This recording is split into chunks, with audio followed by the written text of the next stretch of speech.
Chapter 1. A Not Unnatural Enterprise. This is written from memory, unfortunately. If I could have brought with me the material I so carefully prepared, this would be a very different story. Whole books full of notes, carefully copied records, first-hand descriptions, and the pictures, that's the worst loss. We had some birds, eyes of the cities and parks, a lot of lovely views of streets, of buildings outside and in, and some of those gorgeous gardens, and, most important of all, the women themselves. Nobody will ever believe how they looked. Descriptions aren't any good when it comes to women, and I never was good at descriptions anyhow. But it's got to be done somehow. The rest of the world needs to know about that country. I haven't said where it was for fearsome self-appointed missionaries or traders or land-greedy expansionists will take it upon themselves to push in. They will not be wanted, I can tell them that, and will fare worse than we did if they do find it. It began this way. There were 3 of us, classmates and friends. Terry Nicholson, we used to call him the Old Nick with good reason, Jeff Margrave, and I, Van Dyck Jennings. We had known each other years and years, and in spite of our differences, we had a good deal in common. All of us were interested in science.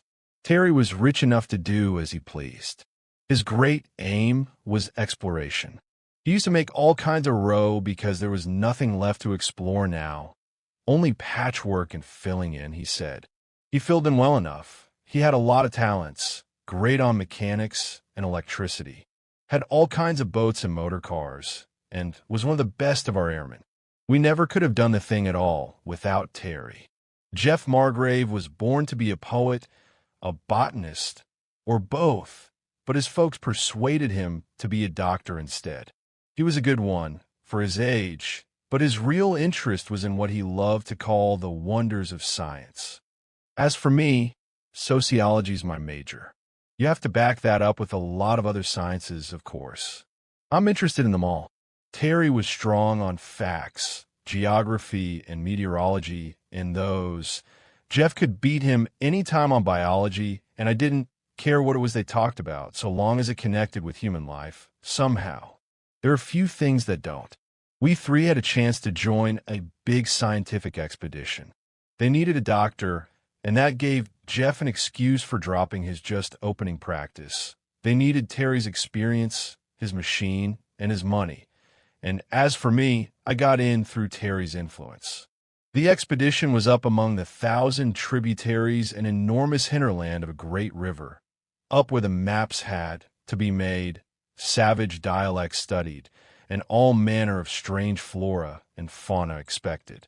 But this story is not about that expedition. That was only the merest starter for ours. My interest was first roused by talk among our guides.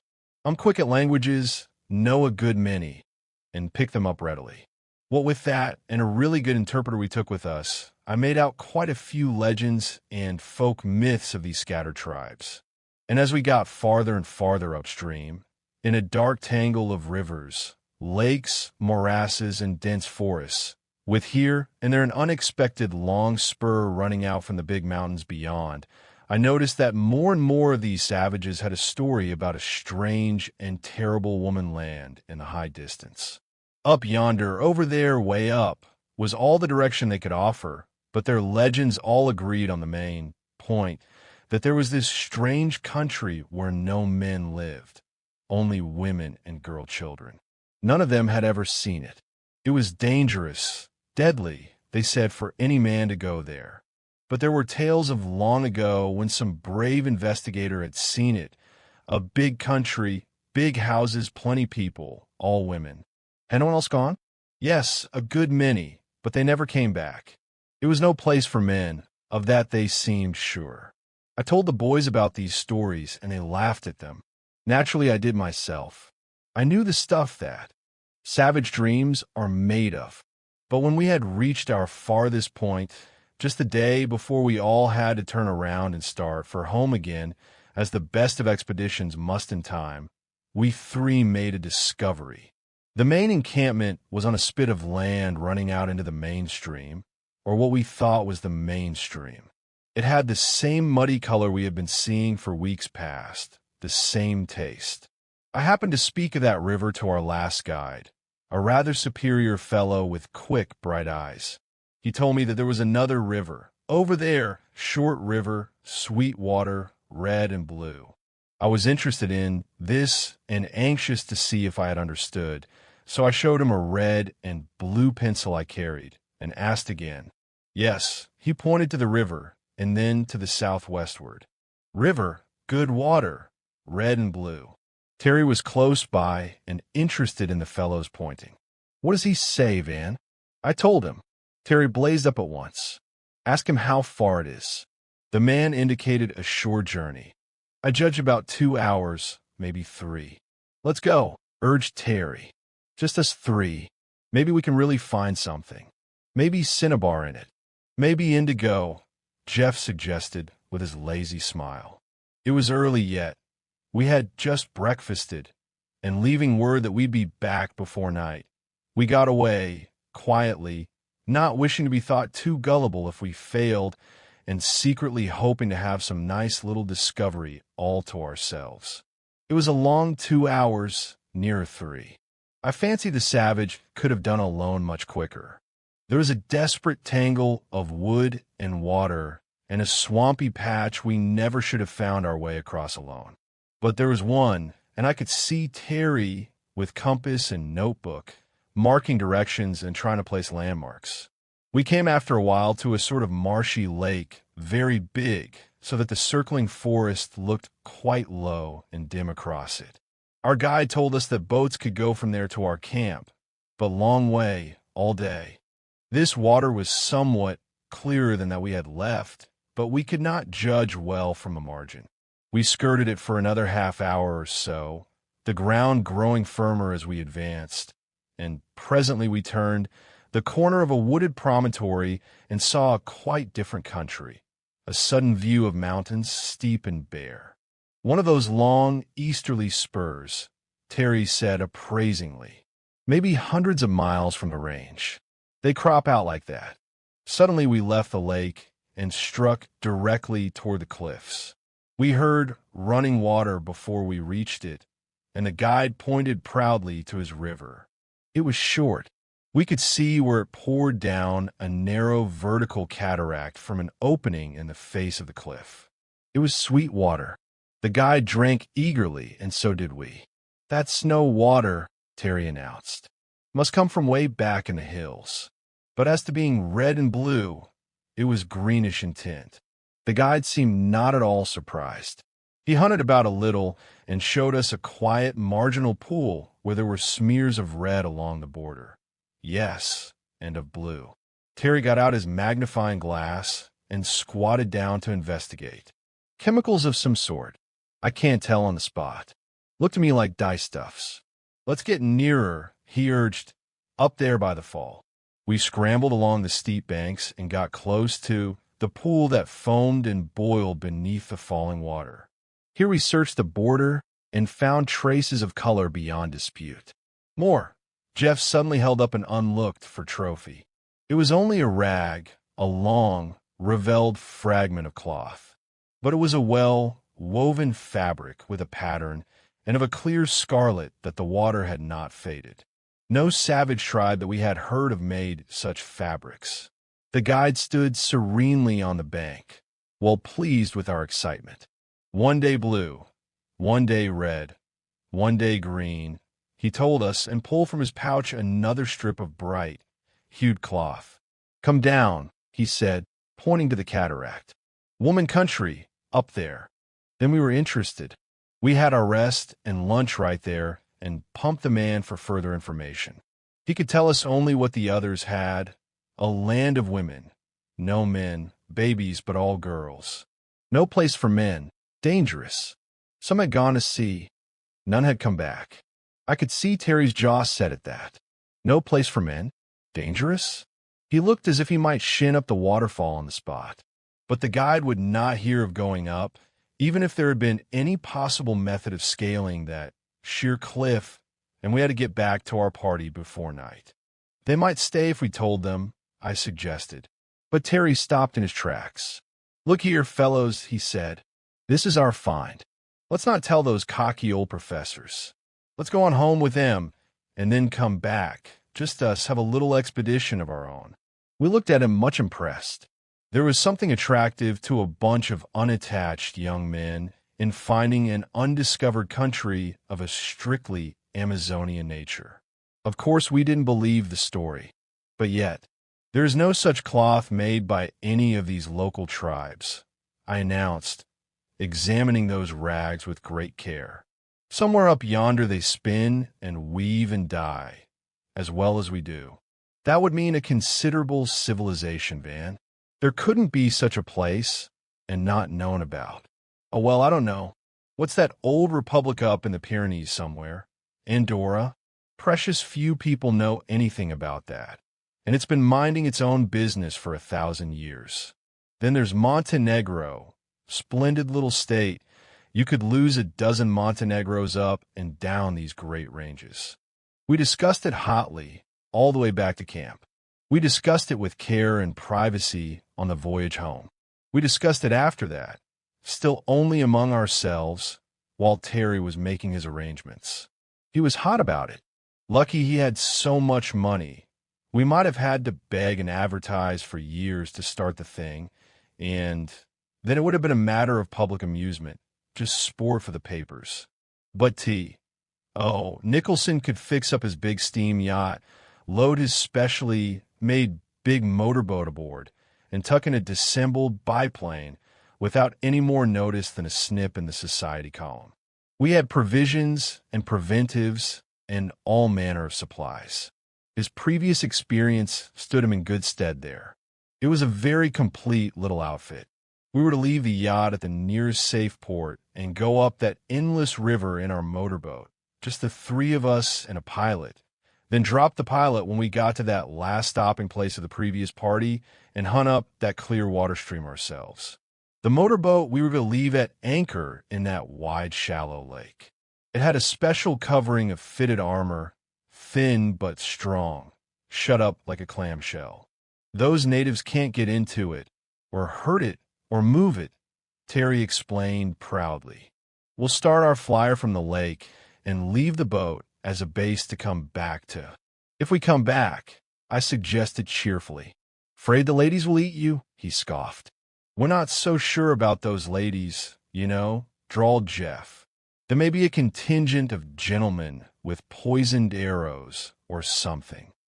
"You don't need to go if you don't want to," Terry remarked drily. "Go? You'll have to get an injunction to stop me." Both Jeff and I were sure about that. But we did have differences of opinion all the long way. An ocean voyage is an excellent time for discussion.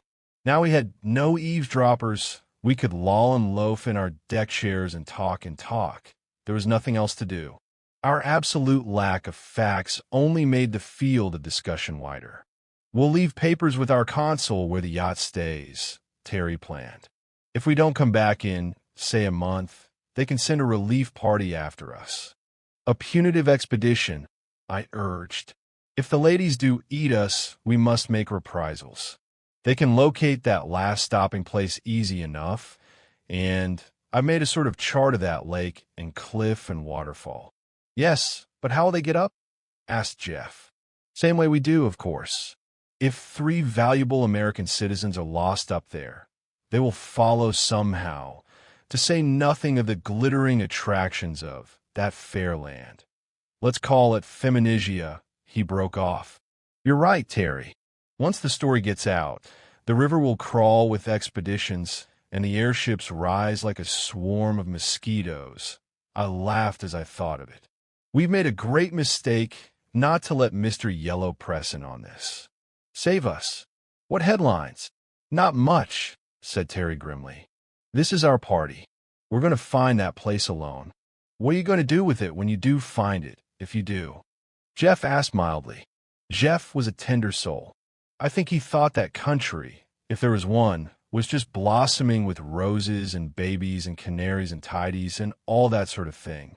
And Terry, in his secret heart, had visions of a sort of sublimated summer resort, just girls and girls and girls, and that he was going to be, well, Terry was popular among women even when there were other men around, and it's not to be wondered at that he had pleasant dreams of what might happen. I could see it in his eyes as he lay there, looking at the long blue rollers slipping by and fingering that impressive mustache of his. But I thought, then, that I could form a far clearer idea of what was before us than either of them. "You're all off, boys," I insisted. "If there is such a place, and there does seem some foundation for believing it, you'll find it's built on a sort of matriarchal principle, that's all. The men have a separate cult of their own, less socially developed than the women, and make them an annual visit, a sort of wedding call. This is a condition known to have existed. Here's just the survival. They've got some peculiarly isolated valley or tableland up there, and their primeval customs have survived. That's all there is to it." "How about the boys?" Jeff asked. "Oh, the men take them away as soon as they are 5 or 6, you see. And how about this? Danger theory all our guides were so sure of. Danger enough, Terry, and we'll have to be mighty careful. Women of that stage of culture are quite able to defend themselves and have no welcome for unseasonable visitors." We talked and talked, and with all my airs of sociological superiority, I was no nearer than any of them. It was funny, though, in the light of what we did find, those extremely clear ideas of ours as to what a country of women would be like. It was no use to tell ourselves and one another that all this was idle speculation. We were idle, and we did speculate, on the ocean voyage and the river voyage, too. Admitting the improbability, we begin solemnly, and then launch out again. They would fight among themselves, Terry insisted. Women always do. We mustn't look to find any sort of order and organization. "You're dead wrong," Jeff told him. "It will be like a nunnery under an abyss. A peaceful, harmonious sisterhood." I snorted derision at this idea. "Nuns, indeed.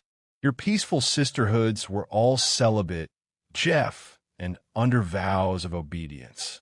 These are just women and mothers, and where there's motherhood, you don't find sisterhood. Not much."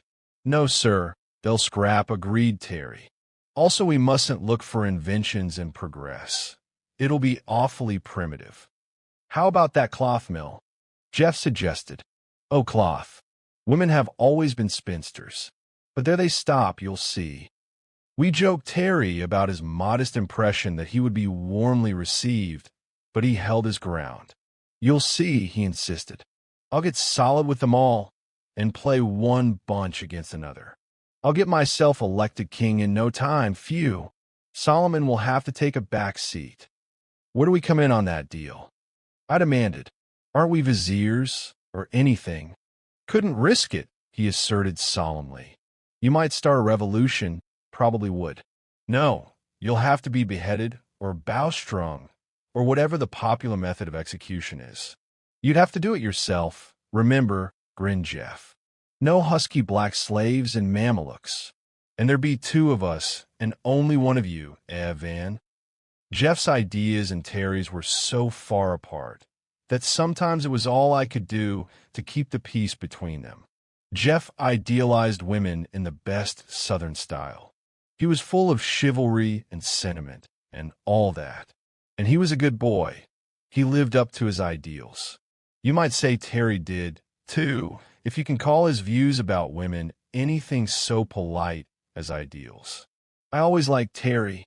He was a man's man, very much so, generous and brave and clever. But I don't think any of us, in college days, was quite pleased to have him with our sisters. We weren't very stringent, heavens no, but Terry was the limit. Later on, why, of course a man's life is his own, we held, and asked no questions. But barring a possible exception in favor of a not impossible wife, or of his mother, or of course the fair relatives of his friends, Terry's ideas seemed to be that pretty women were just so much game and homely ones not worth considering.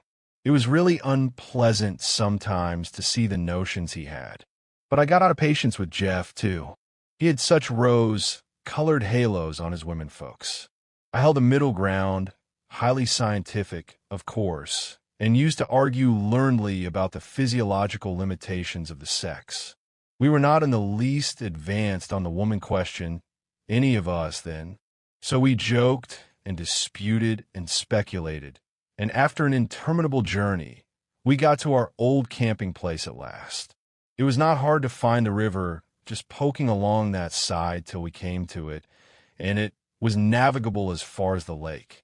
When we reached that and slid out on its broad, glistening bosom, with that high, gray promontory running out toward us, and the straight white fall clearly visible, it began to be really exciting. There was some talk, even then, of skirting the rock wall and seeking a possible footway up, but the marshy jungle made that method look not only difficult but dangerous. Terry dismissed the plan sharply. "Nonsense, fellows. We decided that. It might take months. We haven't got the provisions." "No, sir, we've got to take our chances. If we get back safe, all right. If we don't, why, we're not the first explorers to get lost in the shuffle. There are plenty to come after us." So we got the big biplane together and loaded it with our scientifically compressed baggage. The camera, of course, the glasses, a supply of concentrated food.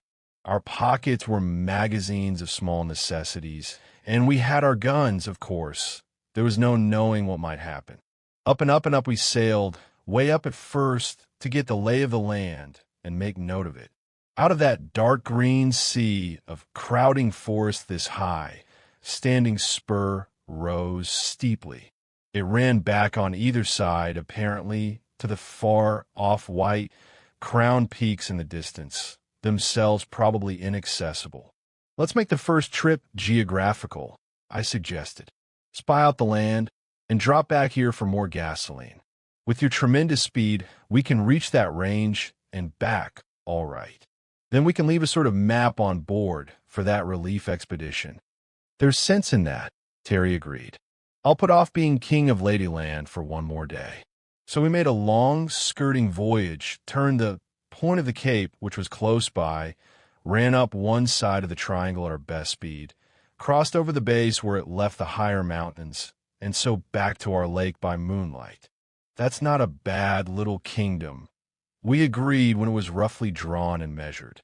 We could tell the size fairly by our speed. And from what we could see of the sides and that icy ridge at the back end, it's a pretty enterprising savage who would manage to get into it, Jeff said.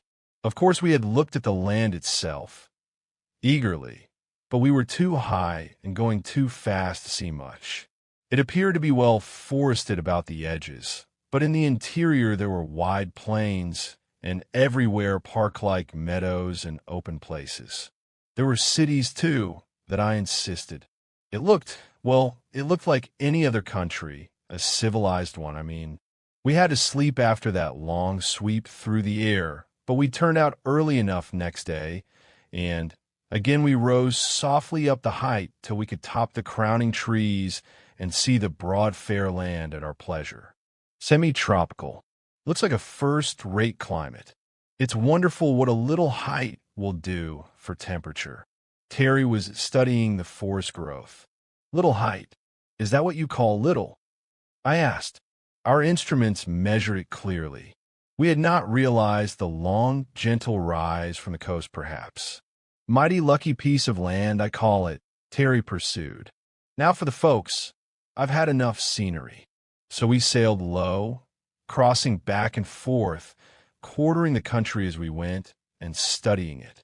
We saw. I can't remember now how much of this we noted then, and how much was supplemented by our later knowledge, but we could not help seeing this much, even on that excited day. A land in a state of perfect cultivation, where even the forests looked as if they were cared for. A land that looked like an enormous park, only it was even more evidently an enormous garden. "I don't see any cattle," I suggested, but Terry was silent. We were approaching a village. I confess that we paid small attention to the clean, well-built roads, to the attractive architecture, to the ordered beauty of the little town. We had our glasses out, Even Terry, setting his machine for a spiral glide, clapped the binoculars to his eyes. They heard our whirring screw. They ran out of the houses. They gathered in from the fields, swift, running light figures, crowds of them. We stared and stared until it was almost too late to catch the levers, sweep off, and rise again, and then we held our peace for a long run upward. "Gosh," said Terry, after a while. "Only women there. And children," Jeff urged excitedly. "But they look, why, this is a civilized country." I protested. "There must be men." "Of course there are men," said Terry. "Come on, let's find it." He refused to listen to Jeff's suggestion that we examine the country further before we risked leaving our machine. "There's a fine landing place right there where we came over," he insisted, and it was an excellent one, a wide, flat, topped rock overlooking the lake and quite out of sight from the interior. "They won't find this in a hurry," he asserted, as we scrambled with the utmost difficulty down to safer footing. "Come on, boys. There are some good lookers in that bunch." Of course, it was unwise of us. It was quite easy to see afterward that our best plan was to have studied the country more fully before. We left our swooping airship and trusted ourselves to mere foot service. But we were 3 young men. We had been talking about this country for over a year, hardly believing that there was such a place, and now we were in it. It looked safe and civilized enough, and among those upturned, crowding faces, those who were terrified enough, there was great beauty, on that we all agreed. "Come on," cried Terry, pushing forward. "Oh, come on. Here goes for Herland." Chapter 2, Rash advances not more than 10 or 15 miles, we judged it from our landing rock to that last village. For all our eagerness, we thought it wise to keep to the woods and go carefully. Even Terry's ardor was held in check by his firm conviction that there were men to be met, and we saw to it that each of us had a good stock of cartridges. They may be scarce, and they may be hidden away somewhere, some kind of matriarchate, as Jeff tells us. For that matter, they may live up in the mountains yonder and keep the women in this part of the country, sort of a national harem. But there are men somewhere. Didn't you see the babies? We had all seen babies, children big and little, everywhere that we had come near enough to distinguish the people. And though by dress we could not be sure of all the grown persons, still there had not been one man that we were certain of. I always liked that Arab saying, "First tie your camel, and then trust in the Lord," Jeff murmured. So we all had our weapons in hand and stole cautiously through the forest. Terry studied it as we progressed. "Talk of civilization," he cried softly in restrained enthusiasm. "I never saw a forest so petted, even in Germany. Look, there's not a dead bough.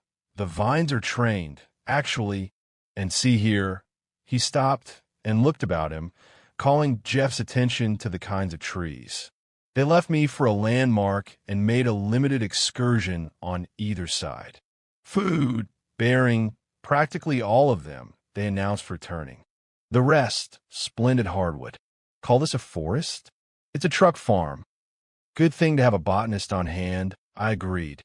Sure there are no medicinal ones? Or any for pure ornament? As a matter of fact, they were quite right. These towering trees were under as careful cultivation as so many cabbages. In other conditions, we should have found those woods full of fair foresters and fruit gatherers. But an airship is a conspicuous object, and by no means quiet, and women are cautious. All we found moving in those woods, as we started through them, were birds, some gorgeous, some musical, all so tame that it seemed almost to contradict our theory of cultivation, at least until we came upon occasional little glades, where carved stone seats and tables stood in the shade beside clear fountains, with shallow bird baths always added. "They don't kill birds, and apparently they do kill cats," Terry declared. "Must be men here. Hark!" We had heard something not in the least like a bird song, and very much like a suppressed whisper of laughter, a little happy sound, instantly smothered. We stood like so many pointers and then used our glasses swiftly, carefully. "It couldn't have been far off," said Terry excitedly. "How about this big tree?" There was a very large and beautiful tree in the glade we had just entered, with thick, wide, spreading branches that sloped out in lapping fans like a beech or pine. It was trimmed underneath some 20 feet up and stood there like a huge umbrella, with circling seats beneath. "Look," he pursued, "there are short stumps of branches left to climb on. There's someone up that tree, I believe." We stole near cautiously. "Look out for a poisoned arrow in your eye," I suggested, but Terry pressed forward, sprang up on the seat, back, and grasped the trunk. "In my heart, more likely," he answered. "Gee, look, boys." We rushed close in and looked up. There among the boughs overhead was something, more than one something, that clung motionless, close to the great trunk at first, and then as one and all we started up the tree, separated into 3 swift, moving figures and fled upward. As we climbed, we could catch glimpses of them scattering above us. By the time we had reached about as far as 3 men together dared push, they had left the main trunk and moved outward, each one balanced on a long branch that dipped and swayed beneath the weight. We paused uncertain. If we pursued further, the boughs would break under the double burden. We might shake them off, perhaps, but none of us was so inclined. In the soft, dappled light of these high regions, breathless with our rapid climb, we rested a while, eagerly studying our objects of pursuit, while they in turn, with no more terror than a set of frolicsome children in a game of tag, sat as lightly as so many big bright birds on their precarious perches and frankly, curiously, stared at us. "Girls," whispered Jeff, under his breath, as if they might fly if he spoke aloud. "Peaches," added Terry, scarcely louder. "Peacherinos, apricot, nectarines." Phew! They were girls, of course. No boys could ever have shown that sparkling beauty, and yet none of us was certain at first. We saw short hair, hatless, loose, and shining. A suit of some light firm stuff, the closest of tunics and knee breeches, met by trim gaiters. As bright and smooth as parrots, and as unaware of danger, they swung there before us, wholly at ease, staring, as we stared, till first one, and then all of them burst into peals of delighted laughter.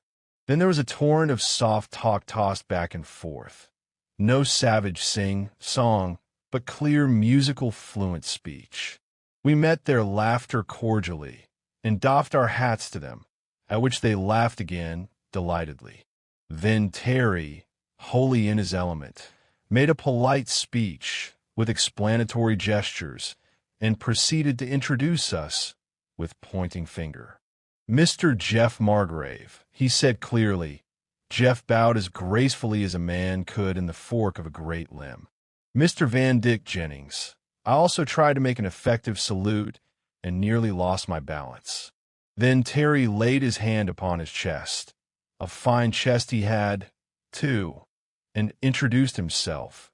He was braced carefully for the occasion and achieved an excellent obeisance. Again they laughed delightedly, and the one nearest me followed his tactics.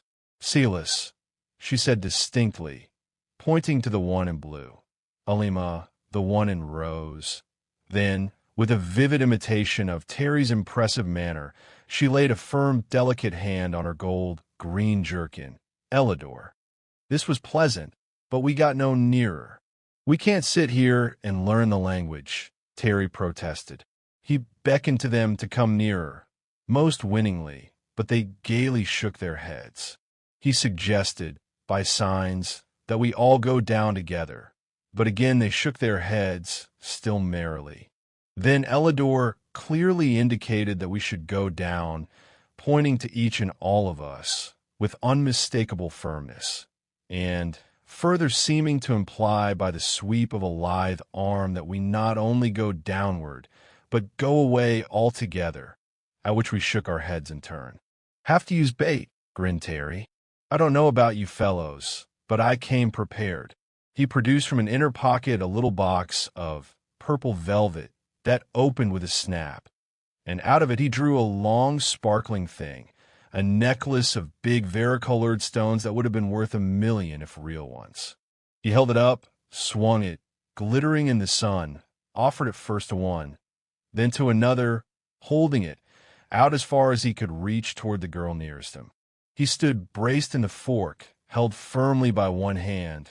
The other, swinging his bright temptation, reached far out along the bow, but not quite to his full stretch. She was visibly moved, I noted, hesitated, spoke to her companions. They chattered softly together, one evidently warning her, the other encouraging. Then, softly and slowly, she drew nearer.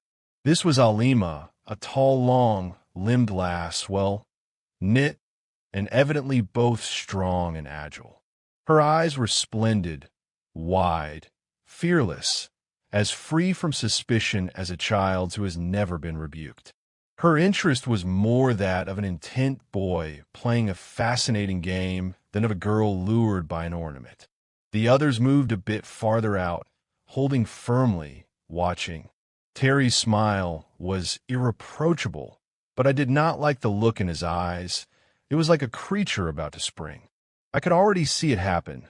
The dropped necklace, the sudden clutching hand, the girl's sharp cry as he seized her and drew her in. But it didn't happen. She made a timid reach with her right hand for the gay swinging thing. He held it a little nearer. Then, swift as light, she seized it from him with her left and dropped on the instant to the bow below. He made his snatch quite vainly, almost losing his position as his hand clutched only air. And then, with inconceivable rapidity, the three bright creatures were gone. They dropped from the ends of the big boughs to those below, fairly pouring themselves off the tree, while we climbed downward as swiftly as we could. We heard their vanishing gay laughter. We saw them fleeting away in the wide, open reaches of the forest, and gave chase, but we might as well have chased wild antelopes. So we stopped at length, somewhat breathless. "No use," gasped Terry. "They got away with it. My word, the men of this country must be good sprinters. Inhabitants evidently arboreal," I grimly suggested. "Civilized and still arboreal, peculiar people." "You shouldn't have tried that way," Jeff protested. "They were perfectly friendly. Now we've scared them." But it was no use grumbling, and Terry refused to admit any mistake. "Nonsense," he said. "They expected it. Women like to be run after. Come on, let's get to that town. Maybe we'll find them there. Let's see." It was in this direction and not far from the woods, as I remember. When we reached the edge of the open country, we reconnoitered with our field glasses. There was about 4 miles off, the same town, we concluded, unless, as Jeff ventured, they all had pink houses. The broad green fields and closely cultivated gardens sloped away at our feet, a long, easy slant, with good roads, winding pleasantly here and there, and narrower paths besides. "Look at that!" cried Jeff suddenly. "There they go." Sure enough, close to the town, across a wide meadow, 3 bright, hued figures were running swiftly. "How could they have got that far in this time?" "It can't be the same ones," I urged. But through the glasses we could identify our pretty tree climbers quite plainly, at least by costume. Terry watched them.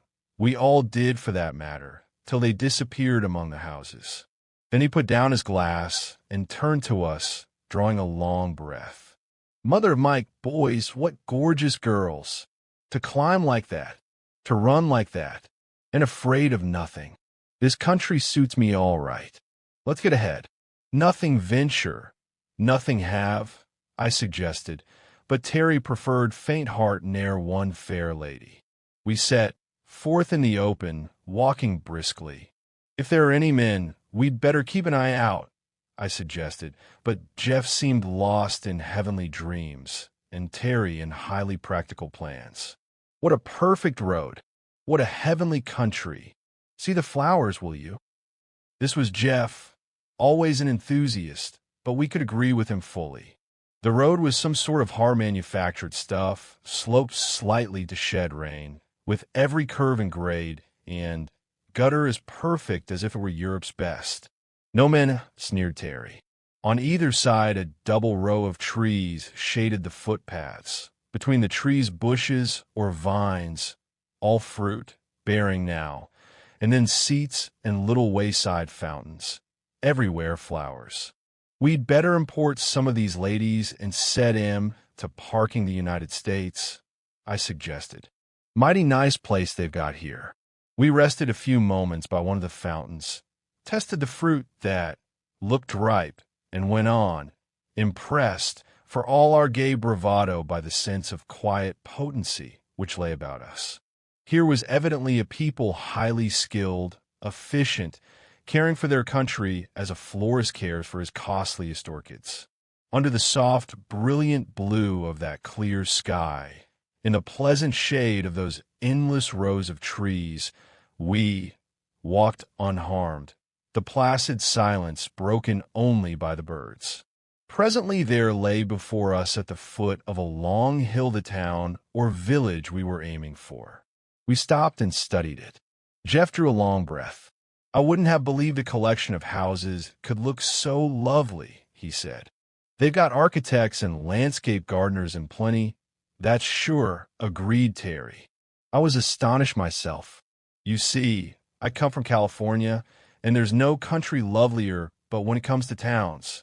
I have often groaned at home to see the offensive mess man made in the face of nature, even though I'm no art sharp like Jeff.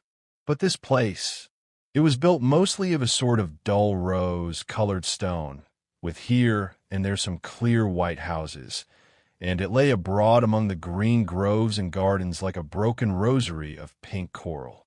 "Those big white ones are public buildings, evidently," Terry declared.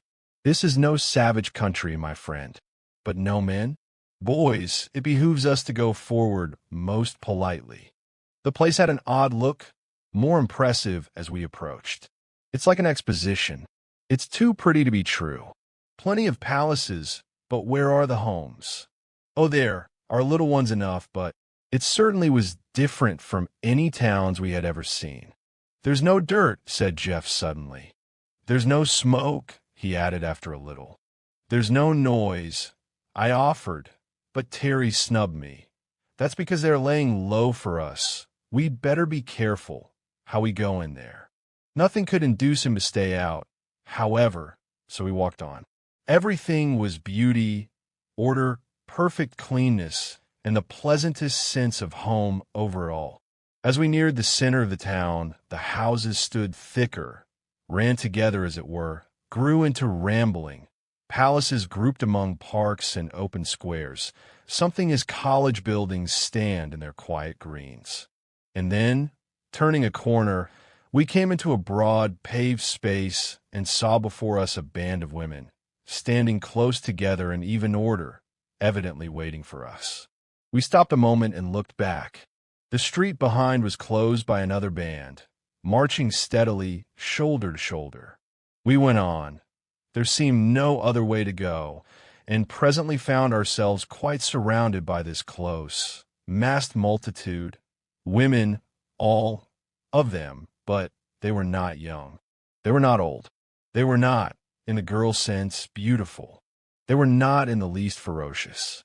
And yet, as I looked from face to face, calm, grave, wise, wholly unafraid, evidently assured and determined, I had the funniest feeling, a very early feeling, a feeling that I traced back and back in memory until I caught up with it at last. It was that sense of being hopelessly in the wrong that I had so often felt in early youth when my short legs' utmost effort failed to overcome the fact that I was late to school. Jeff felt it too. I could see he did. We felt like small boys, very small boys, caught doing mischief in some gracious lady's house. But Terry showed no such consciousness. I saw his quick eyes darting here and there, estimating numbers, measuring distances, judging chances of escape. He examined the close ranks about us, reaching back far on every side, and murmured softly to me, "Every one of 'em over 40 as I'm a sinner." Yet they were not old women. Each was in the full bloom of rosy health, erect, serene, standing sure, footed and light as any pugilist. They had no weapons, and we had no wish to shoot. "I'd as soon shoot my aunts," muttered Terry again. "What do they want with us anyhow? They seem to mean business." But in spite of that businesslike aspect, he determined to try his favorite tactics. Terry had come armed with a theory. He stepped forward with his brilliant, ingratiating smile and made low obeisance to the women before him. Then he produced another tribute, a broad, soft scarf of filmy texture, rich in color and pattern, a lovely thing, even to my eye, and offered it with a deep bow to the tall, unsmiling woman who seemed to head the ranks before him. She took it with a gracious nod of acknowledgment and passed it on to those behind her. He tried again, this time bringing out a circlet of rhinestones, a glittering crown that should have pleased any woman on earth. He made a brief address, including Jeff and me as partners in his enterprise, and, with another bow, presented this. Again his gift was accepted and, as before, passed out of sight. "If they were only younger," he muttered between his teeth. "What on earth is a fellow to say to a regiment of old colonels like this?" In all our discussions and speculations, we had always unconsciously assumed that the women, whatever else they might be, would be young. Most men do think that way, I fancy. Woman, in the abstract, is young, and we assume charming. As they get older, they pass off the stage, somehow, into private ownership mostly, or out of it altogether. But these good ladies were very much on the stage, and yet any one of them might have been a grandmother. We looked for nervousness. There was none. For terror, perhaps, there was none. For uneasiness, for curiosity, for excitement. And all we saw was what might have been a vigilance committee of women doctors, as cool as cucumbers and evidently meaning to take us to task for being there. 6 of them stepped forward now, one on either side of each of us, and indicated that we would go with them. We thought it best to accede, at first anyway, and marched along, one of these close at each elbow, and the others in close masses behind on both sides. A large building opened before us, a very heavy, thick, walled, impressive place, big and old, looking, of gray stone, not like the rest of the town. "This won't do," said Terry to us, quickly. "We mustn't let them get us in this, boys. All together now." We stopped in our tracks. We began to explain, to make signs pointing away toward the big forest, indicating that we would go back to it at once. It makes me laugh, knowing all I do now, to think of us 3 boys, nothing else, 3 audacious, impertinent boys, budding into an unknown country without any sort of a guard or defense. We seemed to think that if there were men, we could fight them, and if there were only women, why, they would be no obstacles at all. Jeff, with his gentle, romantic, old-fashioned notions of women as clinging vines. Terry, with his clear, decided, practical theories that there were 2 kinds of women, those he wanted and those he didn't. Desirable and undesirable was his demarcation. The latter as a large class, but negligible. He had never thought about them at all. And now here they were, in great numbers, evidently indifferent to what he might think, evidently determined on some purpose of their own regarding him, and apparently well able to enforce their purpose. We all thought hard just then. It had not seemed wise to object to going with them. Even if we could have, our one chance was friendliness, a civilized attitude on both sides. But once inside that building, there was no knowing what these determined ladies might do to us. Even a peaceful detention was not to our minds, and when we named it imprisonment, it looked even worse. So we made a stand, trying to make clear that we preferred the open country. One of them came forward with a sketch of our flyer, asking by signs if we were the aerial visitors they had seen. This we admitted. They pointed to it again and to the outlying country in different directions, but we pretended we did not know where it was, and in truth we were not quite sure and gave a rather wild indication of its whereabouts. Again they motioned us to advance, standing so packed about the door that there remained but the one straight path open. All around us and behind they were massed solidly. There was simply nothing to do but go forward or fight. We held a consultation. "I never fought with women in my life," said Terry, greatly perturbed, "but I'm not going in there. I'm not going to be herded in as if we were in a cattle chute." "We can't fight them, of course," Jeff urged. "They're all women, in spite of their nondescript clothes. Nice women, too. Good, strong, sensible faces. I guess we'll have to go in. We may never get out. If we do," I told them. "Strong and sensible, yes, but I'm not so sure about the good. Look at those faces." They had stood at ease, waiting while we conferred together, but never relaxing their close attention. Their attitude was not the rigid discipline of soldiers. There was no sense of compulsion about them. Terry's term of a vigilance committee was highly descriptive. They had just the aspect of sturdy burghers, gathered hastily to meet some common need or peril, all moved by precisely the same feelings to the same end. Never, anywhere before, had I seen women of precisely this quality. Fishwives and market women might show similar strength, but it was coarse and heavy. These were merely athletic, light and powerful. College professors, teachers, writers. Many women showed similar intelligence, but often wore a strained, nervous look, while these were as calm as cows for all their evident intellect. We observed pretty closely just then, for all of us felt that it was a crucial moment. The leader gave some word of command and beckoned us on, and the surrounding mass moved a step nearer. "We got to decide quick," said Terry. "I vote to go in," Jeff urged. But we were 2-1 against him, and he loyally stood by us. We made one more effort to be let go, urgent, but not imploring. "In Vine. Now for a rush, boys," Terry said, "and if we can't break him, I'll shoot in the air." Then we found ourselves much in the position of the suffragette trying to get to the Parliament buildings through a triple cordon of London police. The solidity of those women was something amazing. Terry soon found that it was useless, tore himself loose for a moment, pulled his revolver, and fired upward. As they caught at it, he fired again. We heard a cry. Instantly, each of us was seized by 5 women, each holding arm or leg or head. We were lifted like children, straddling helpless children, and borne onward, wriggling indeed, but most ineffectually. We were borne inside, struggling manfully, but held secure most womanfully, in spite of our best endeavors. So carried and so held, we came into a high inner hall, gray and bare, and were brought before a majestic gray-haired woman who seemed to hold a judicial position.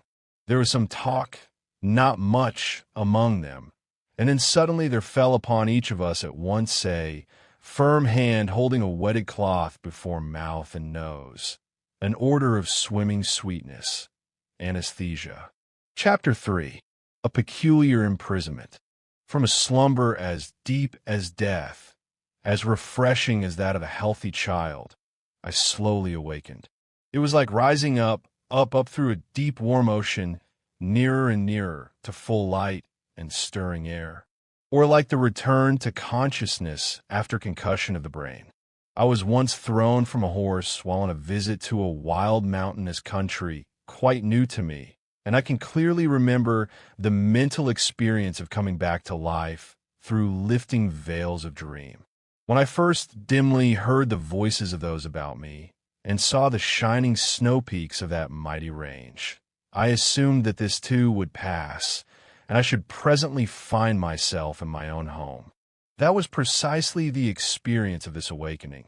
Receding waves of half, caught swirling vision, memories of home, the steamer, the boat, the airship, the forest, at last all sinking away one after another, till my eyes were wide open, my brain clear, and I realized what had happened. The most prominent sensation was of absolute physical comfort. I was lying in a perfect bed, long, broad, smooth, firmly soft and level, with the finest linen, some warm, light quilt of blanket, and a counterpane that was a joy to the eye.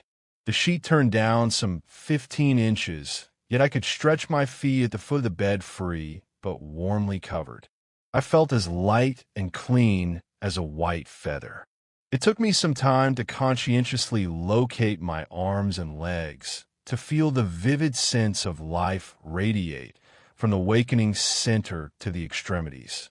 A big room, high and wide, with many lofty windows whose closed blinds let through soft green, lit air, a beautiful room, in proportion, in color, in smooth simplicity, a scent of blossoming gardens outside. I lay perfectly still, quite happy, quite conscious, and yet not actively realizing what had happened till I heard Terry. "Gosh," was what he said. I turned my head. There were 3 beds in this chamber, and plenty of room for them. Terry was sitting up, looking about him, alert as ever. His remark, though not loud, roused Jeff also.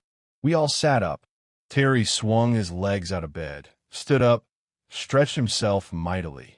He was in a long nightrobe, a sort of seamless garment, undoubtedly comfortable. We all found ourselves so covered. Shoes were beside each bed, also quite comfortable and good-looking, though by no means like our own. We looked for our clothes. They were not there, nor anything of all the varied contents of our pockets. A door stood somewhat ajar. It opened into a most attractive bathroom, copiously provided with towels, soap, mirrors, and all such convenient comforts, with indeed our toothbrushes and combs, our notebooks, and, thank goodness, our watches, but no clothes. Then we made a search of the big room again and found a large, airy closet, holding plenty of clothing, but not ours. "A council of war," demanded Terry. "Come on back to bed. The bed's all right anyhow. Now then, my scientific friend, let us consider our case dispassionately." He meant me, but Jeff seemed most impressed. "They haven't hurt us in the least," he said. "They could have killed us, or anything, and I never felt better in my life." "That argues that they're all women," I suggested, "and highly civilized. You know, you hit one in the last scrimmage. I heard her sing out, and we kicked awfully." Terry was grinning at us. "So you realize what these ladies have done to us?" he pleasantly inquired. "They have taken away all our possessions, all our clothes, every stitch. We have been stripped and washed and put to bed like so many yearling babies by these highly civilized women." Jeff actually blushed. He had a poetic imagination. Terry had imagination enough, of a different kind.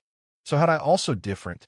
I always flattered myself I had the scientific imagination, which, incidentally, I considered the highest sort.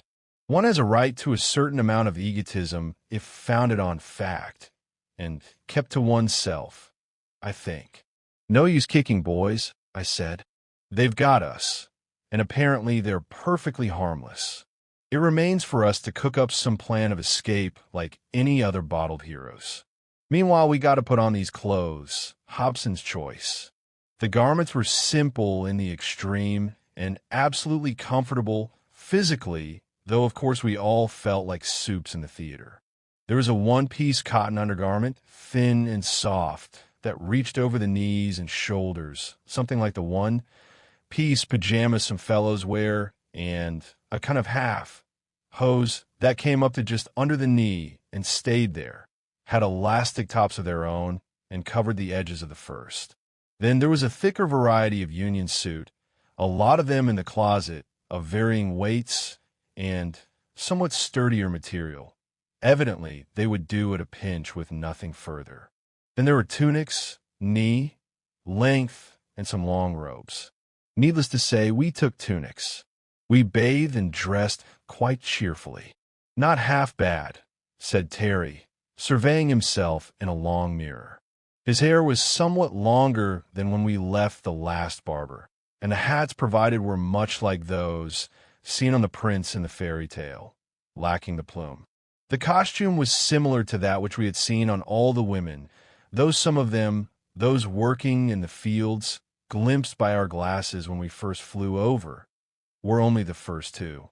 I settled my shoulders and stretched my arms, remarking, "They have worked out a mighty sensible dress, I'll say that for them," with which we all agreed. "Now then," Terry proclaimed, "we've had a fine long sleep. We've had a good bath. We're clothed and in our right minds, though feeling like a lot of neuters. Do you think these highly civilized ladies are going to give us any breakfast?" "Of course they will," Jeff asserted confidently. "If they had meant to kill us, they would have done it before. I believe we are going to be treated as guests." "Hailed as deliverers, I think," said Terry. "Studied as curiosities, I told them. But anyhow, we want food. So now for a sortie." A sortie was not so easy. The bathroom only opened into our chamber, and that had but one outlet, a big heavy door, which was fastened. We listened. "There's someone outside," Jeff suggested. "Let's knock." So we knocked, whereupon the door opened. Outside was another large room, furnished with a great table at one end, long benches or couches against the wall, some smaller tables and chairs. All these were solid, strong, simple in structure, and comfortable in use. Also, incidentally, beautiful. This room was occupied by a number of women, 18 to be exact, some of whom we distinctly recalled. Terry heaved a disappointed sigh. "The colonels," I heard him whisper to Jeff. Jeff, however, advanced and bowed in his best manner. So did we all, and we were saluted civilly by the tall, standing women. We had no need to make pathetic pantomime of hunger. The smaller tables were already laid with food, and we were gravely invited to be seated. The tables were set for two. Each of us found ourselves placed vis with one of our hosts, and each table had 5 other stalwarts nearby, unobtrusively watching. We had plenty of time to get tired of those women. The breakfast was not profuse, but sufficient in amount and excellent in quality. We were all too good travelers to object to novelty, and this repast, with its new but delicious fruit, its dish of large, rich, flavored nuts, and its highly satisfactory little cakes, was most agreeable. There was water to drink, and a hot beverage of a most pleasing quality, some preparation like cocoa. And then and there, willy-nilly, before we had satisfied our appetites, our education began. By each of our plates lay a little book, a real printed book, though different from ours both in paper and binding as well, of course, as in type. We examined them curiously. "Shades of Sover," muttered Terry. "We're to learn the language." We were indeed to learn the language, and not only that, but to teach our own.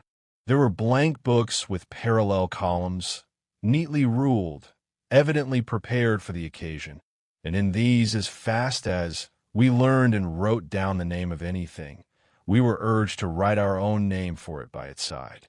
The book we had to study was evidently a school book, one in which children learned to read, and we judged from this, and from their frequent consultation as to methods, that they had had no previous experience in the art of teaching foreigners their language or of learning any other.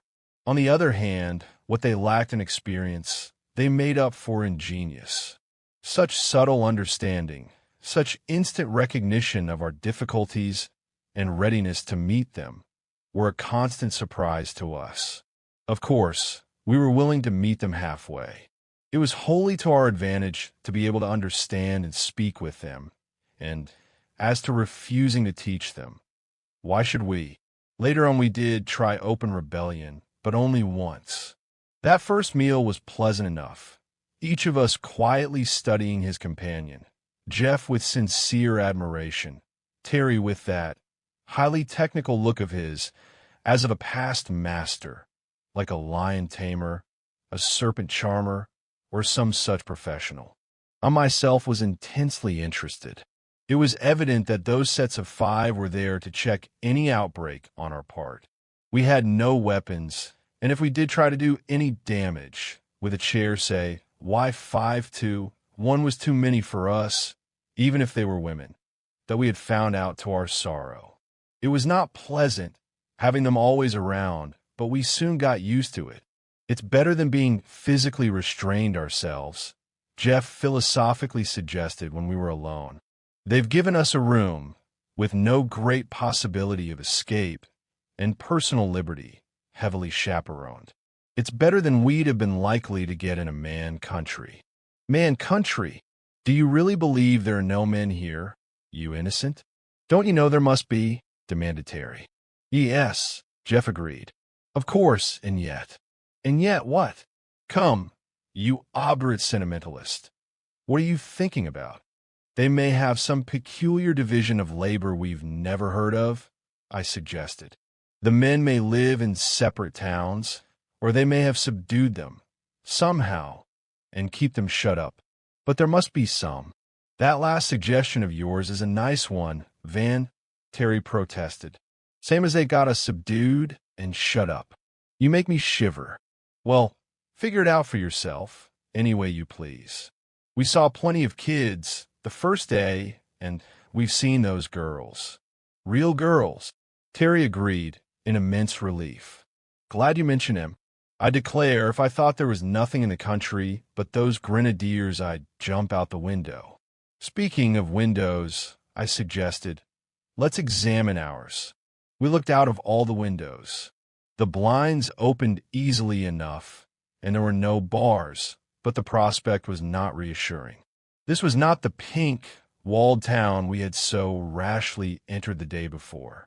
Our chamber was high up, in a projecting wing of a sort of castle, built out on a steep spur of rock.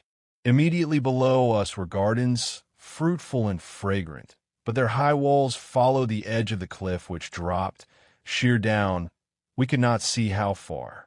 The distant sound of water suggested a river at the foot. We could look out east, west, and south.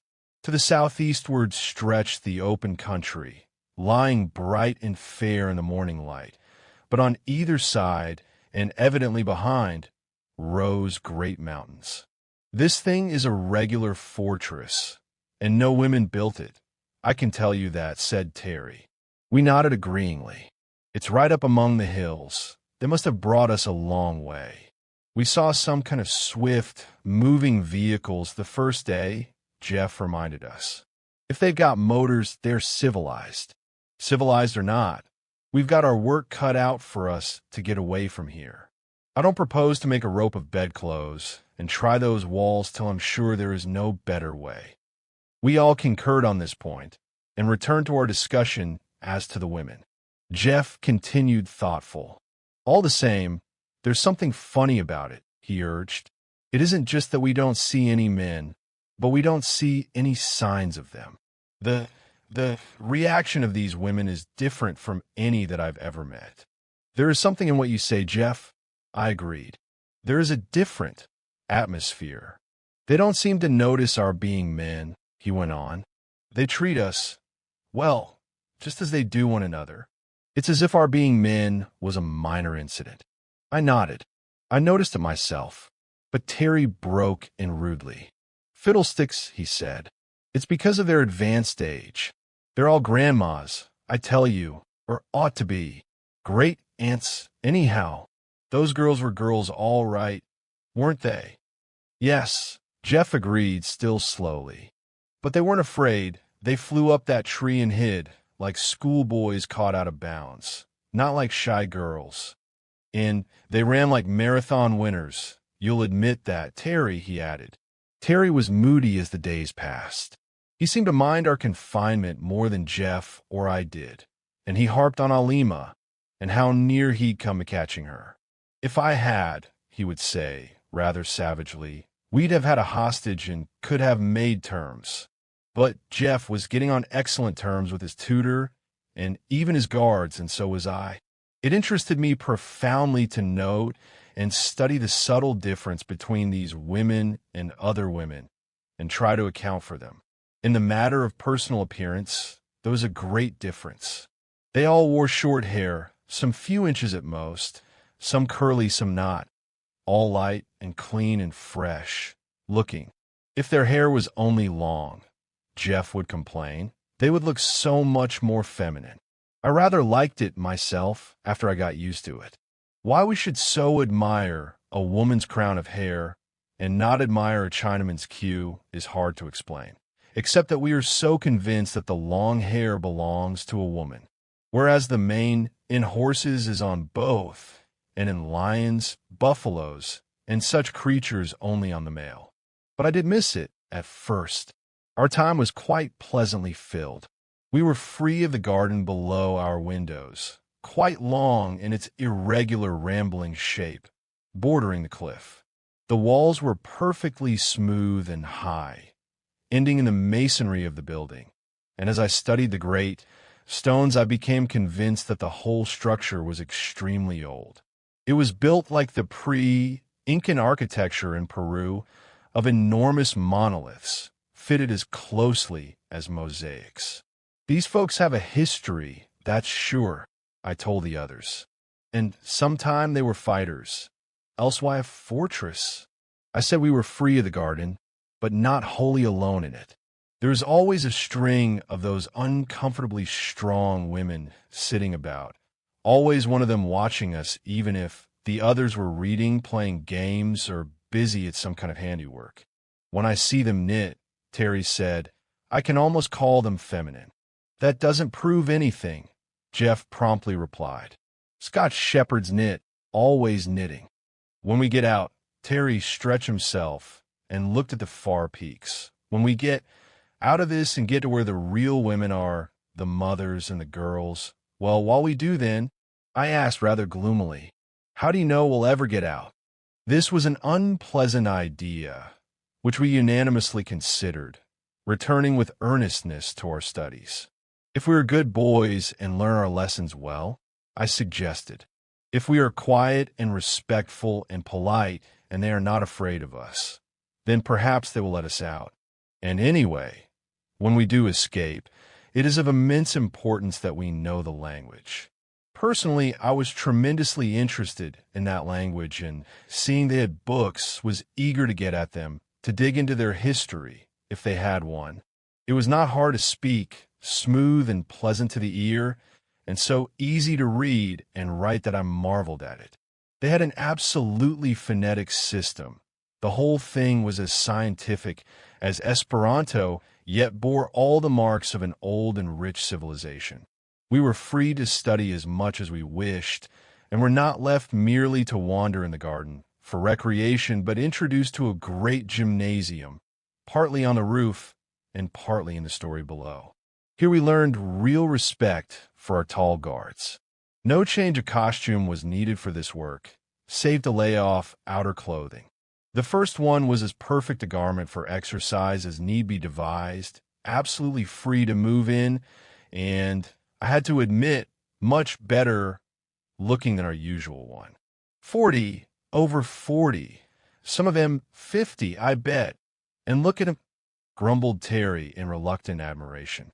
There were no spectacular acrobatics, such as only the young can perform, but for all around development, they had a most excellent system.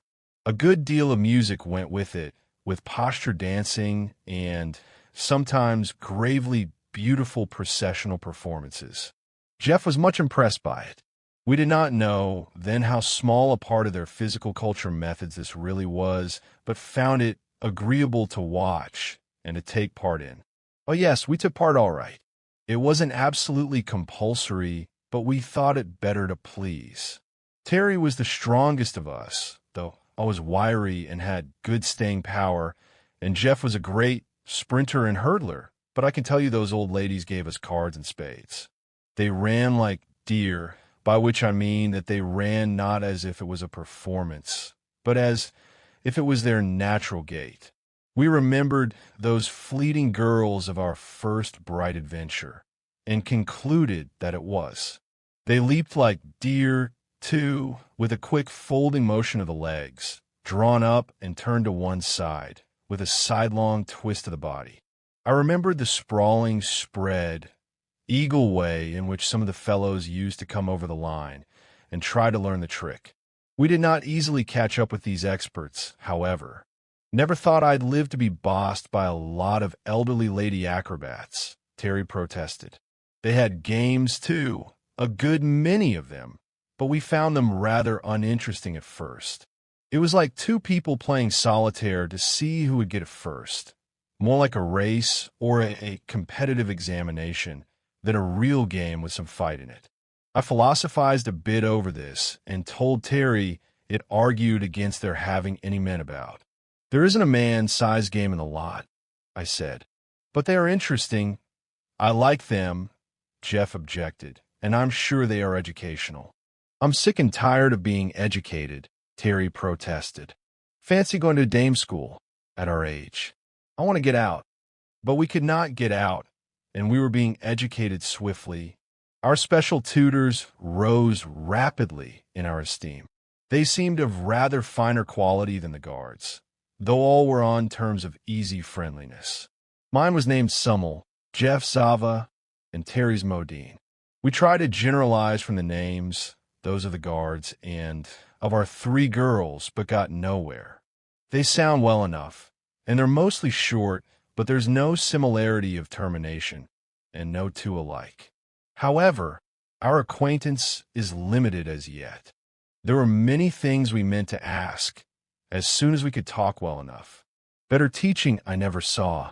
From morning to night, there was Summel, always on call except between 2 and 4, always pleasant with a steady, friendly kindness that I grew to enjoy very much. Jeff said Miss Zava, he would put on a title, though they apparently had none, was a darling, that she reminded him of his Aunt Esther at home. But Terry refused to be one, and rather jeered at his own companion when we were alone. I'm sick of it, he protested. Sick of the whole thing. Here we are cooped up as helpless as a bunch of 3-year-old orphans, and being taught what they think is necessary, whether we like it or not. Confound their old, maid impudence. Nevertheless, we were taught. They brought in a raised map of their country, beautifully made, and increased our knowledge of geographical terms. But when we inquired for information as to the country outside, they smilingly shook their heads. They brought pictures, not only the engravings in the books, but colored studies of plants and trees and flowers and birds. They brought tools and various small objects. We had plenty of material in our school. If it had not been for Terry, we would have been much more contented. But as the weeks ran into months, he grew more and more irritable. Don't act like a bear with a sore head, I begged him. We're getting on finely. Every day, we can understand them better. And pretty soon we can make a reasonable plea to be let out. Let out, he stormed. Let out, like children kept after school. I want to get out, and I want to find the men of this place and fight. Or the girls. Guess it's the girls you're most interested in, Jeff commented. What are you going to fight with your fists? Yes, or sticks and stones. I'd just like to. And Terry squared off and tapped Jeff softly on the jaw. Just for instance, he said. Anyhow, he went on, we could get back to our machine and clear out. If it's there, I cautiously suggested. Oh, don't croak, Van. If it isn't there, we'll find our way down somehow. The boat's there, I guess. It was hard on Terry, so hard that he finally persuaded us to consider a plan of escape. It was difficult, it was highly dangerous, but he declared that he'd go alone if we wouldn't go with him, and of course we couldn't think of that. It appeared he had made a pretty careful study of the environment. From our end window that faced the point of the promontory, we could get a fair idea of the stretch of wall and the drop below. Also from the roof, we could make out more, and even in one place, glimpse a sort of path below the wall. "It's a question of three things," he said. "Ropes, agility, and not being seen. That's the hardest part," I urged, still hoping to dissuade him. "One or another pair of eyes is on us every minute except at night. Therefore we must do it at night," he answered. "That's easy. We got to think that if they catch us, we may not be so well treated afterward," said Jeff. "That's the business risk we must take. I'm going, if I break my neck." There was no changing him. The rope problem was not easy. Something strong enough to hold a man and long enough to let us down into the garden and then down over the wall. There were plenty of strong ropes in the gymnasium. They seemed to love to swing and climb on them. But we were never there by ourselves. We should have to piece it out from our bedding, rugs, and garments, and moreover, we should have to do it after we were shut in for the night, for every day the place was cleaned to perfection by two of our guardians. We had no shears, no knives, but Terry was resourceful. "These Jennies have glass and china, you see. We'll break a glass from the bathroom and use that. Love will find out a way," he hummed. "When we're all out of the window, we'll stand 3 man high and cut the rope as far up as we can reach so as to have more for the wall.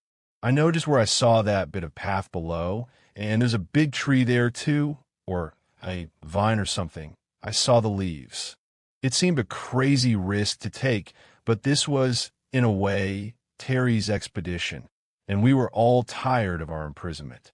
So we waited for full moon, retired early, and spent an anxious hour or two in the unskilled manufacture of man, strong ropes. To retire into the depths of the closet, muffle a glass in thick cloth, and break it without noise was not difficult, and broken glass will cut, though not as deftly as a pair of scissors. The broad moonlight streamed in through 4 of our windows. We had not dared leave our lights on too long, and we worked hard and fast at our task of destruction. Hangings, rugs, robes, towels, as well as bed, furniture, even a mattress covers. We left not one stitch upon another, as Jeff put it. Then at an end window, as less liable to observation, we fastened one end of our cable strongly to the firm set hinge of the inner blind and dropped our coiled bundle of rope softly over. "This part's easy enough. I'll come last, so as to cut the rope," said Terry. So I slipped down first and stood, well braced against the wall, then Jeff on my shoulders, then Terry, who shook us a little as he sawed through the cord above his head. Then I slowly dropped to the ground, Jeff following, and at last we all 3 stood safe in the garden, with most of our rope with us. "Good-bye, Grandma," whispered Terry under his breath, and we crept softly toward the wall, taking advantage of the shadow of every bush and tree. He had been foresight enough to mark the very spot, only a scratch of stone on stone, but we could see to read in that light. For anchorage there was a tough, fair-sized shrub close to the wall. "Now I'll climb up on you 2 again and go over first," said Terry. "That'll hold the rope firm till you both get up on top. Then I'll go down to the end. If I can get off safely, you can see me and follow, or say I'll twitch it 3 times. If I find there's absolutely no footing, why, I'll climb up again, that's all. I don't think they'll kill us." From the top, he reconnoitered carefully, waved his hand, and whispered, "Okay," then slipped over. Jeff climbed up, and I followed, and we rather shivered to see how far down that swaying, wavering figure dropped, hand under hand, till it disappeared in a mass of foliage far below. Then there were 3 quick pulls, and Jeff and I, not without a joyous sense of recovered freedom, successfully followed our leader. Chapter 4 our venture, we were standing on a narrow, irregular, all too slanting little ledge, and should doubtless have, ignominiously slipped off and broken our rash necks, but for the vine. This was a thick, leaved, wide, spreading thing, a little like Amphelopsis. "It's not quite vertical here, you see," said Terry, full of pride and enthusiasm. "This thing never would hold our direct weight, but I think if we sort of slide down on it, one at a time, sticking in with hands and feet, we'll reach that next ledge alive. As we do not wish to get up our rope again, and can't comfortably stay here, I approve," said Jeff solemnly. Terry slid down first, said he'd show us how a Christian meets his death. Luck was with us. We had put on the thickest of those intermediate suits, leaving our tunics behind, and made this scramble quite successfully, though I got a pretty heavy fall just at the end and was only kept on the second ledge by main force. The next stage was down a sort of chimney, a long, irregular fissure, and so with scratches many and painful and bruises not a few, we finally reached the stream. It was darker there, but we felt it highly necessary to put as much distance as possible behind us, so we waited, jumped, and clambered down that rocky riverbed, in the flickering black and white moonlight and leaf shadow, till growing daylight forced a halt. We found a friendly nut tree, those large, satisfying, soft-shelled nuts we already knew so well, and filled our pockets. I see that I have not remarked that these women had pockets in surprising number and variety. They were in all their garments, and the middle one in particular was shingled with them. So we stocked up with nuts till we bulged like Prussian privates in marching order, drank all we could hold, and retired for the day. It was not a very comfortable place, not at all easy to get at, just a sort of crevice high up along the steep bank, but it was well veiled with foliage and dry. After our exhaustive 3 or 4 hour scramble and the good breakfast food, we all lay down along that crack, heads and tails as it were, and slept till the afternoon sun almost toasted our faces. Terry poked a tentative foot against my head. "How are you, Van? Alive yet?" "Very much so," I told him, and Jeff was equally cheerful. We had room to stretch, if not to turn around, but we could very carefully roll over, one at a time, behind the sheltering foliage. It was no use to leave there by daylight. We could not see much of the country, but enough to know that we were now at the beginning of the cultivated area, and no doubt there would be an alarm sent out far and wide. Terry chuckled softly to himself, lying there on that hot, narrow little rim of rock. He dilated on the discomfiture of our guards and tutors, making many discourteous remarks. I reminded him that we had still a long way to go before getting to the place where we'd left our machine, and no probability of finding it there. But he only kicked me, mildly, for a croaker. "If you can't boost, don't knock," he protested. "I never said 'twould be a picnic, but I'd run away in the Antarctic ice fields rather than be a prisoner." We soon dozed off again. The long rest and penetrating dry heat were good for us, and that night we covered a considerable distance, keeping always in the rough forested belt of land which we knew bordered the whole country. Sometimes we were near the outer edge and caught sudden glimpses of the tremendous depths beyond. "This piece of geography stands up like a basalt column," Jeff said. "Nice time we'll have getting down if they have confiscated our machine." For which suggestion he received summary chastisement. What we could see inland was peaceable enough, but only moonlit glimpses. By daylight we lay very close. As Terry said, we did not wish to kill the old ladies, even if we could, and short of that they were perfectly competent to pick us up bodily and carry us back, if discovered. There was nothing for it but to lie low and sneak out unseen if we could do it. There wasn't much talking done. At night we had our marathon obstacle race. We stayed not for break, and we stopped not for stone, and swam whatever water was too deep to wade and could not be got around. But that was only necessary twice. By day, sleep sound and sweet. Mighty lucky it was that we could live off the country as we did. Even that margin of forest seemed rich in foodstuffs. But Jeff thoughtfully suggested that that very thing showed how careful we should have to be, as we might run into some stalwart group of gardeners or foresters or nut gatherers at any minute. Careful we were, feeling pretty sure that if we did not make good this time, we were not likely to have another opportunity. And at last we reached a point from which we could see, far below, the broad stretch of that still lake from which we had made our ascent. "That looks pretty good to me," said Terry, gazing down at it.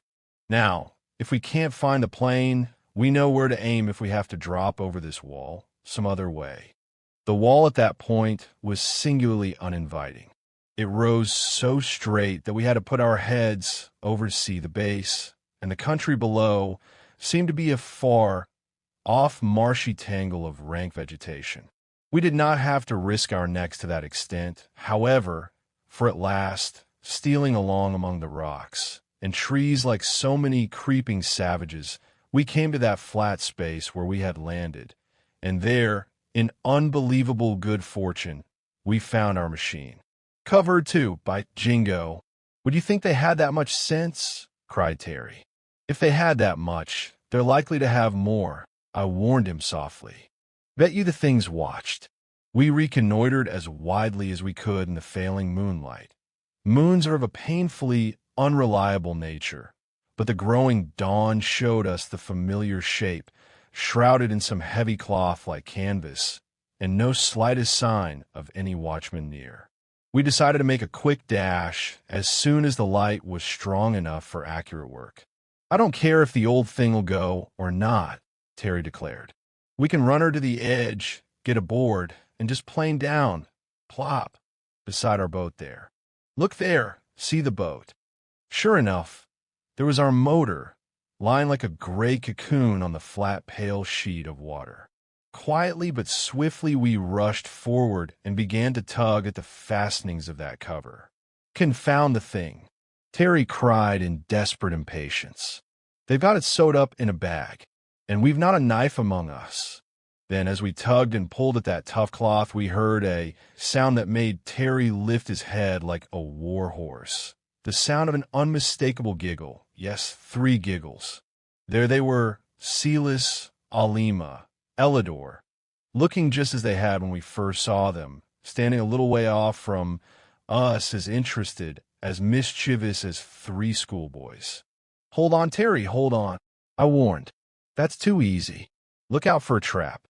"Let us appeal to their kind hearts," Jeff urged. "I think they will help us. Perhaps they've got knives.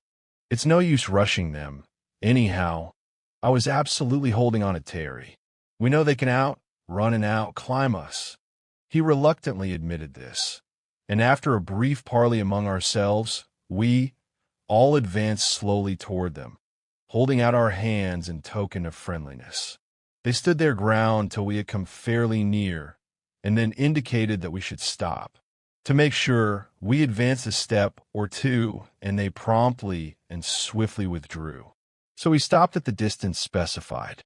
Then we used their language as far as we were able to explain our plight, telling how we were imprisoned, how we had escaped, a good deal of pantomime here and vivid interest on their part, how we had traveled by night and hidden by day, living on nuts, and here Terry pretended great hunger. I know he could not have been hungry. We had found plenty to eat and had not been sparing in helping ourselves.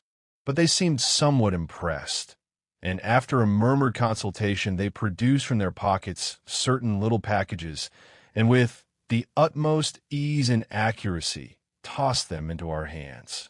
Jeff was most appreciative of this, and Terry made extravagant gestures of admiration, which seemed to set them off, boy fashion, to show their skill.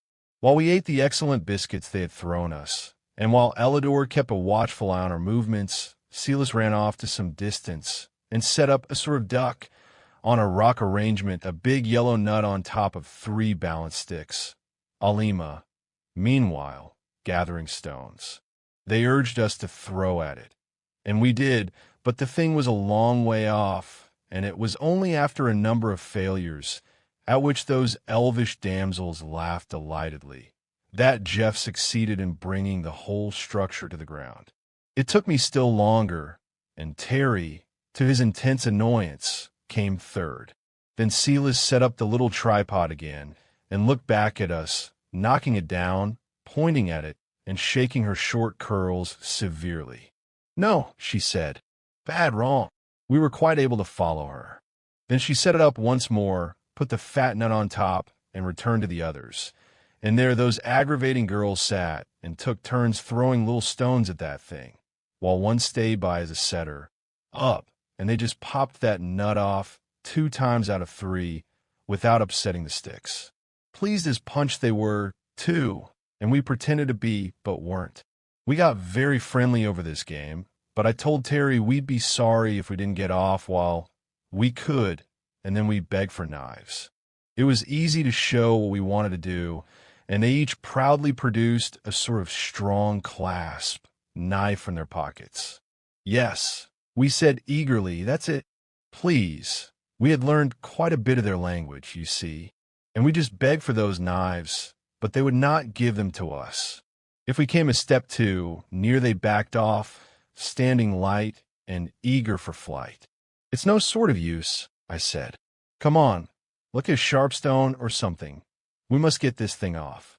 So we hunted about and found what edged fragments we could and hacked away, but it was like trying to cut sailcloth with a clamshell. Terry hacked and dug, but said to us under his breath, "Boys, we're in pretty good condition. Let's make a life and death dash and get hold of those girls. We've got to." They had drawn rather nearer to watch our efforts, and we did take them rather by surprise. Also, as Terry said, our recent training had strengthened us in wind and limb, and for a few desperate moments those girls were scared, and we almost triumphant. But just as we stretched out our hands, the distance between us widened.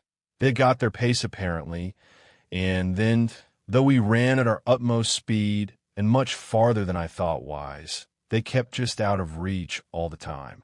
We stopped breathless, at last, at my repeated admonitions. "This is stark foolishness," I urged. "They're doing it on purpose. Come back, or you'll be sorry." We went back, much slower than we came, and in truth we were sorry. As we reached our swaddle machine, and sought again to tear loose its covering, there rose up from all around the sturdy forms, the quiet, determined faces we knew so well. "Oh, Lord," groaned Terry. "The colonels. It's all up. They're 40-1. It was no use to fight.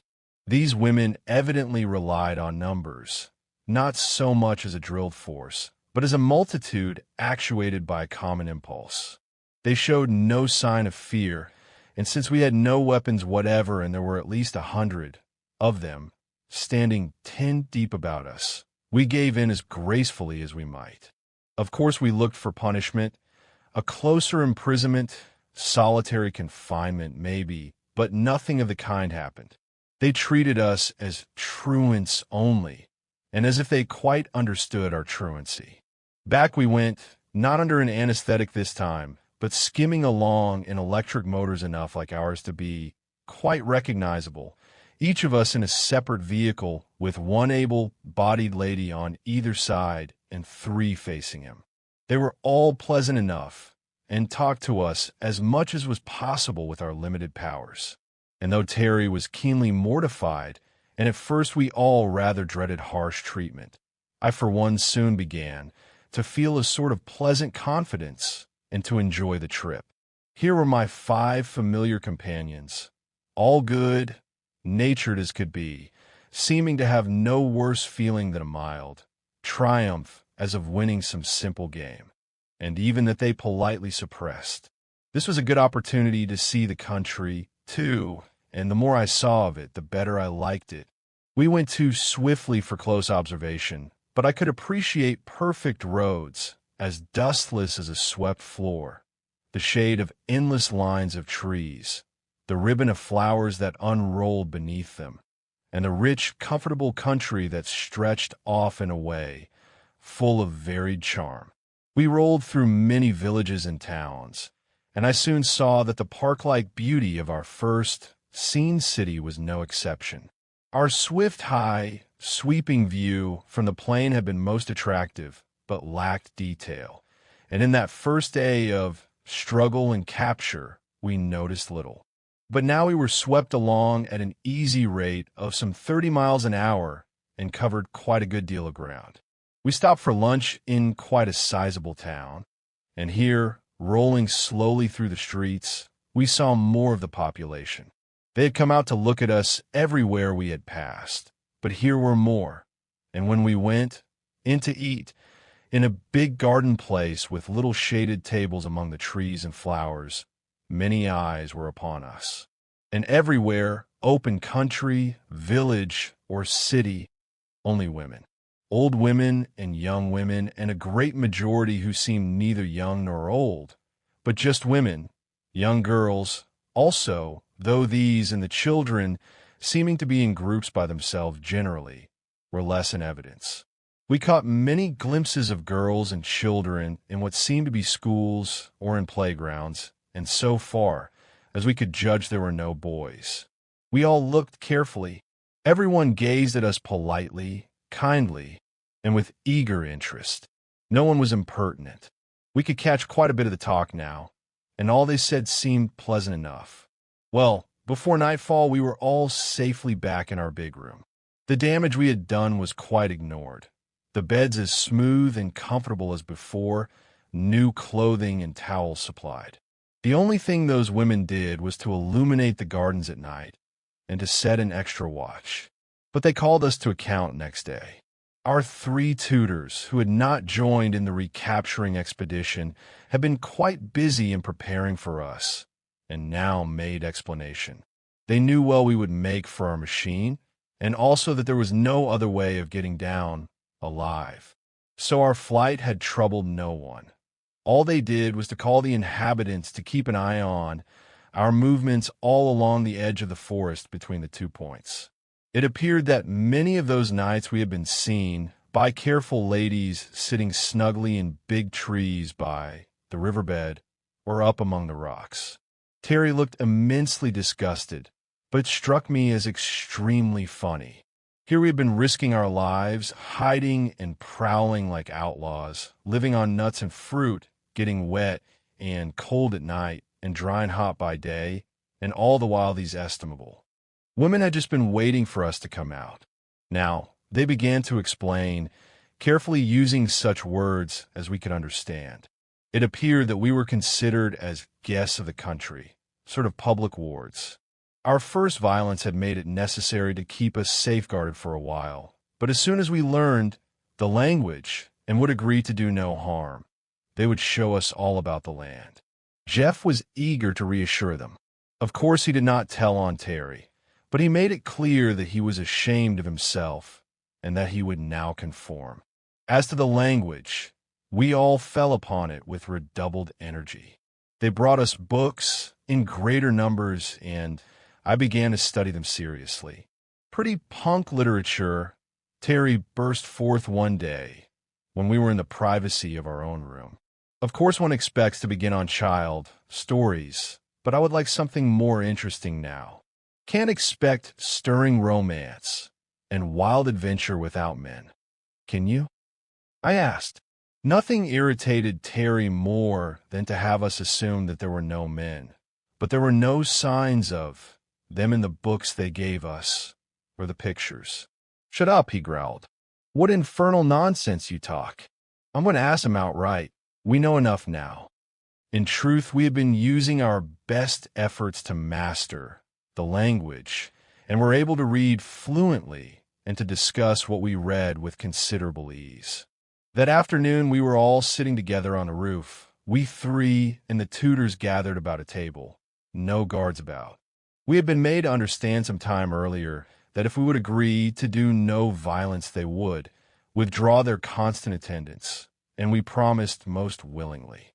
So there we sat, at ease, all in similar dress.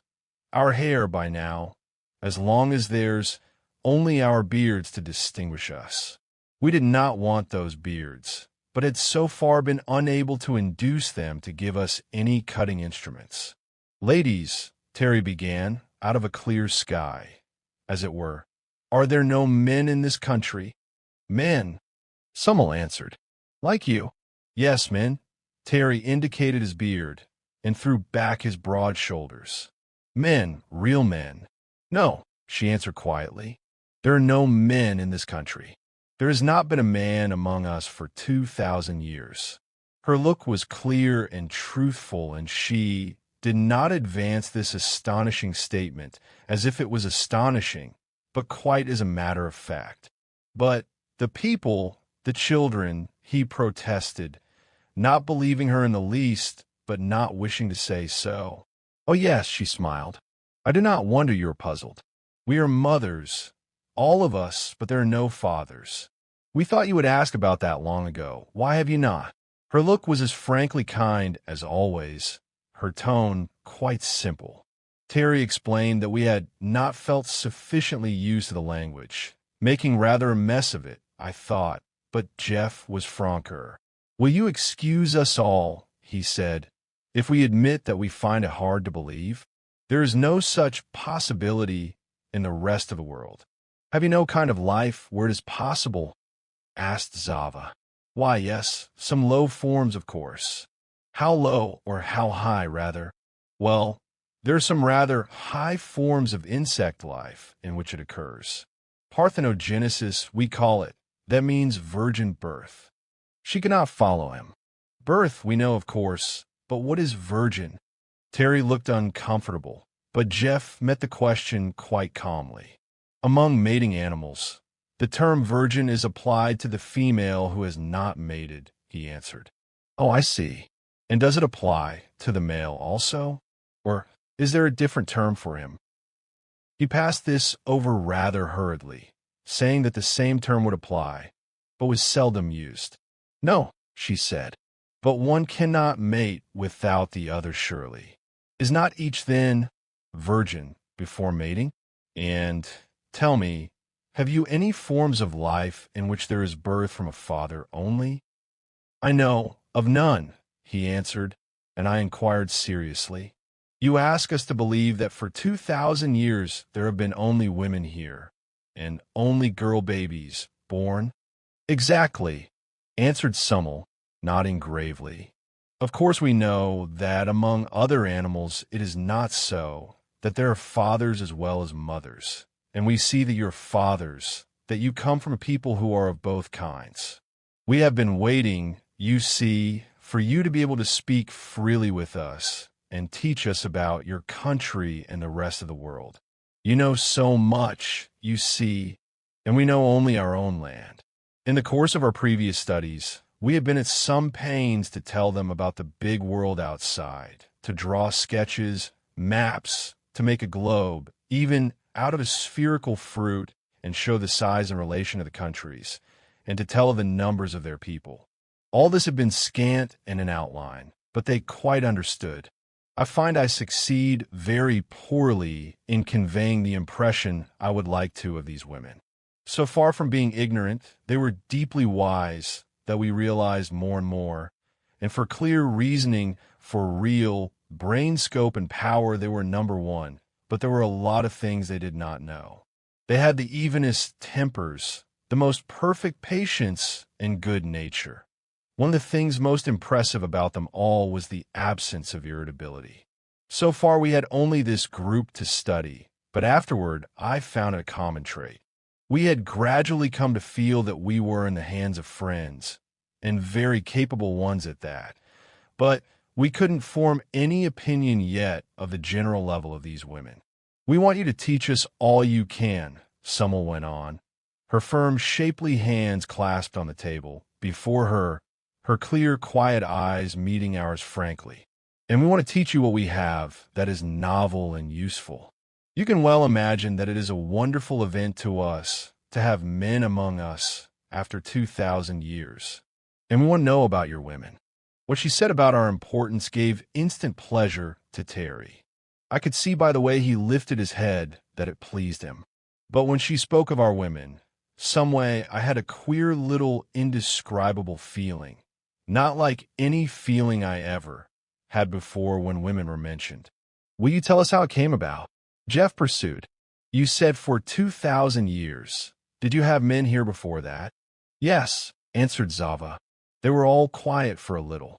You should have our full history to read. Do not be alarmed. It has been made clear and short. It took us a long time to learn how to write history. Oh, how I should love to read yours. She turned with flashing eager eyes, looking from one to the other of us. It would be so wonderful, would it not? To compare the history of 2,000 years, to see what the differences are between us who are only mothers, and you who are mothers and fathers, too. Of course we see, with our birds, that the father is as useful as the mother, almost. But among insects we find him of less importance, sometimes very little. Is it not so with you? Oh, yes, birds and bugs, Terry said, but not among animals. Have you no animals? We have cats, she said. The father is not very useful. Have you no cattle, sheep, horses? I drew some rough outlines of these beasts and showed them to her. We had in the very old days these, said Summel, and sketched with swift, sure touches her sheep or llama, and these dogs of 2 or 3 kinds, that, pointing to my absurd but recognizable horse. What became of them? Asked Jeff. We do not want them anymore. They took up too much room. We need all our land to feed our people. It is such a little country, you know. Whatever do you do without milk? Terry demanded incredulously. Milk? We have milk in abundance, our own.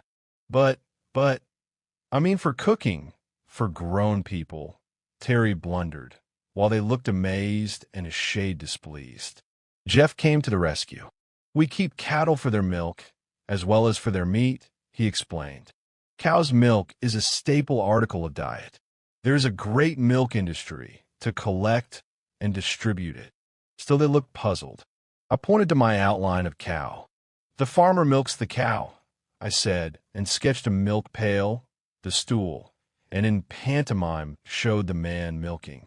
Then it is carried to the city and distributed by milkmen. Everybody has it at the door in the morning. Has the cow no child? Asked Summel earnestly. Oh, yes, of course, a calf, that is.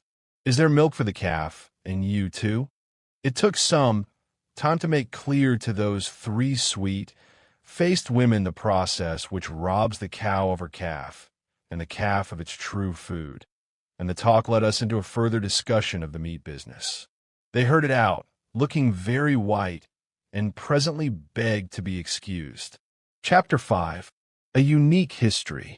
It is no use for me to try to piece out this account with adventures.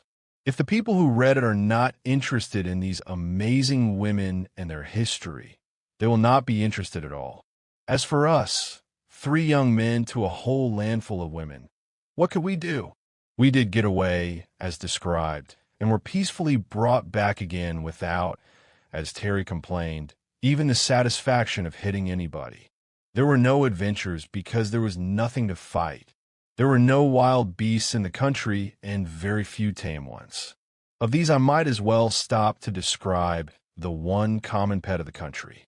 Cats, of course, but such cats. What do you suppose these Lady Burbanks had done with their cats? By the most prolonged and careful selection and exclusion, they had developed a race of cats that did not sing. That's a fact.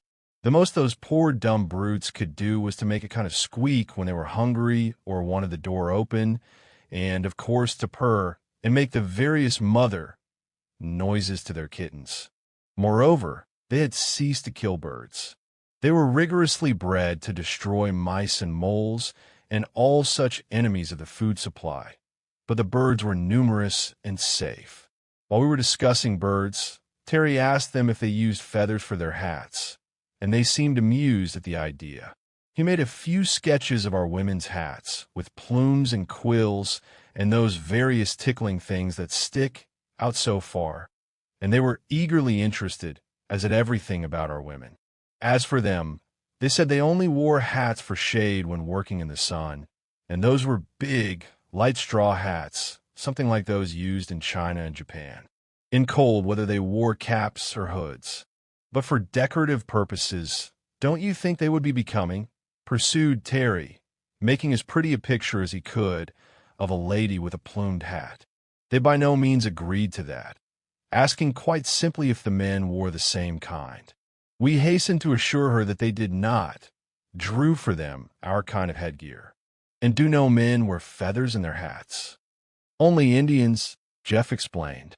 Savages, you know. And he sketched a war bonnet to show them. And soldiers, I added, drawing a military hat with plumes. They never expressed horror or disapproval, nor indeed much surprise, just a keen interest. And the notes they made, miles of them.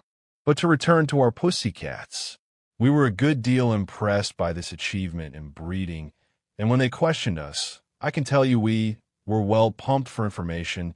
We told of what had been done for dogs and horses and cattle, but that there was no effort applied to cats, except for show purposes. I wish I could represent the kind, quiet, steady, ingenious way they questioned us. It was not just curiosity. They weren't a bit more curious about us than we were about them, if as much. But they were bent on understanding our kind of civilization, and their lines of interrogation would gradually surround us and drive us until we found ourselves up against some admissions we did not want to make. Are all these breeds of dogs you have made useful? They asked. Oh, useful? Why, the hunting dogs and watchdogs and sheepdogs are useful. And sled dogs, of course, and ratters, I suppose, but we don't keep dogs for their usefulness. The dog is the friend of man. We say we love them. That they understood. We love our cats that way. They surely are our friends, and helpers, too. You can see how intelligent and affectionate they are. It was a fact. I'd never seen such cats, except in a few rare instances. Big, handsome, silky things, friendly with everyone and devotedly attached to their special owners. You must have a heartbreaking time drowning kittens, we suggested. But they said, oh no. You see, we care for them, as you do for your valuable cattle. The fathers are few compared to the mothers, just a few very fine ones in each town. They live quite happily in walled gardens and the houses of their friends. But they only have a mating season once a year. Rather hard on Thomas, isn't it? Suggested Terry. Oh no, truly. You see, it is many centuries that we have been breeding the kind of cats we wanted. They are healthy and happy and friendly, as you see. How do you manage with your dogs? Do you keep them in pairs, or segregate the fathers, or what? Then we explained that, well, that it wasn't a question of fathers exactly, that nobody wanted a mother dog, that practically all our dogs were males. There was only a very small percentage of females allowed to live. Then Zava, observing Terry with her grave, sweet smile, quoted back at him, rather hard on Thomas, isn't it? Do they enjoy it? Living without mates? Are your dogs as uniformly healthy and sweet, tempered as our cats? Jeff laughed, eyeing Terry mischievously. As a matter of fact, we began to feel Jeff something of a traitor. He so often flopped over and took their side of things. Also, his medical knowledge gave him a different point of view somehow. I'm sorry to admit, he told them, that the dog, with us, is the most diseased of any animal, next to man. And as to temper, there are always some dogs who bite people, especially children. That was pure malice. You see, children were the raison d'etre in this country. All our interlocutors sat up straight at once. They were still gentle, still restrained, but there was a note of deep amazement in their voices. Do we understand that you keep an animal, an unmated male animal, that bites children? About how many are there of them, please? Thousands in a large city, said Jeff, and nearly every family has one in the country. Terry broke in at this. You must not imagine they are all dangerous. It's not 1 in 100 that ever bites anybody. Why, they're the best friends of the children. A boy doesn't have half a chance that hasn't a dog to play with. And the girls? Asked Summel. Oh, girls. Why, they like them too, he said, but his voice flattered a little. They always notice little things like that, we found later. Little by little they wrung from us the fact that the friend of man in the city was a prisoner, was taken out for his meager exercise on a leash, was liable not only to many diseases, but to the one destroying horror of rabies, and in many cases for the safety of the citizens had to go muzzled. Jeff maliciously added vivid instances he had known or read of injury and death from mad dogs. They did not scold or fuss about it. Calm as judges those women were. But they made notes. Modine read them to us. Please tell me if I have the facts correct, she said. In your country, and in others too? Yes, we admitted, in most civilized countries. In most civilized countries, a kind of animal is kept which is no longer useful. They are a protection, Terry insisted. They bark if burglars try to get in. Then she made notes of burglars and went on. Because of the love which people bear to this animal. Zava interrupted here. Is it the men or the women who love this animal so much? Both, insisted Terry. Equally, she inquired. And Jeff said, Nonsense, Terry. You know men like dogs better than women do, as a whole. Because they love it so much, especially men. This animal is kept shut up or chained. Why? Suddenly asked Summel. We keep our father cats shut up because we do not want too much fathering, but they are not chained. They have large grounds to run in. A valuable dog would be stolen if he was let loose, I said. We put collars on them, with the owner's name, in case they do stray. Besides, they get into fights. A valuable dog might easily be killed by a bigger one. I see, she said. They fight when they meet. Is that common? We admitted that it was. They're kept shut up or chained. She paused again and asked, Is not a dog fond of running? Are they not built for speed? That we admitted, too, and Jeff, still malicious, enlightened them further. I've always thought it was a pathetic sight, both ways, to see a man or a woman taking a dog to walk at the end of a string. Have you bred them to be as neat in their habits as cats are? Was the next question. And when Jeff told them of the effect of dogs on sidewalk merchandise and the streets generally, they found it hard to believe. You see, their country was as neat as a Dutch kitchen and as to sanitation, but I might as well start in now with as much as I can remember of the history of this amazing country before further description. And I'll summarize here a bit as to our opportunities for learning it. I will not try to repeat the careful, detailed account I lost.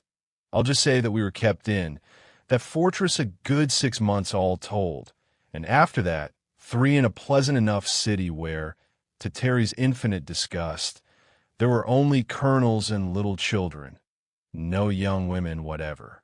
Then we were under surveillance for 3 more, always with a tutor or a guard or both. But those months were pleasant because we were really getting acquainted with the girls. That was a chapter, or will be. I will try to do justice to it. We learned their language pretty thoroughly, had to, and they learned ours much more quickly and used it to hasten our own studies. Jeff, who was never without reading matter of some sort, had 2 little books with him, a novel and a little anthology of verse, and I had one of those pocket encyclopedias, a fat little thing bursting with facts. These were used in our education, and theirs. Then as soon as we were up to it, they furnished us with plenty of their own books, and I went in for the history part. I wanted to understand the genesis of this miracle of theirs. And this is what happened, according to their records. As to geography, at about the time of the Christian era, this land had a free passage to the sea. I'm not saying where, for good reasons, but there was a fairly easy pass through that wall of mountains behind us, and there is no doubt in my mind that these people were of Aryan stock and were once in contact with the best civilization of the Old World. They were white, but somewhat darker than our northern races because of their constant exposure to sun and air. The country was far larger then, including much land beyond the pass and a strip of coast. They had ships, commerce, an army, a king, for at that time they were what they so calmly called us, a bisexual race. What happened to them first was merely a succession of historic misfortunes, such as have befallen other nations often enough.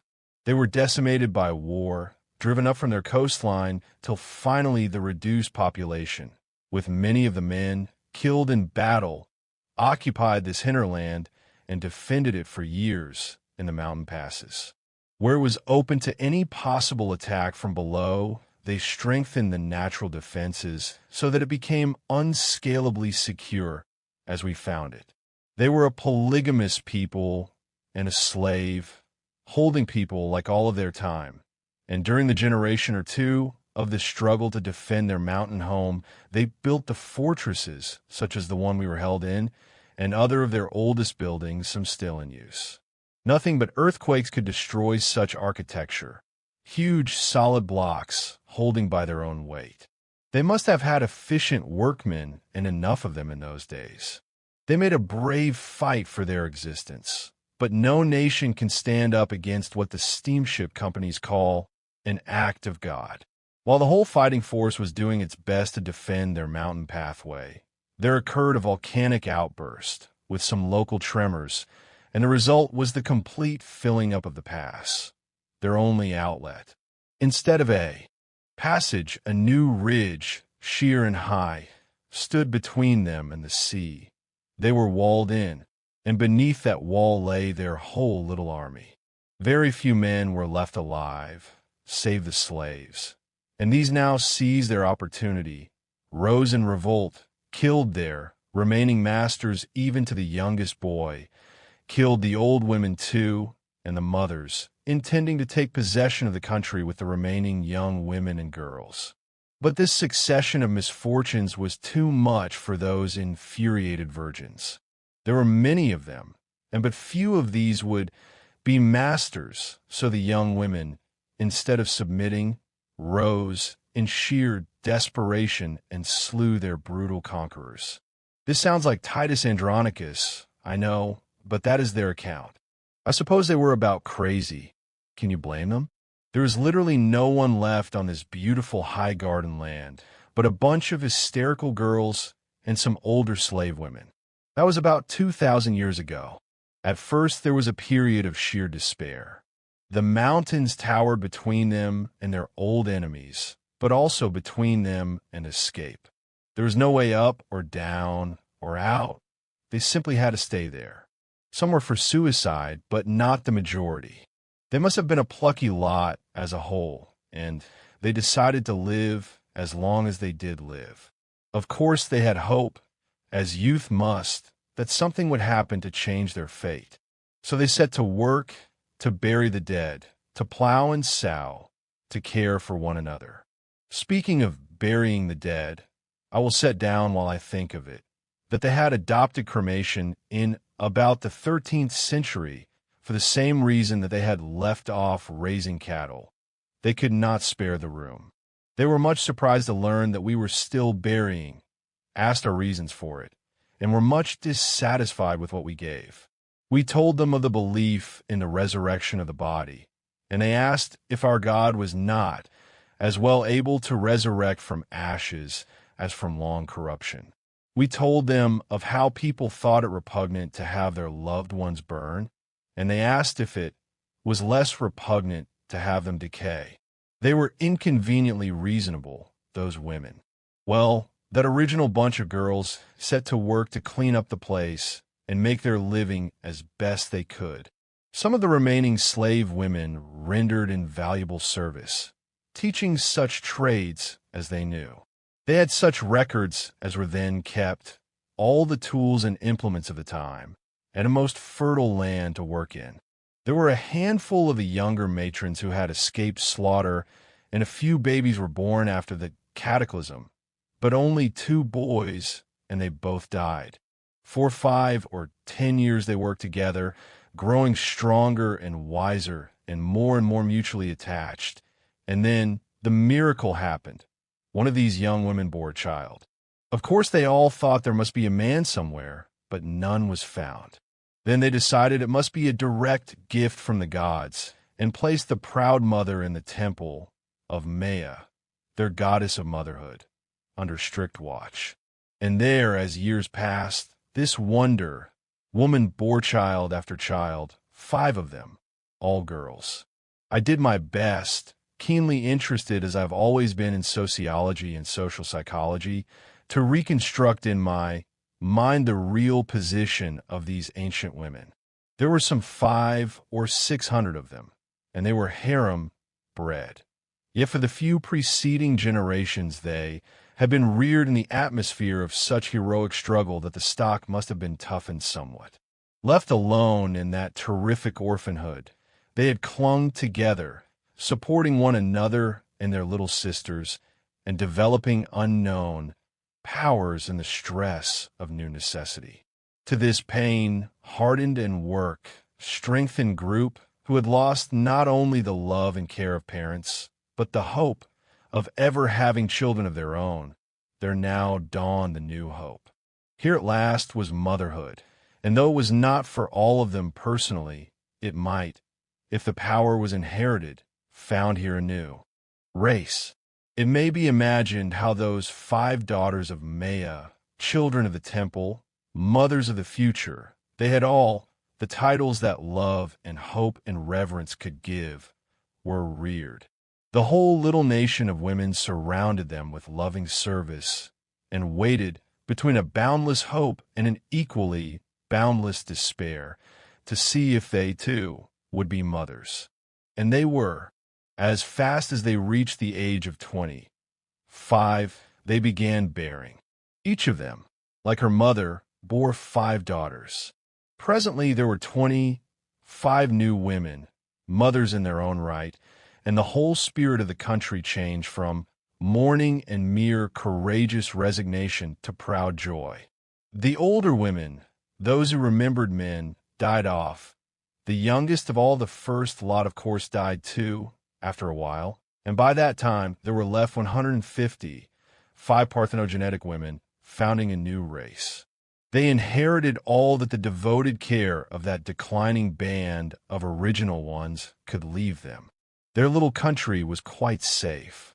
Their farms and gardens were all in full production. Such industries as they had were in careful order. The records of their past were all preserved, and for years the older women had spent their time in the best teaching they were capable of, that they might leave to the little group of sisters and mothers all they possessed of skill and knowledge. There you have the start of Herland. One family, all descended from one mother. She lived to 100 years old, lived to see her 125 great-granddaughters born, lived as queen, priestess, mother of them all, and died with a nobler pride and a fuller joy than perhaps any human soul has ever known. She alone had founded a new race. The first 5 daughters had grown up in an atmosphere of holy calm, of awed watchful waiting, of breathless prayer. To them the longed, for motherhood was not only a personal joy, but a nation's hope. Their 25 daughters, in turn, with a stronger hope, a richer, wider outlook, with the devoted love and care of all the surviving population, grew up as a holy sisterhood, their whole ardent youth looking forward to their great office. And at last they were left alone. The white-haired first mother was gone, and this one family, 5 sisters, 25 first cousins, and 125 second cousins, began a new race. Here you have human beings, unquestionably, but what we were slow in understanding was how these ultra women, inheriting only from women, had eliminated not only certain masculine characteristics, which of course we did not look for, but so much of what we had always thought essentially feminine. The tradition of men as guardians and protectors had quite died out. These stalwart virgins had no men to fear and therefore no need of protection. As to wild beasts, there were none in their sheltered land. The power of mother love, That maternal instinct we so highly laud was theirs, of course, raised to its highest power. And a sister, love which, even while recognizing the actual relationship, we found it hard to credit. Terry, incredulous, even contemptuous when we were alone, refused to believe the story. A lot of traditions as old as Herodotus, and about as trustworthy, he said. It's likely women, just a pack of women, would have hung together like that. We all know women can't organize, that they scrap like anything, are frightfully jealous. But these new ladies didn't have anyone to be jealous of, remember, drawled Jeff. That's a likely story, Terry sneered. Why don't you invent a likelier one? I asked him. Here are the women, nothing but women, and you yourself admit there's no trace of a man in the country. This was after we had been about a good deal. I'll admit that, he growled. And it's a big miss, too. There's not only no fun without no real sport, no competition, but these women aren't womanly. You know they aren't. That kind of talk always set Jeff going, and I gradually grew to side with him. Then you don't call a breed of women whose one concern is motherhood womanly? He asked. Indeed I don't, snapped Terry. What does a man care for motherhood when he hasn't a ghost of a chance at fatherhood? And besides, what's the good of talking sentiment when we are just men together? What a man wants of women is a good deal more than all this motherhood. We were as patient as possible with Terry. He had lived about 9 months among the colonels when he made that outburst, and with no chance at any more strenuous excitement than our gymnastics gave us, save for our escape fiasco. I don't suppose Terry had ever lived so long with neither love, combat, nor danger to employ his superabundant energies, and he was irritable. Neither Jeff nor I found it so wearing. I was so much interested intellectually that our confinement did not wear on me. And as for Jeff, bless his heart, he enjoyed the society of that tutor of his almost as much as if she had been a girl. I don't know, but more. As to Terry's criticism, it was true. These women, whose essential distinction of motherhood was the dominant note of their whole culture, were strikingly deficient in what we call femininity. This led me very promptly to the conviction that those feminine charms we are so fond of are not feminine at all, but mere reflected masculinity, developed to please us because they had to please us, and in no way essential to the real fulfillment of their great process. But Terry came to no such conclusion. Just you wait till I get out, he muttered. Then we both cautioned him. Look here, Terry, my boy, you be careful. They've been mighty good to us, but do you remember the anesthesia? If you do any mischief in this virgin land, beware of the vengeance of the maiden ants. Come, be a man. It won't be forever. To return to the history, they began at once to plan and built for their children, all the strength and intelligence of the whole of them devoted to that one thing. Each girl, of course, was reared in full knowledge of her crowning office, and they had, even then, very high ideas of the molding powers of the mother, as well as those of education. Such high ideals as they had: beauty, health, strength, intellect, goodness for those they prayed and worked. They had no enemies. They themselves were all sisters and friends. The land was fair before them, and a great future began to form itself in their minds. The religion they had to begin with was much like that of old Greece, a number of gods and goddesses, but they lost all interest in deities of war and plunder and gradually centered on their mother goddess altogether. Then, as they grew more intelligent, this had turned into a sort of maternal pantheism. Here was Mother Earth, bearing fruit. All that they ate was fruit of motherhood, from seed or egg or their product. By motherhood they were born, and by motherhood they lived. Life was, to them, just a long cycle of motherhood. But very early they recognized the need of improvement as well as of mere repetition, and devoted their combined intelligence to that problem: how to make the best kind of people. First, this was merely the hope of bearing better ones. And then they recognized that however the children differed at birth, the real growth lay later, through education. Then things began to hum. As I learned more and more to appreciate what these women had accomplished, the less proud I was of what we, with all our manhood, had done. You see, they had had no wars. They had had no kings and no priests and no aristocracies. They were sisters, and as they grew together, not by competition, but by united action. We tried to put in a good word for competition, and they were keenly interested. Indeed, we soon found from their earnest questions of us that they were prepared to believe our world must be better than theirs. They were not sure. They wanted to know, but there was no such arrogance about them as might have been expected. We rather spread ourselves, telling of the advantages of competition, how it developed fine qualities, that without it there would be no stimulus to industry. Terry was very strong on that point. No stimulus to industry, they repeated with that puzzled look we had learned to know so well. Stimulus? To industry? But don't you like to work? No man would work unless he had to, Terry declared. Oh, no man. You mean that is one of your sex distinctions? No, indeed, he said hastily. No one, I mean man or woman, would work without incentive. Competition is the motor power, you see. It is not with us, they explained gently, so it is hard for us to understand. Do you mean, for instance, that with you no mother would work for her children without the stimulus of competition? No, he admitted that he did not mean that. Mothers, he supposed, would of course work for their children in the home, but the world's work was different. That had to be done by men and required the competitive element. All our teachers were eagerly interested. We want so much to know. You have the whole world to tell us of, and we have only our little land. And there are two of you, the two sexes, to love and help one another. It must be a rich and wonderful world.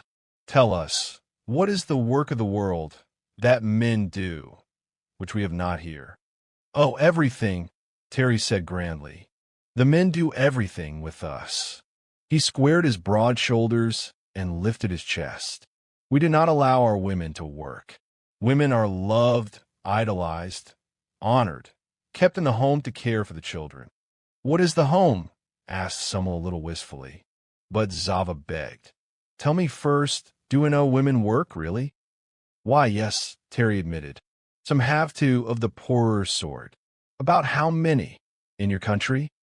About 7 or 8 million, said Jeff, as mischievous as ever. Chapter 6. Comparisons are odious. I had always been proud of my country, of course. Everyone is. Compared with the other lands and other races I knew, the United States of America had always seemed to me, speaking modestly, as good as the best of them. But just as a clear-eyed, intelligent, perfectly honest, and well-meaning child will frequently jar one's self, esteem by innocent questions, so did these women, without the slightest appearance of malice or satire, continually bring up points of discussion which we spent our best efforts in evading. Now that we were fairly proficient in their language, had read a lot about their history, and had given them the general outlines of ours, they were able to press their questions closer. So when Jeff admitted the number of women wage earners we had, they instantly asked for the total population for the proportion of adult women and found that there were but 20 million or so at the outside. Then at least a third of your women are, what is it you call them? Wage earners. And they are all poor. What is poor exactly? Ours is the best country in the world as to poverty, Terry told them. We do not have the wretched paupers and beggars of the older countries, I assure you. Why, European visitors tell us, we don't know what poverty is. Neither do we, answered Zava.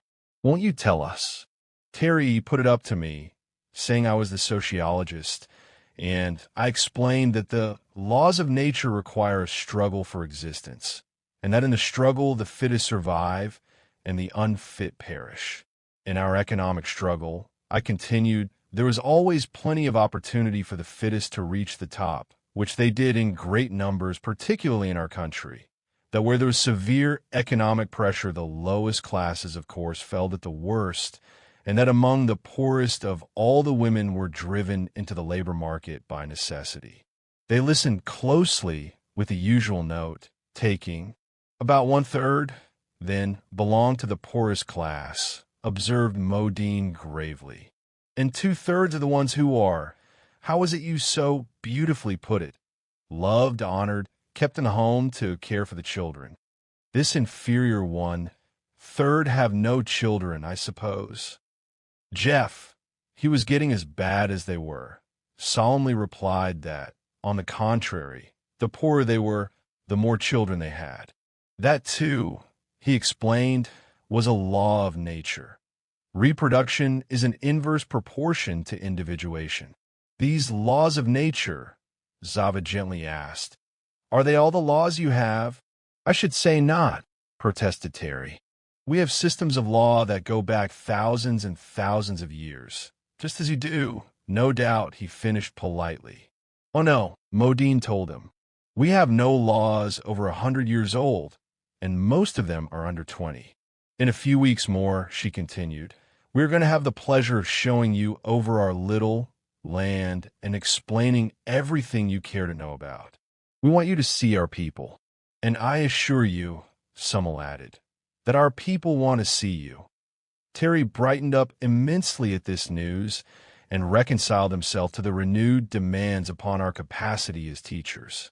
It was lucky that we knew so little, really, and had no books to refer to else. I fancy we might all be there yet, teaching those eager-minded women about the rest of the world. As to geography, they had the tradition of the great sea beyond the mountains, and they could see for themselves the endless thick forested plains below them. That was all. But from a few records of their ancient condition, not before the flood with them, but before that mighty quake which had cut them off so completely, they were aware that there were other peoples and other countries. In geology, they were quite ignorant. As to anthropology, they had those same remnants of information about other peoples and the knowledge of the savagery of the occupants of those dim forests below. Nevertheless, they had inferred, marvelously keen on inference and deduction their minds were, the existence and development of civilization in other places, much as we infer it on other planets.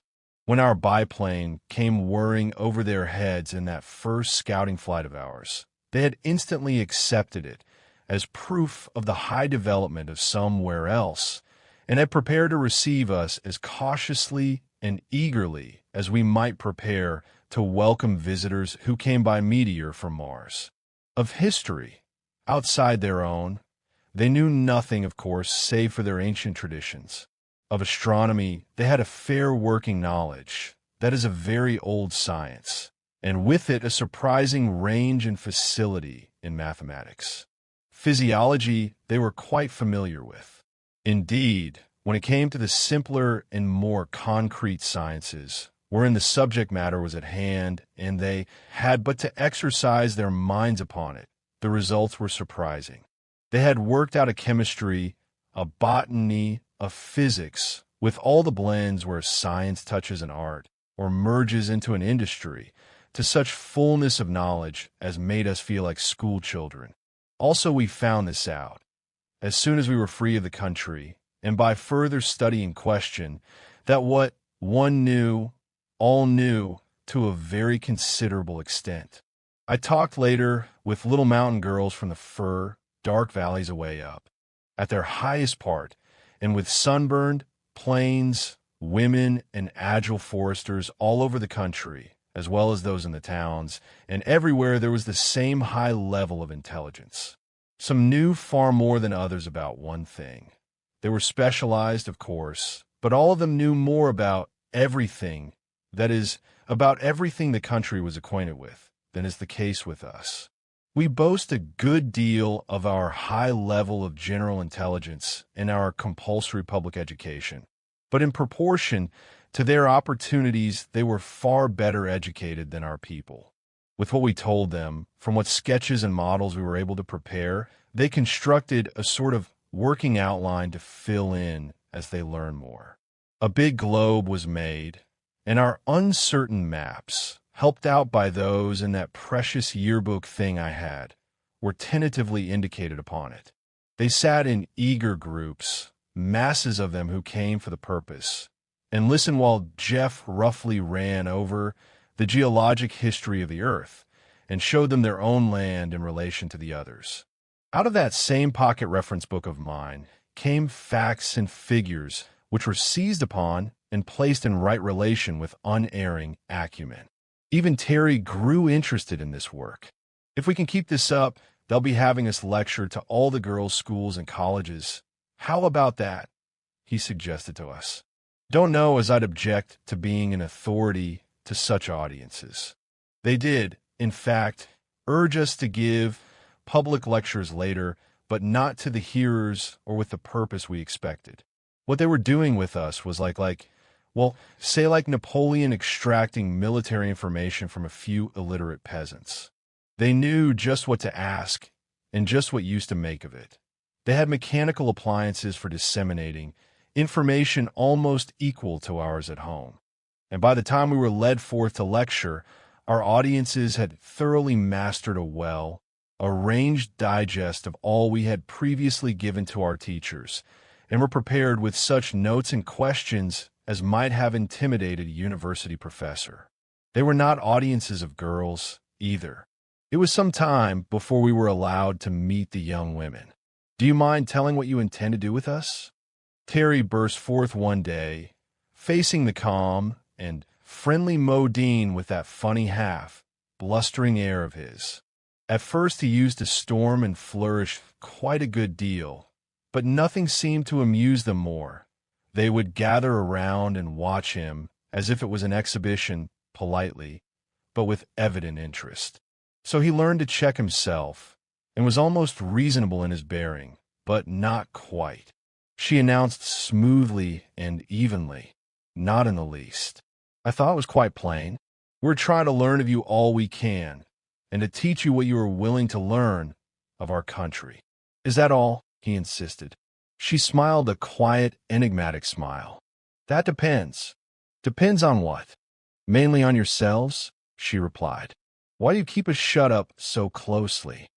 Because we do not feel quite safe in allowing you at large where there are so many young women. Terry was really pleased at that. He had thought as much inwardly, but he pushed the question. Why should you be afraid? We are gentlemen. She smiled that little smile again and asked, Are gentlemen always safe? You surely do not think that any of us, he said it with a good deal of emphasis on the us, would hurt your young girls?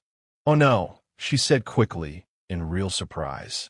The danger is quite the other way. They might hurt you.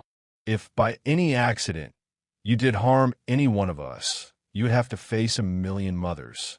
He looked so amazed and outraged that Jeff and I laughed outright, but she went on gently. I do not think you quite understand yet. You are but men, 3 men, in a country where the whole population are mothers, or are going to be. Motherhood means to us something which I cannot yet discover in any of the countries of which you tell us. You have spoken, she turned to Jeff, of human brotherhood as a great idea among you, but even that I judge is far from a practical expression. Jeff nodded rather sadly. Very far, he said. Here we have human motherhood, in full working use, she went on. Nothing else except the literal sisterhood of our origin and the far higher and deeper union of our social growth. The children in this country are the one center and focus of all our thoughts. Every step of our advance is always considered in its effect on them, on the race. You see, we are mothers, she repeated, as if in that she had said it all. I don't see how that fact, which is shared by all women, constitutes any risk to us, Terry persisted. You mean they would defend their children from attack? Of course, any mothers would. But we are not savages, my dear lady. We are not going to hurt any mother's child. They looked at one another and shook their heads a little, but Zava turned to Jeff and urged him to make us see, said he seemed to understand more fully than we did. And he tried. I can see it now, or at least much more of it, but it has taken me a long time and a good deal of honest intellectual effort. What they call motherhood was like this. They began with a really high degree of social development, something like that of ancient Egypt or Greece. Then they suffered the loss of everything masculine, and supposed at first that all human power and safety had gone too. Then they developed this virgin birth capacity. Then, since the prosperity of their children depended on it, the fullest and subtlest coordination began to be practiced. I remember how long Terry balked at the evident unanimity of these women, the most conspicuous feature of their whole culture. It's impossible, he would insist. Women cannot cooperate. It's against nature. When we urged the obvious fact, he would say, fiddlesticks or hang your facts. I tell you it can't be done. And we never succeeded in shutting him up till Jeff dragged in the Hymenoptera. Go to the ant, thou sluggard, and learn something, he said triumphantly. Don't they cooperate pretty well? You can't beat it. This place is just like an enormous anthill. You know, an anthill is nothing but a nursery. And how about bees? Don't they manage to cooperate and love one another? As that precious constable had it.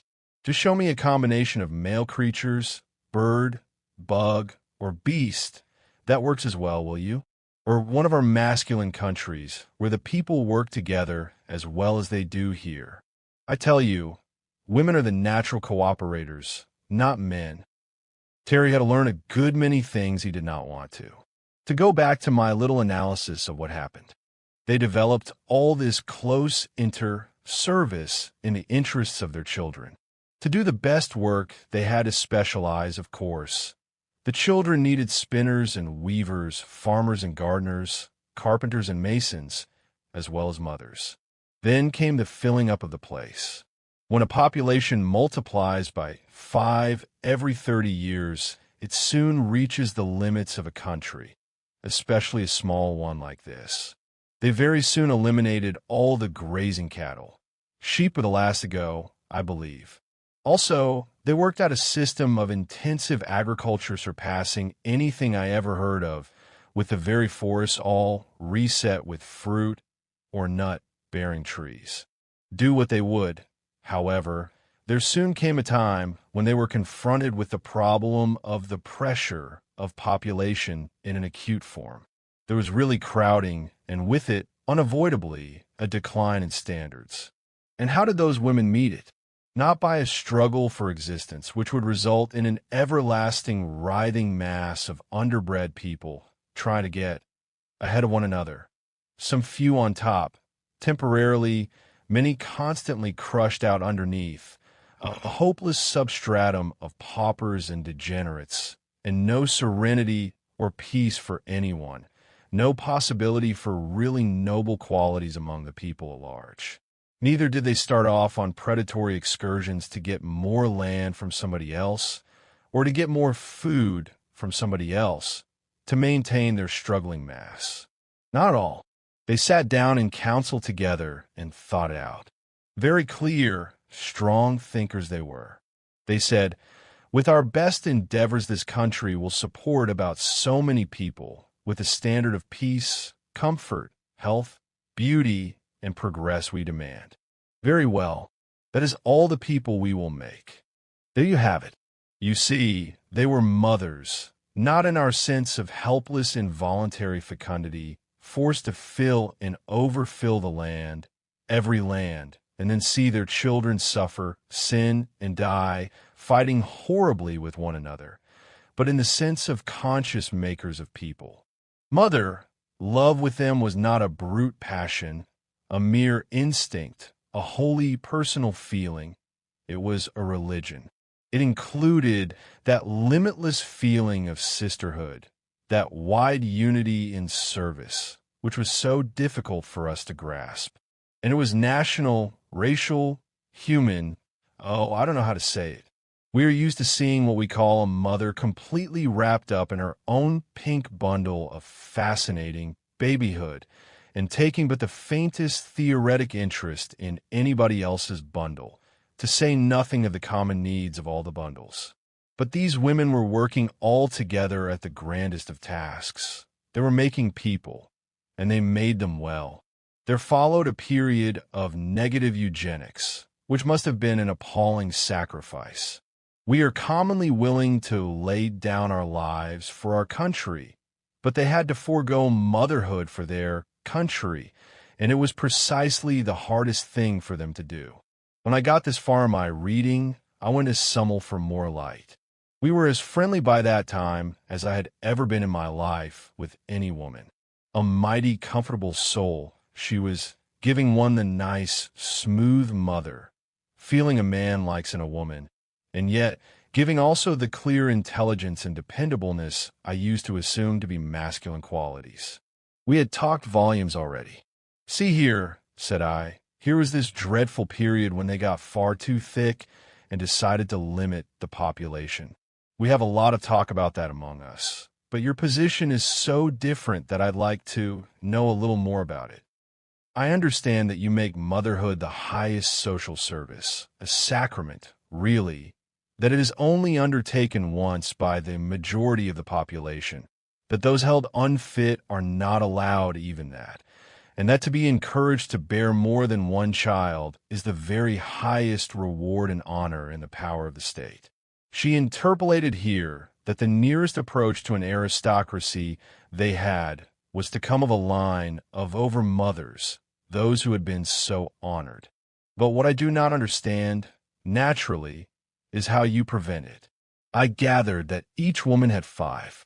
You have no tyrannical husbands to hold in check, and you surely do not destroy the unborn. The look of ghastly horror she gave me I shall never forget. She started from her chair, pale, her eyes blazing. "Destroy the unborn," she said in a hard whisper. "Do men do that in your country?" "Men," I began to answer, rather hotly, and then saw the gulf before me.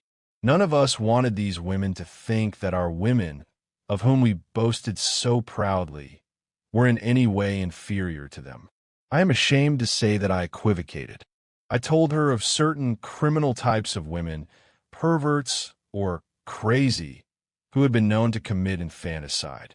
I told her, truly enough, that there was much in our land which was open to criticism, but that I hated to dwell on our defects until they understood us and our conditions better. And, making a wide detour, I scrambled back to my question of how they limited the population. As for Summel, she seemed sorry, a little ashamed even, of her too clearly expressed amazement. As I look back now, knowing them better, I am more and more amazed as I appreciate the exquisite courtesy with which they had received over and over again statements and admissions on our part, which must have revolted them to the soul. She explained to me, with sweet seriousness, that as I had supposed, at first each woman bore 5 children, and that, in their eager desire to build up a nation, they had gone on in that way for a few centuries, till they were confronted with the absolute need of a limit. This fact was equally plain to all. All were equally interested. They were now as anxious to check their wonderful power as they had been to develop it, and for some, generations gave the matter their most earnest thought and study. "We were living on rations before we worked it out," she said. "But we did work it out. You see, before a child comes to one of us, there is a period of utter exaltation. The whole being is uplifted and filled with a concentrated desire for that child. We learn to look forward to that period with the greatest caution. Often our young women, those to whom motherhood had not yet come, would voluntarily defer it. When that deep inner demand for a child began to be felt, she would deliberately engage in the most active work, physical and mental, and even more important, would solace her longing by the direct care and service of the babies we already had. She paused. Her wise, sweet face grew deeply, reverently tender. We soon grew to see that mother love has more than one channel of expression. I think the reason our children are so fully loved by all of us is that we never, any of us, have enough of our own. This seemed to me infinitely pathetic, and I said so. We have much that is bitter and hard in our life at home. I told her, but this seems to me piteous beyond words, a whole nation of starving mothers. But she smiled her deep, contented smile, and said I quite misunderstood. We each go without a certain range of personal joy, she said. But remember, we each have 1,000,000 children to love and serve. Our children. It was beyond me to hear a lot of women talk about our children. But I suppose that is the way the ants and bees would talk. Do talk, maybe. That was what they did, anyhow.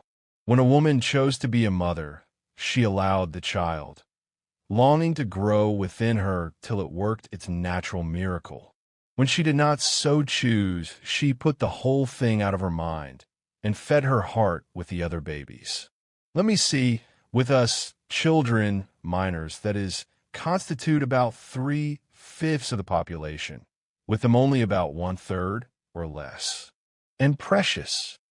No sole heir to an empire's throne, no solitary millionaire baby, no only child of middle-aged parents could compare as an idol with these Herland children. But before I start on that subject, I must finish up that little analysis I was trying to make. They did effectually and permanently limit the population in numbers, so that the country furnished plenty for the fullest, richest life for all of them. Plenty of everything, including room, air, solitude even. And then they set to work to improve that population in quality, since they were restricted in quantity. This they had been at work on uninterruptedly for some 1,500 years. Do you wonder they were nice people? Physiology, hygiene, sanitation, physical culture, all that line of work had been perfected long since. Sickness was almost wholly unknown among them, so much so that a previously high development in what we call the science of medicine had become practically a lost art. They were a clean, bred, vigorous lot, having the best of care, the most perfect living conditions always. When it came to psychology, there was no one thing which left us so dumbfounded, so really awed, as the everyday working knowledge and practice they had in this line. As we learned more and more of it, we learned to appreciate the exquisite mastery with which we ourselves, strangers of alien race, of unknown opposite sex, have been understood and provided for from the first. With this wide, deep, thorough knowledge, they had met and solved the problems of education in ways some of which I hope to make clear later. Those nation loved children of theirs compared with the average in our country as the most perfectly cultivated, richly developed roses compare with tumbleweeds. Yet they did not seem cultivated at all. It had all become a natural condition. And this people, steadily developing in mental capacity, in will power, in social devotion, had been playing with the arts and sciences, as far as they knew them, for a good many centuries now, with inevitable success. Into this quiet, lovely land, among these wise, sweet, strong women, we, in our easy assumption of superiority, had suddenly arrived, and now, tamed and trained to a degree they considered safe, we were at last brought out to see the country, to know the people. Chapter 7. Our growing modesty. Being at last considered sufficiently tamed and trained to be trusted with scissors, we barbered ourselves as best we could. A close, trim beard is certainly more comfortable than a full one. Razors, naturally, they could not supply. With so many old women, you'd think there'd be some razors, sneered Terry. Whereat Jeff pointed out that he never before had seen such complete absence of facial hair on women. Looks to me as if the absence of men made them more feminine in that regard. Anyhow, he suggested. Well, it's the only one then, Terry reluctantly agreed. A less feminine lot I never saw. A child apiece doesn't seem to be enough to develop what I call motherliness. Terry's idea of motherliness was the usual one, involving a baby in arms or a little flock about her knees, and the complete absorption of the mother in said baby or flock. A motherliness which dominated society, which influenced every art and industry, which absolutely protected all childhood, and gave to it the most perfect care and training, did not seem motherly to Terry. We had become well used to the clothes. They were quite as comfortable as our own, in some ways more so, and undeniably better looking. As to pockets, they left nothing to be desired. That second garment was fairly quilted with pockets. They were most ingeniously arranged, so as to be convenient to the hand and not inconvenient to the body, and were so placed as at once to strengthen the garment and add decorative lines of stitching. In this, as in so many other points we had now to observe, there was shown the action of a practical intelligence, coupled with fine artistic feeling and, apparently, untrammeled by any injurious influences. Our first step of comparative freedom was a personally conducted tour of the country. No pentagonal bodyguard now, only our special tutors, and we got on famously with them. Jeff said he loved Zava like an ant, only jollier than any ant I ever saw. Summel and I were as chummy as could be, the best of friends, but it was funny to watch Terry and Modine. She was patient with him and courteous, but it was like the patience and courtesy of some great man, say a skilled, experienced diplomat with a schoolgirl. Her grave acquiescence with his most preposterous expression of feeling. Her genial laughter, not only with, but I often felt, at him, though impeccably polite. Her innocent questions, which almost invariably led him to say more than he intended.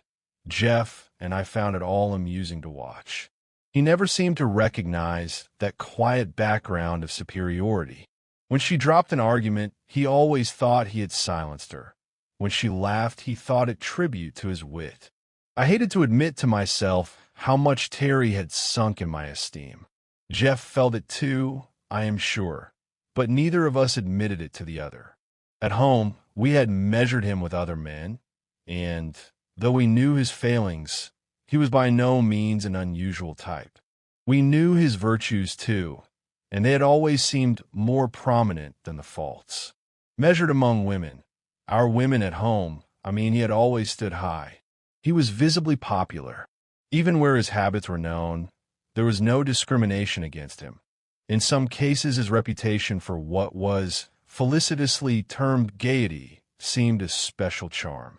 But here, against the calm wisdom and quiet, restrained humor of these women, with only that blessed Jeff and my inconspicuous self to compare with, Terry did stand out rather strong.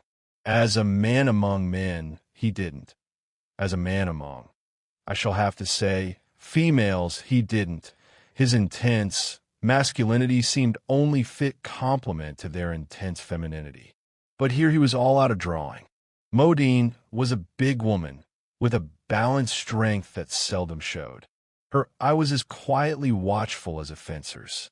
She maintained a pleasant relation with her charge, but I doubt if many, even in that country, could have done as well. He called her Maud, amongst ourselves, and said she was a good old soul, but a little slow, wherein he was quite wrong. Needless to say, he called Jeff's teacher Java, and sometimes Mocha or plain coffee, when specially mischievous, Chicory, and even Postum.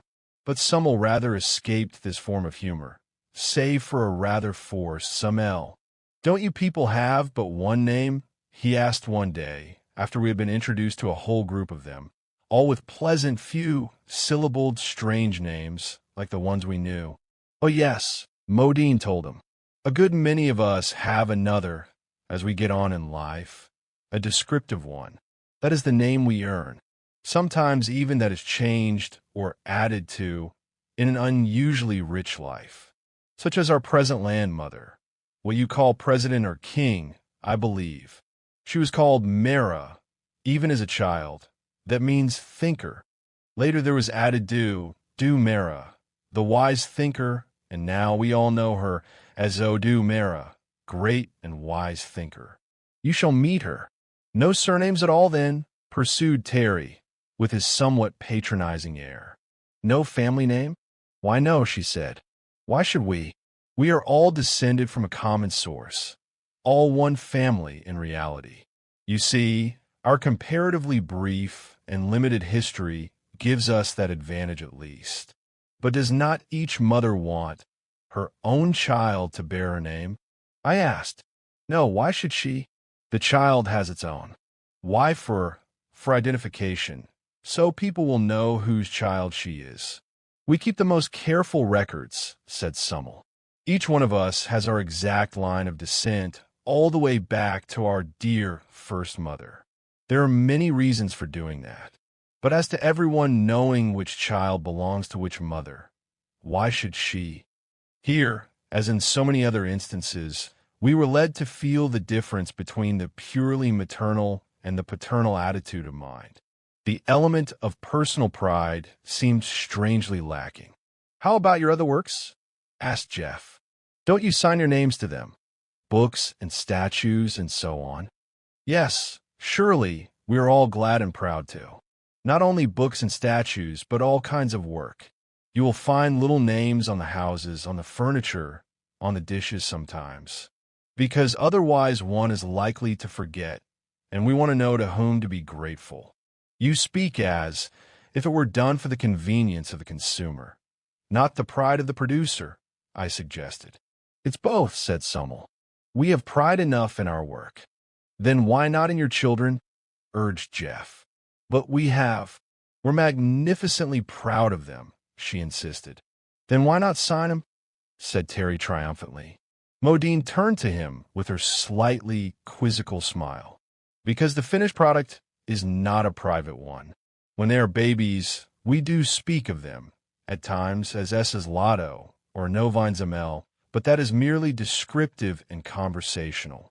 In the records, of course, the child stands in her own line of mothers. But in dealing with it personally, it is Lotto or Amel without dragging in its ancestors.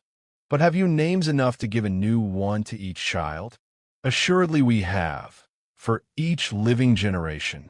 Then they asked about our methods and found first that we did so, and then that other nations did differently, upon which they wanted to know which method has been proved best.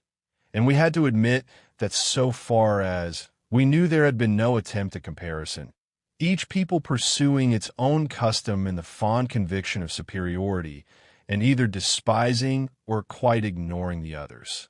With these women, the most salient quality in all their institutions was reasonableness. When I dug into the records to follow out any line of development, that was the most astonishing thing, the conscious effort to make it better. They had early observed the value of certain improvements, had easily inferred that there was room for more, and took the greatest pains to develop two kinds of minds, the critic and inventor. Those who showed an early tendency to observe, to discriminate, to suggest, were given special training for that function. And some of their highest officials spent their time in the most careful study of one or another branch of work with a view to its further improvement. In each generation, there was sure to arrive some new mind to detect faults and show need of alterations. And the whole corps of inventors was at hand to apply their special faculty at the point criticized and offer suggestions. We had learned by this time not to open a discussion on any of their characteristics without first priming ourselves to answer questions about our own methods. So I kept rather quiet on this matter of conscious improvement. We were not prepared to show our way was better. There was growing in our minds, at least in Jeff's and mine, a keen appreciation of the advantages of this strange country and its management. Terry remained critical. We laid most of it to his nerves. He certainly was irritable. The most conspicuous feature of the whole land was the perfection of its food supply. We had begun to notice from that very first walk in the forest, the first partial view from our plane. Now we were taken to see this mighty garden and shown its methods of culture. The country was about the size of Holland, some 10 or 12,000 square miles. One could lose a good many Hollands along the forest, smothered flanks of those mighty mountains. They had a population of about 3 million, not a large one, but quality is something. 3 million is quite enough to allow for considerable variation, and these people varied more widely than we could at first account for. Terry had insisted that if they were parthenogenetic, they'd be as alike as so many ants or aphids. He urged, their visible differences is proof that there must be men somewhere. But when we asked them, in our later, more intimate conversations, how they accounted for so much divergence without cross-fertilization, they attributed it partly to the careful education, which followed each slight tendency to differ, and partly to the law of mutation. This they had found in their work with plants, and fully proven in their own case. Physically, they were more alike than we, as they lacked all morbid or excessive types. They were tall, strong, healthy, and beautiful as a race, but differed individually in a wide range of feature, coloring, and expression. But surely the most important growth is in mind, and in the things we make urged summel. Do you find your physical variation, accompanied by a proportionate variation in ideas, feelings, and products? Or, among people who look more alike, do you find their internal life and their work as similar? We were rather doubtful on this point, and inclined to hold that there was more chance of improvement in greater physical variation. It certainly should be, Zavo admitted. We have always thought it a grave initial misfortune to have lost half our little world. Perhaps that is one reason why we have so striven for conscious improvement. But acquired traits are not transmissible, Terry declared. Weissman has proved that. They never disputed our absolute statements, only made notes of them. If that is so, then our improvement must be due either to mutation or solely to education, she gravely pursued. We certainly have improved. It may be that all these higher qualities were latent in the original mother, that careful education is bringing them out, and that our personal differences depend on slight variations in prenatal condition. I think it is more in your accumulated culture, Jeff suggested, and in the amazing psychic growth you have made. We know very little about methods of real soul culture, and you seem to know a great deal. Be that as it might, they certainly presented a higher level of active intelligence and of behavior than we had so far really grasped. Having known in our lives several people who showed the same delicate courtesy and were equally pleasant to live with, at least when they wore their company manners, we had assumed that our companions were a carefully chosen few. Later we were more and more impressed that all this gentle breeding was breeding, that they were born to it, reared in it, that it was as natural and universal with them as the gentleness of doves or the alleged wisdom of serpents. As for the intelligence, I confess that this was the most impressive and, to me, most mortifying of any single feature of Herland. We soon ceased to comment on this or other matters which to them were such obvious commonplaces as to call forth embarrassing questions about our own conditions. This was nowhere better shown than in that matter of food supply, which I will now attempt to describe. Having improved their agriculture to the highest point and carefully estimated the number of persons who could comfortably live on their square miles, having then limited their population to that number, one would think that was all there was to be done. But they had not thought so. To them, the country was a unit. It was theirs. They themselves were a unit, a conscious group. They thought in terms of the community. As such, their time, since, was not limited to the hopes and ambitions of an individual life. Therefore, they habitually considered and carried out plans for improvement which might cover centuries. I had never seen, had scarcely imagined, human beings undertaking such a work as the deliberate replanting of an entire forest area with different kinds of trees. Yet this seemed to them the simplest common sense, like a man's plowing up an inferior lawn and reseeding it. Now every tree bore fruit, edible fruit, that is.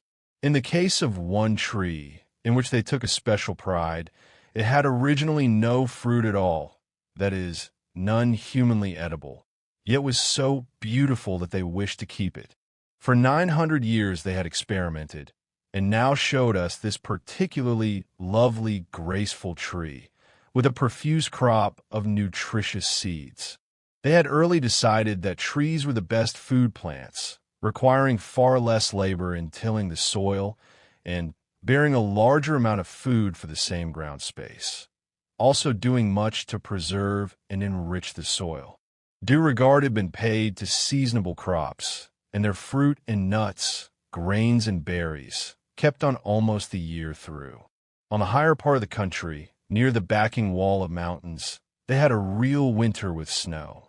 Toward the south-eastern point, where there was a large valley with a lake whose outlet was subterranean, the climate was like that of California, and citrus fruits, figs, and olives grew abundantly. What impressed me particularly was their scheme of fertilization. Here was this little shut, in piece of land where one would have thought an ordinary people would have been starved out long ago or reduced to an annual struggle for life. These careful culturists had worked out a perfect scheme of refeeding the soil with all that came out of it.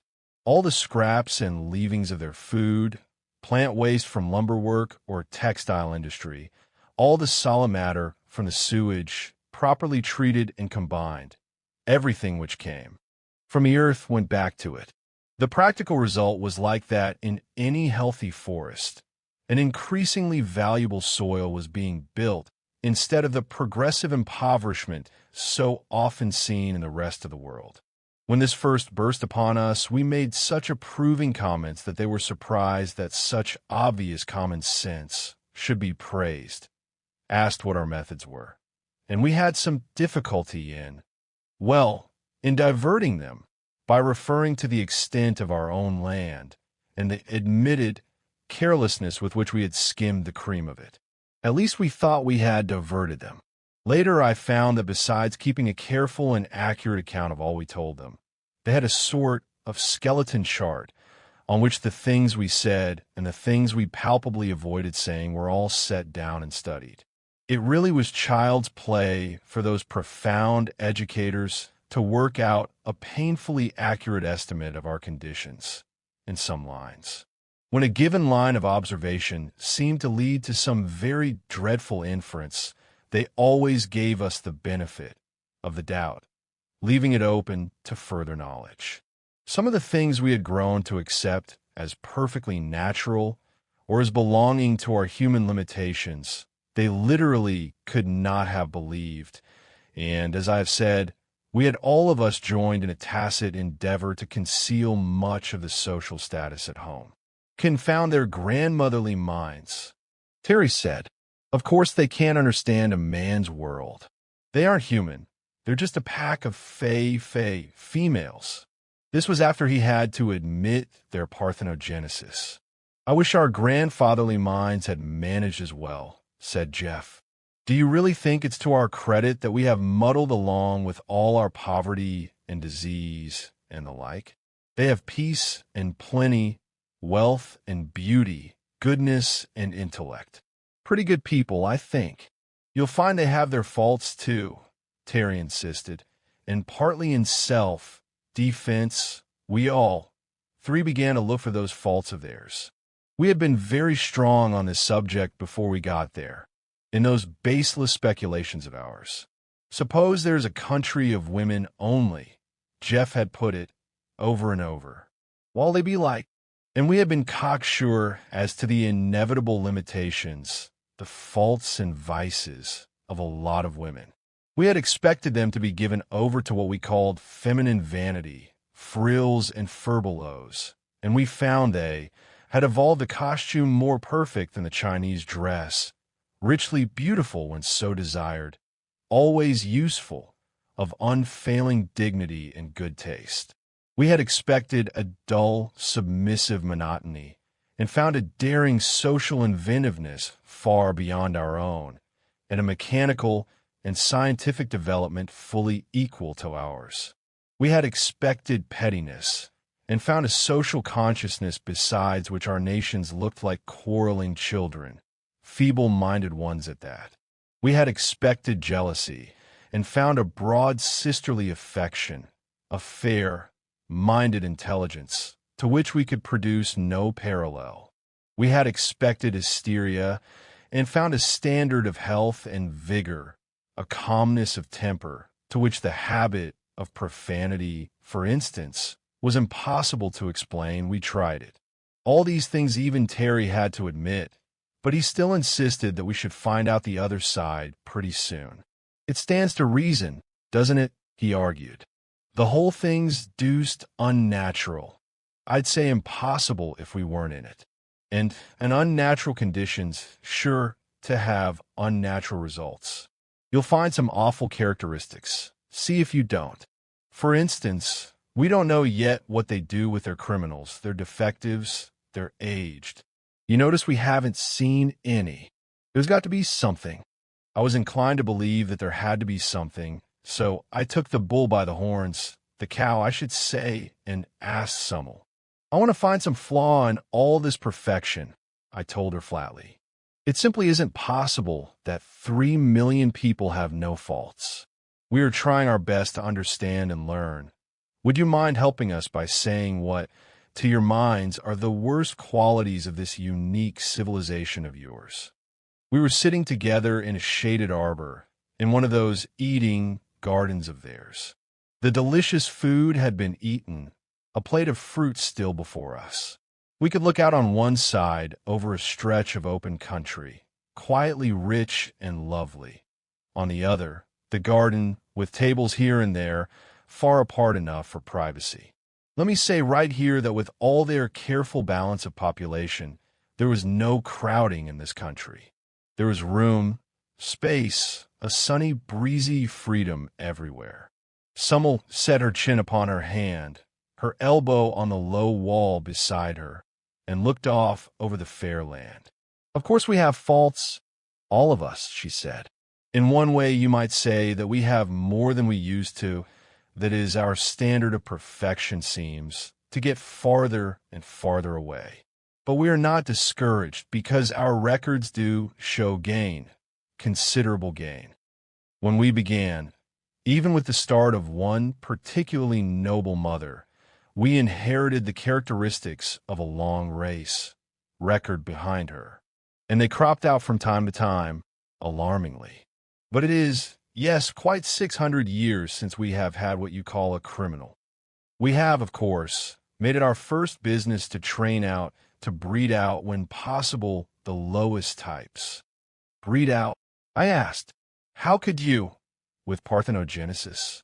If the girl showing the bad qualities had still the power to appreciate social duty, we appealed to her by that to renounce motherhood. Some of the few worst types were, fortunately, unable to reproduce. But if the fault was in a disproportionate egotism, then the girl was sure she had the right to have children, even that hers would be better than others. I can see that, I said. And then she would be likely to rear them in the same spirit. That we never allowed, answered Summel quietly. Allowed? I queried. Allowed a mother to rear her own children? Certainly not, said Summel, unless she was fit for that supreme task. This was rather a blow to my previous convictions. But I thought motherhood was for each of you. Motherhood, yes, that is maternity to bear child. But education is our highest art, only allowed to our highest artists. Education. I was puzzled again. I don't mean education. I mean by motherhood, not only child-bearing, but the care of babies. The care of babies involves education and is entrusted only to the most fit, she repeated. Then you separate mother and child. I cried in cold horror, something of Terry's feeling creeping over me, that there must be something wrong among these many virtues. Not usually, she patiently explained. You see, almost every woman values her maternity above everything else. Each girl holds it close and dear, an exquisite joy, a crowning honor, the most intimate, most personal, most precious thing. That is, the child. Rearing has come to be with us a culture so profoundly studied, practiced with such subtlety and skill, that the more we love our children, the less we are willing to trust that process to unskilled hands, even our own. But a mother's love? I ventured. She studied my face, trying to work out a means of clear explanation. You told us about your dentist, she said at length. Those quaintly specialized persons who spend their lives filling little holes in other persons' teeth, even in children's teeth sometimes. Yes, I said, not getting her drift. Does mother love urge mothers with you to fill their own children's teeth? Or to wish to? Why no, of course not, I protested. But that is a highly specialized craft. Surely the care of babies is open to any woman, any mother. We do not think so, she gently replied. Those of us who are the most highly competent fulfill that office, and a majority of our girls eagerly try for it. I assure you we have the very best. But the poor mother, bereaved of her baby, oh no, she earnestly assured me. Not in the least bereaved. It is her baby still. It is with her. She has not lost it, but she is not the only one to care for it. There are others whom she knows to be wiser. She knows it because she has studied as they did, practiced as they did, and honors their real superiority. For the child's sake, she is glad to have for it this highest care. I was unconvinced. Besides, this was only hearsay. I had yet to see the motherhood of Herland. Chapter 8. The Girls of Herland. At last Terry's ambition was realized.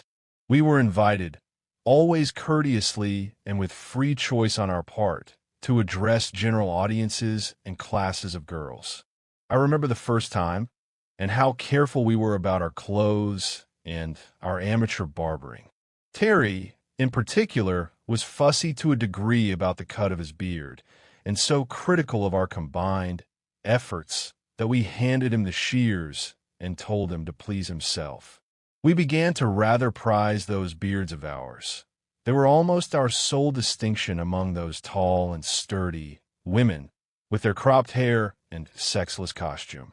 Being offered a wide selection of garments, we had chosen according to our personal taste, and were surprised to find, on meeting large audiences, that we were the most highly decorated, especially Terry.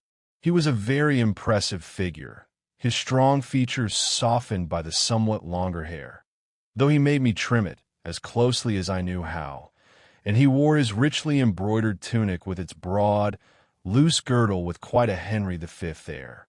Jeff looked more like a Huguenot lover, and I don't know what I looked like, only that I felt very comfortable. When I got back to our own padded armor and its starched borders, I realized with acute regret how comfortable were those Herland clothes. We scanned that audience, looking for the three bright faces we knew, but they were not to be seen. Just a multitude of girls, quiet, eager, watchful, all eyes and ears to listen and learn. We had been urged to give, as fully as we cared to, a sort of synopsis of world history, in brief, and to answer questions. We are so utterly ignorant, you see, Modine had explained to us. We know nothing but such science as we have worked out for ourselves, just the brain work of one small half country. And you, we gather, have helped one another all over the globe. Share your discoveries, pooling your progress. How wonderful, how supremely beautiful your civilization must be. Someone gave a further suggestion. You do not have to begin all over again, as you did with us. We have made a sort of digest of what we have learned from you, and it has been eagerly absorbed all over the country. Perhaps you would like to see our outline? We were eager to see it and deeply impressed. To us, at first, these women, unavoidably ignorant of what to us was the basic commonplace of knowledge, had seemed on the plane of children or of savages. What we had been forced to admit with growing acquaintance was that they were ignorant as Plato and Aristotle were, but with a highly developed mentality quite comparable to that of ancient Greece. Far be it from me to lumber these pages with an account of what we so imperfectly strove to teach them. The memorable fact is what they taught us, or some faint glimpse of it. And at present, our major interest was not at all in the subject matter of our talk, but in the audience. Girls, hundreds of them, eager, bright-eyed, attentive young faces, crowding questions, and, I regret to say, an increasing inability on our part to answer them effectively. Our special guides, who were on the platform with us, and sometimes aided in clarifying a question or, oftener, an answer, noticed this effect and closed the formal lecture part of the evening rather shortly. Our young women will be glad to meet you, Summel suggested, to talk with you more personally, if you are willing. Willing. We were impatient and said as much, at which I saw a flickering little smile cross Modine's face. Even then, with all those eager young things waiting to talk to us, a sudden question crossed my mind. What was their point of view? What did they think of us? We learned that later. Terry plunged in among those young creatures with a sort of rapture, somewhat as a glad swimmer takes to the sea. Jeff, with a rapt look on his high-bred face, approached as to a sacrament. But I was a little chilled by that last thought of mine, and kept my eyes open. I found time to watch Jeff, even while I was surrounded by an eager group of questioners, as we all were, and saw how his worshipping eyes, his grave courtesy, pleased and drew some of them, while others, rather stronger spirits they looked to be, drew away from his group to Terry's or mine. I watched Terry with special interest, knowing how he had longed for this time, and how irresistible he had always been at home. And I could see, just in snatches of course, how his suave and masterful approach seemed to irritate them. His too intimate glances were vaguely resented, his compliments puzzled and annoyed. Sometimes a girl would flush, not with drooped eyelids and inviting timidity, but with anger and a quick lift of the head. Girl after girl turned on her heel and left him, till he had but a small ring of questioners, and they, visibly, were the least girlish of the lot. I saw him looking pleased at first, as if he thought he was making a strong impression, but, finally, casting a look at Jeff, or me, he seemed less pleased, and less. As for me, I was most agreeably surprised. At home, I never was popular. I had my girlfriends, good ones, but they were friends, nothing else. Also, they were of somewhat the same clan, not popular in the sense of swarming admirers. But here, to my astonishment, I found my crowd was the largest. I have to generalize, of course, rather telescoping many impressions. But the first evening was a good sample of the impression we made. Jeff had a following, if I may call it that, of the more sentimental, though that's not the word I want. The less practical, perhaps, the girls who were artists of some sort, ethicists, teachers, that kind. Terry was reduced to a rather combative group. Keen, logical, inquiring minds, not overly sensitive, the very kind he liked least. While, as for me, I became quite cocky over my general popularity. Terry was furious about it. We could hardly blame him. "Girls!" he burst forth when that evening was over and we were by ourselves once more. "Call those girls." "Most delightful girls, I call them," said Jeff, his blue eyes dreamily contented. "What do you call them?" I mildly inquired. "Boys. Nothing but boys, most of them. A standoffish, disagreeable lot at that. Critical, impertinent youngsters. No girls at all." He was angry and severe, not a little jealous too, I think. Afterward, when he found out just what it was they did not like, he changed his manner somewhat and got on better.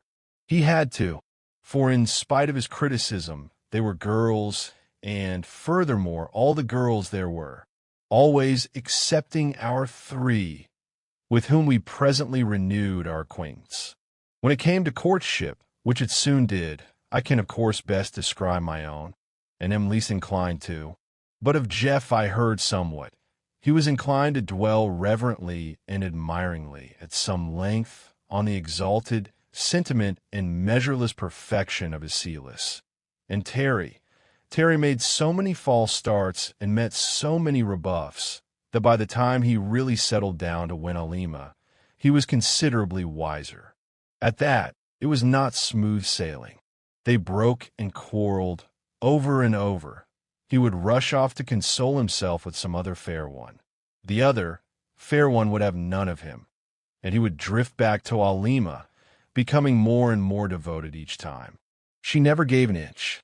A big, handsome creature, rather exceptionally strong even in that race of strong women, with a proud head and sweeping, level brows that lined across above her dark, eager eyes like the wide wings of a soaring hawk.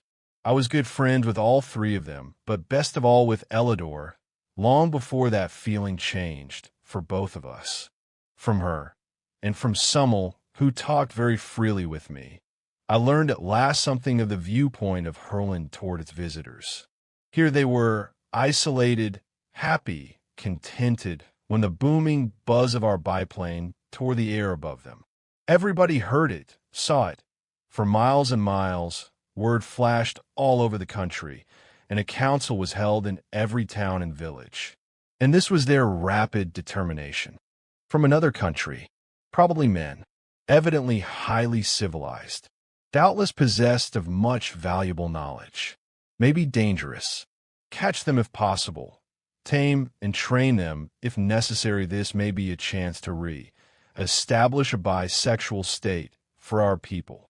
They were not afraid of us. 3 million highly intelligent women, or 2 million, counting only grown-ups, were not likely to be afraid of 3 young men.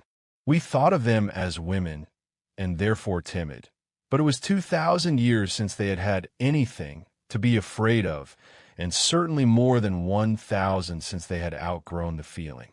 We thought, at least Terry did, that we could have our pick of them.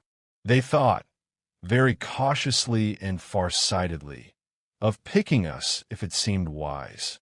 All that time we were in training, they studied us, analyzed us, prepared reports about us, and this information was widely disseminated all about the land.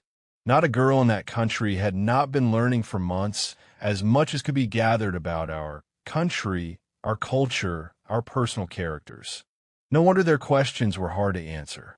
But I am sorry to say, when we were at last brought out and exhibited, I hate to call it that, but that's what it was, there was no rush of takers. Here was poor old Terry fondly imagining that at last he was free to stray in a rosebud garden of girls. And behold, the rosebuds were all with keen appraising eye, studying us. They were interested, profoundly interested, but it was not the kind of interest we were looking for. To get an idea of their attitude, you have to hold in mind their extremely high sense of solidarity. They were not each choosing a lover. They hadn't the faintest idea of love. Sex, love, that is. These girls, to each of whom motherhood was a lodestar, and that motherhood exalted above a mere personal function, looked forward to as the highest social service, as the sacrament of a lifetime. were now confronted with an opportunity to make the great step of changing their whole status, of reverting to their earlier bisexual order of nature. Beside this underlying consideration, there was the limitless interest and curiosity in our civilization, purely impersonal, and held by an order of mind beside which we were like schoolboys. It was small wonder that our lectures were not a success, and none at all that our, or at least Terry's, advances were so ill received. The reason for my own comparative success was at first far from pleasing to my pride. "We like you the best," someone told me, "because you seem more like us." More like a lot of women, I thought to myself disgustedly, and then remembered how little like women, in our derogatory sense, they were. She was smiling at me, reading my thought. "We can quite see that we do not seem like women to you. Of course, in a bisexual race, the distinctive feature of each sex must be intensified. But surely there are characteristics enough which belong to people, aren't there? That's what I mean about you being more like us, more like people. We feel at ease with you." Jeff's difficulty was his exalted gallantry. He idealized women and was always looking for a chance to protect or to serve them. These needed neither protection nor service. They were living in peace and power and plenty.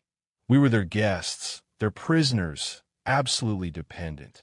Of course, we could promise whatsoever we might of advantages, if they would come to our country. But the more we knew of theirs, the less we boasted.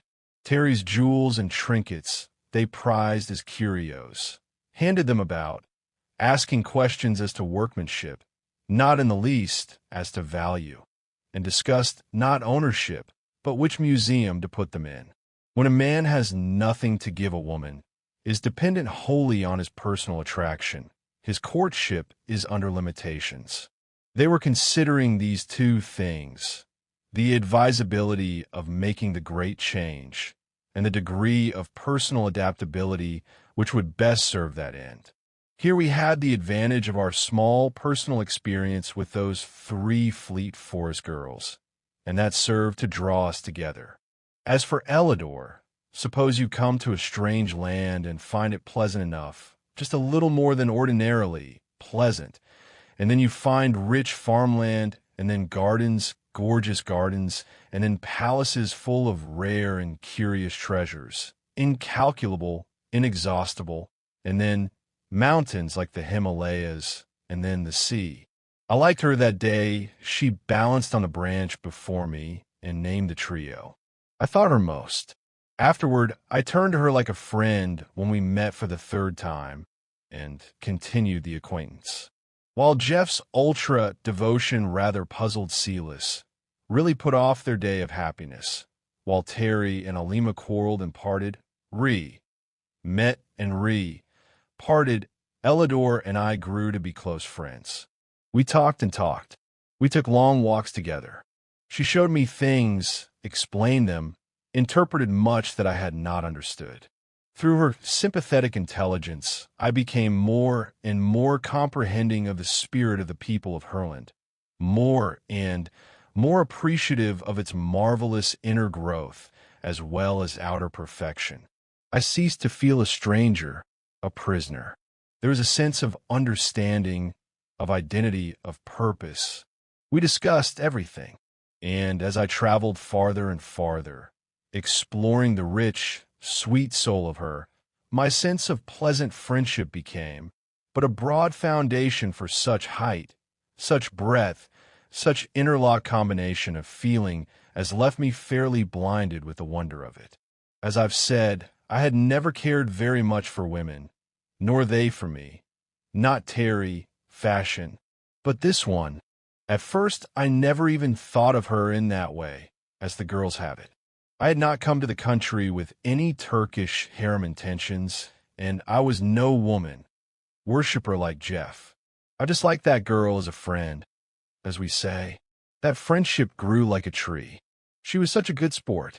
We did all kinds of things together. She taught me games, and I taught her games, and we raced and rode and had all manner of fun, as well as higher comradeship. Then, as I got on farther, the palace and treasures and snowy mountain ranges opened up. I had never known there could be such a human being. So great. I don't mean talented. She was a forester, one of the best, but it was not that gift I mean. When I say great, I mean great big, all through. If I had known more of those women, as intimately, I should not have found her so unique, but even among them she was noble. Her mother was an over-mother, and her grandmother, too, I heard later. So she told me more and more of her beautiful land, and I told her as much, yes, more than I wanted to about mine, and we became inseparable. Then this deeper recognition came and grew. I felt my own soul rise and lift its wings, as it were. Life got bigger. It seemed as if I understood as I never had before, as if I could do things, as if I too could grow, if she would help me. And then it came to both of us all at once. A still day, on the edge of the world, their world, the two of us gazing out over the far dim forest land below, talking of heaven and earth and human life, and of my land and other lands and what they needed and what I hoped to do for them. If you will help me, I said. She turned to me with that high, sweet look of hers, and then, as her eyes rested in mine, and her hands too, then suddenly there blazed out between us a farther glory, instant, overwhelming, quite beyond any words of mine to tell. Celis was a blue and gold and rose person, Alma, black and white and red, a blazing beauty. Elidor was brown, hair dark and soft, like a seal coat, clear brown skin with a healthy red in it, brown eyes, all the way from topaz to black velvet they seemed to range, splendid girls, all of them. They had seen us first of all, far down in the lake below, and flashed the tidings across the land, even before our first exploring flight. They had watched our landing, flitted through the forest with us, hidden in that tree, and, I shrewdly suspect, giggled on purpose. They had kept watch over our hooded machine, taking turns at it, and when our escape was announced, had followed alongside for a day or two, and been there at the last, as described. They felt a special claim on us, called us their men, and when we were at liberty to study the land and people and be studied by them, their claim was recognized by the wise leaders. But I felt we all did, that we should have chosen them among millions unerringly. And yet the path of true love never did run smooth. This period of courtship was full of the most unsuspected pitfalls. Writing this as late as I do, after manifold experiences both in Herland and later in my own land, I can now understand and philosophize about what was then a continual astonishment and often a temporary tragedy. The long suit in most courtships is sex attraction, of course, then gradually develops such comradeship as the two temperaments allow. Then, after marriage, there is either the establishment of a slow, growing, widely based friendship, the deepest, tenderest, sweetest of relations, all lit and warmed by the recurrent flame of love, or else that process is reversed. Love cools and fades. No friendship grows. The whole relation turns from beauty to ashes. Here, everything was different. There was no sex, feeling to appeal to, or practically none. 2,000 years' disuse had left very little of the instinct. Also, we must remember that those who had at times manifested it as atavistic exceptions were often, by that very fact, denied motherhood. Yet while the mother process remains the inherent ground for sex, distinction remains also. And who shall say what long, forgotten feeling, vague and nameless, was stirred in some of these mother hearts by our arrival? What left us even more at sea in our approach was the lack of any sex tradition. There was no accepted standard of what was manly and what was womanly. When Jeff said, taking the fruit basket from his adored one, a woman should not carry anything, Celis said, why? with the frankest amazement. He could not look that fleet-footed, deep-chested young forester in the face and say, because she is weaker. She wasn't. One does not call a racehorse weak, because it is visibly not a cart horse. He said, rather lamely, that women were not built for heavy work.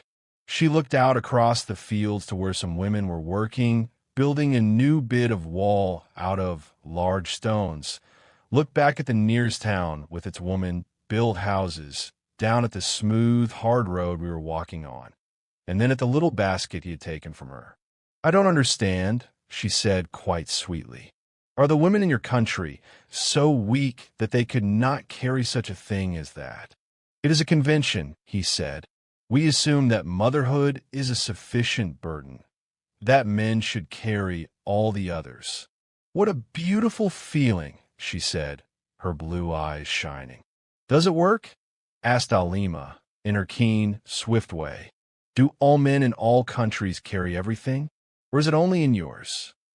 Don't be so literal, Terry begged lazily. Why aren't you willing to be worshipped and waited on? We like to do it. You don't like to have us do it to you, she answered.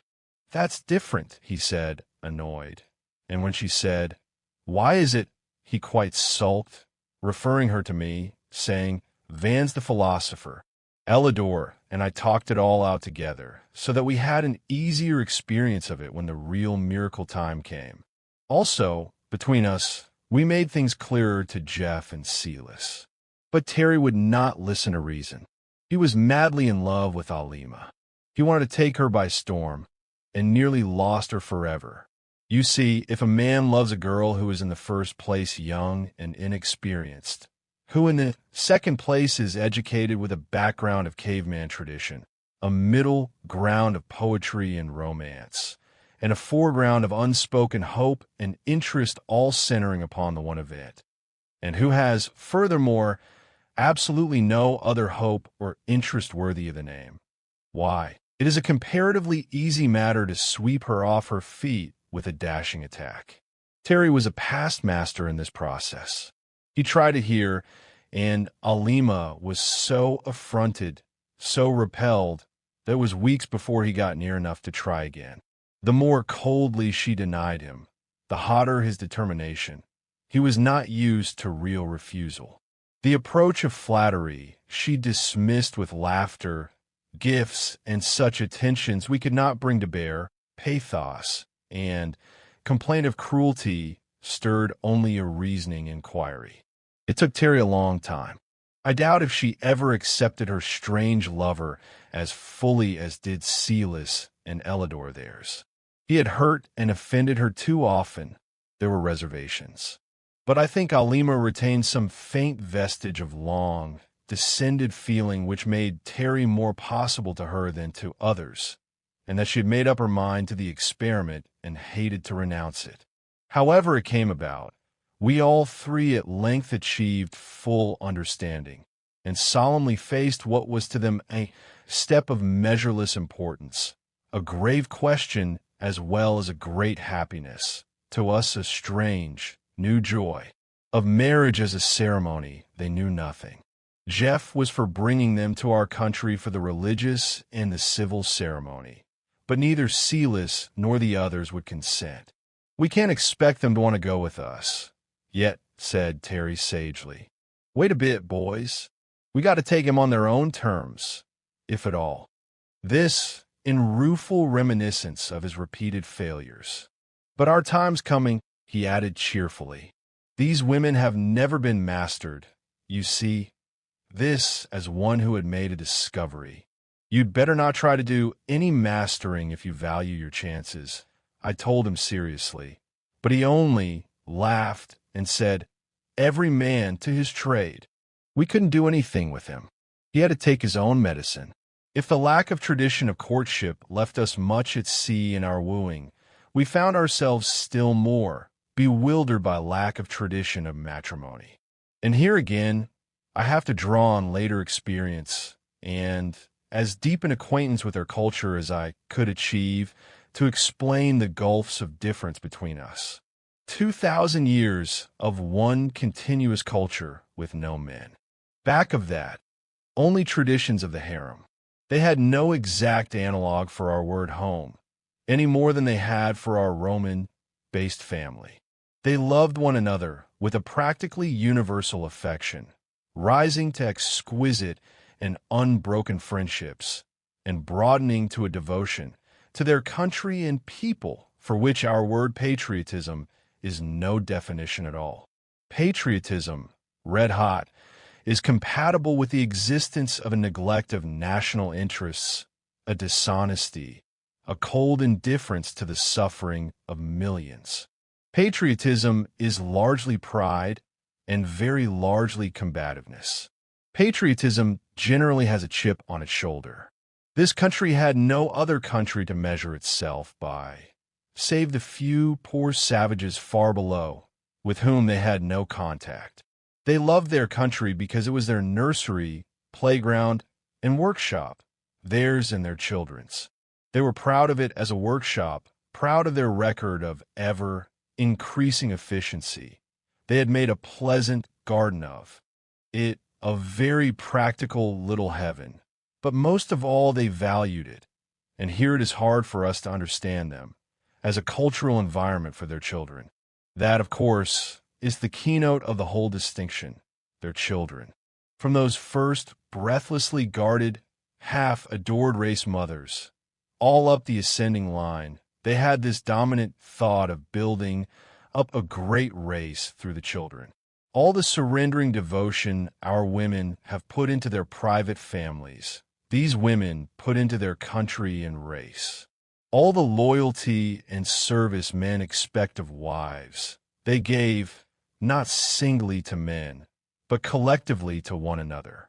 And the mother instinct, with us so painfully intense, so thwarted by conditions, so concentrated in personal devotion to a few, so bitterly hurt by death, disease, or barrenness, and even by the mere growth of the children, leaving the mother alone in her empty nest.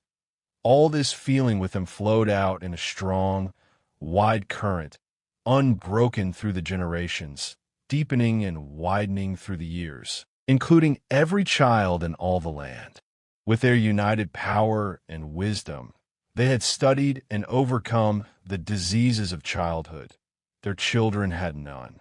They had faced the problems of education and so solved them that their children grew up as naturally as young trees, learning through every sense, taught continuously but unconsciously, never knowing they were being educated. In fact, they did not use the word as we do. Their idea of education was the special training they took when half grown up under experts.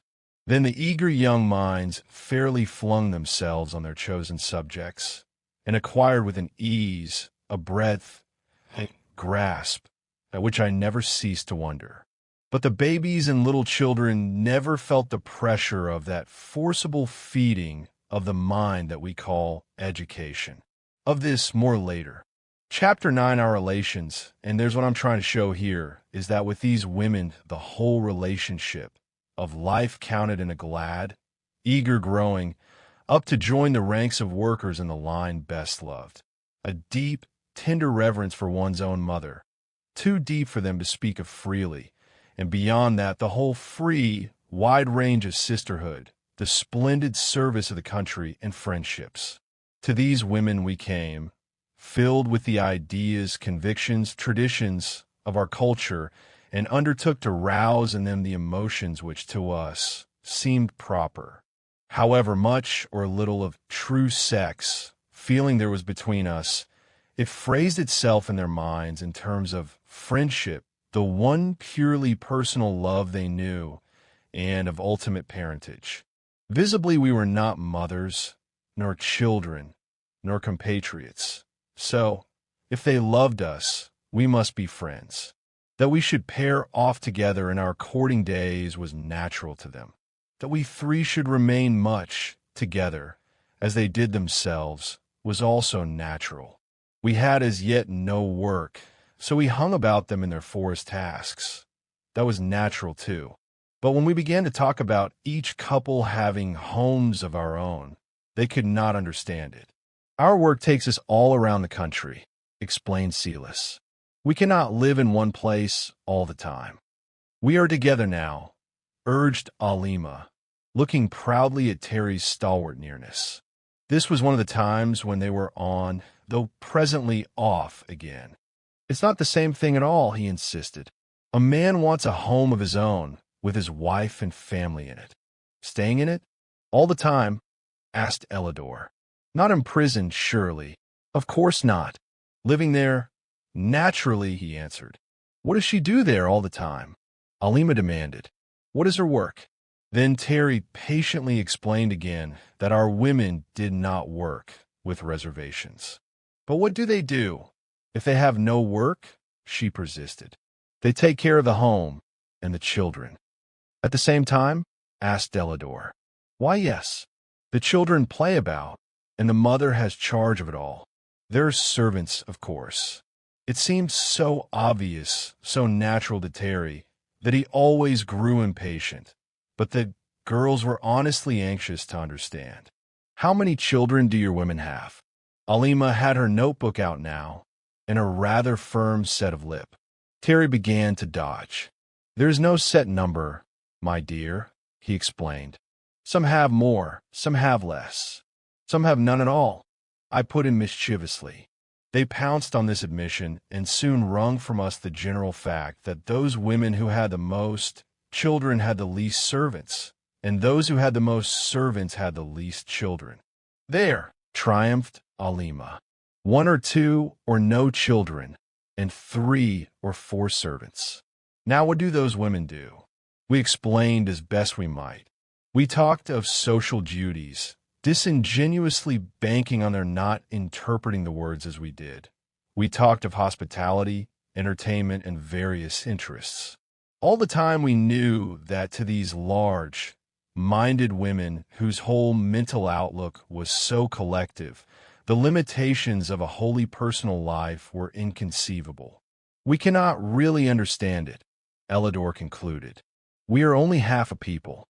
We have our woman ways, and they have their man ways, and they're both ways. We have worked out a system of living which is, of course, limited. They must have a broader, richer, better one. I should like to see it. You shall, dearest, I whispered. There's nothing to smoke, complained Terry. He was in the midst of a prolonged quarrel with Alima and needed a sedative. There's nothing to drink. These blessed women have no pleasant vices. I wish we could get out of here. This wish was vain. We were always under a certain degree of watchfulness. When Terry burst forth to tramp the streets at night, he always found a colonel here or there. And when, on an occasion of fierce though temporary despair, he had plunged to the cliff edge with some vague view to escape, he found several of them close by. We were free, but there was a string to it. They've no unpleasant ones, either, Jeff reminded him. Wish they had, Terry persisted. They've neither the vices of men, nor the virtues of women. They're neuters. You know better than that. Don't talk nonsense, said I severely. I was thinking of Elidor's eyes when they gave me a certain look, a look she did not at all realize. Jeff was equally incensed. I don't know what virtues of women you miss. Seems to me they have all of them. They've no modesty, snapped Terry. No patience, no submissiveness, none of that natural yielding, which is woman's greatest charm. I shook my head pityingly. Go and apologize and make friends again. Terry, you got a grouch, that's all. These women have the virtue of humanity, with less of its faults than any folks I ever saw. As for patience, they'd have pitched us over the cliffs the first day we lit among 'em if they hadn't that. There are no distractions, he grumbled. Nowhere a man can go and cut loose a bit. It's an everlasting parlor and nursery. And workshop, I added, and school, and office, and laboratory, and studio, and theater, and home. Home, he sneered. There isn't a home in the whole pitiful place. There isn't anything else, and you know it, Jeff retorted hotly. I never saw, I never dreamed of such universal peace and goodwill and mutual affection. Oh, well, of course, if you like a perpetual Sunday school, it's all very well. But I like something doing. Here it's all done. There was something to this criticism. The years of pioneering lay far behind them. Theirs was a civilization in which the initial difficulties had long since been overcome. The untroubled peace, the unmeasured plenty, the steady health, the large goodwill and smooth management which ordered everything, left nothing to overcome. It was like a pleasant family in an old established, perfectly run country place. I liked it because of my eager and continued interest in the sociological achievements involved. Jeff liked it as he would have liked such a family and such a place anywhere. Terry did not like it because he found nothing to oppose, to struggle with, to conquer. Life is a struggle. Has to be, he insisted. If there is no struggle, there is no life. That's all. You're talking nonsense. Masculine nonsense, the peaceful Jeff replied. He was certainly a warm defender of Herland. Ants don't raise their myriads by a struggle, do they? Or the bees? Oh, if you go back to insects and want to live in an anthill, I tell you the higher grades of life are reached only through struggle, combat. There's no drama here. Look at their plays. They make me sick. He rather had us there. The drama of the country was, to our taste, rather flat. You see, they lacked the sex motive, and with it, jealousy. They had no interplay of warring nations, no aristocracy and its ambitions, no wealth and poverty opposition. I see I have said little about the economics of the place. It should have come before, but I'll go on about the drama now. They had their own kind. There was a most impressive array of pageantry, of processions, a sort of grand ritual with their arts and their religion broadly blended. The very babies joined in it. To see one of their great annual festivals with the massed and marching stateliness of those great mothers, the young, women brave and noble, beautiful and strong, and then the children taking part as naturally as ours would frolic round a Christmas tree. It was overpowering in the impression of joyous, triumphant life. They had begun at a period when the drama, the dance, music, religion, and education were all very close together. And instead of developing them in detached lines, they had kept the connection. Let me try again to give, if I can, a faint sense of the difference in the life view, the background and basis on which their culture rested. Elidor told me a lot about it. She took me to see the children, the growing girls, the special teachers. She picked out books for me to read. She always seemed to understand just what I wanted to know and how to give it to me. While Terry and Alima struck sparks and parted, he always madly drawn to her, and she to him. She must have been, or she'd never have stood the way he behaved. Elidor and I had already a deep, restful feeling, as if we'd always had one another. Jeff and Silas were happy. There was no question of that, but it didn't seem to me as if they had the good times we did. Well, here is the Herland child facing life, as Elidor tried to show it to me.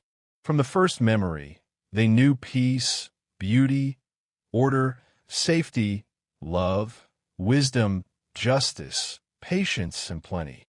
By plenty, I mean that the babies grew up in an environment which met their needs, just as young fawns might grow up in dewy forest glades and brook-fed meadows.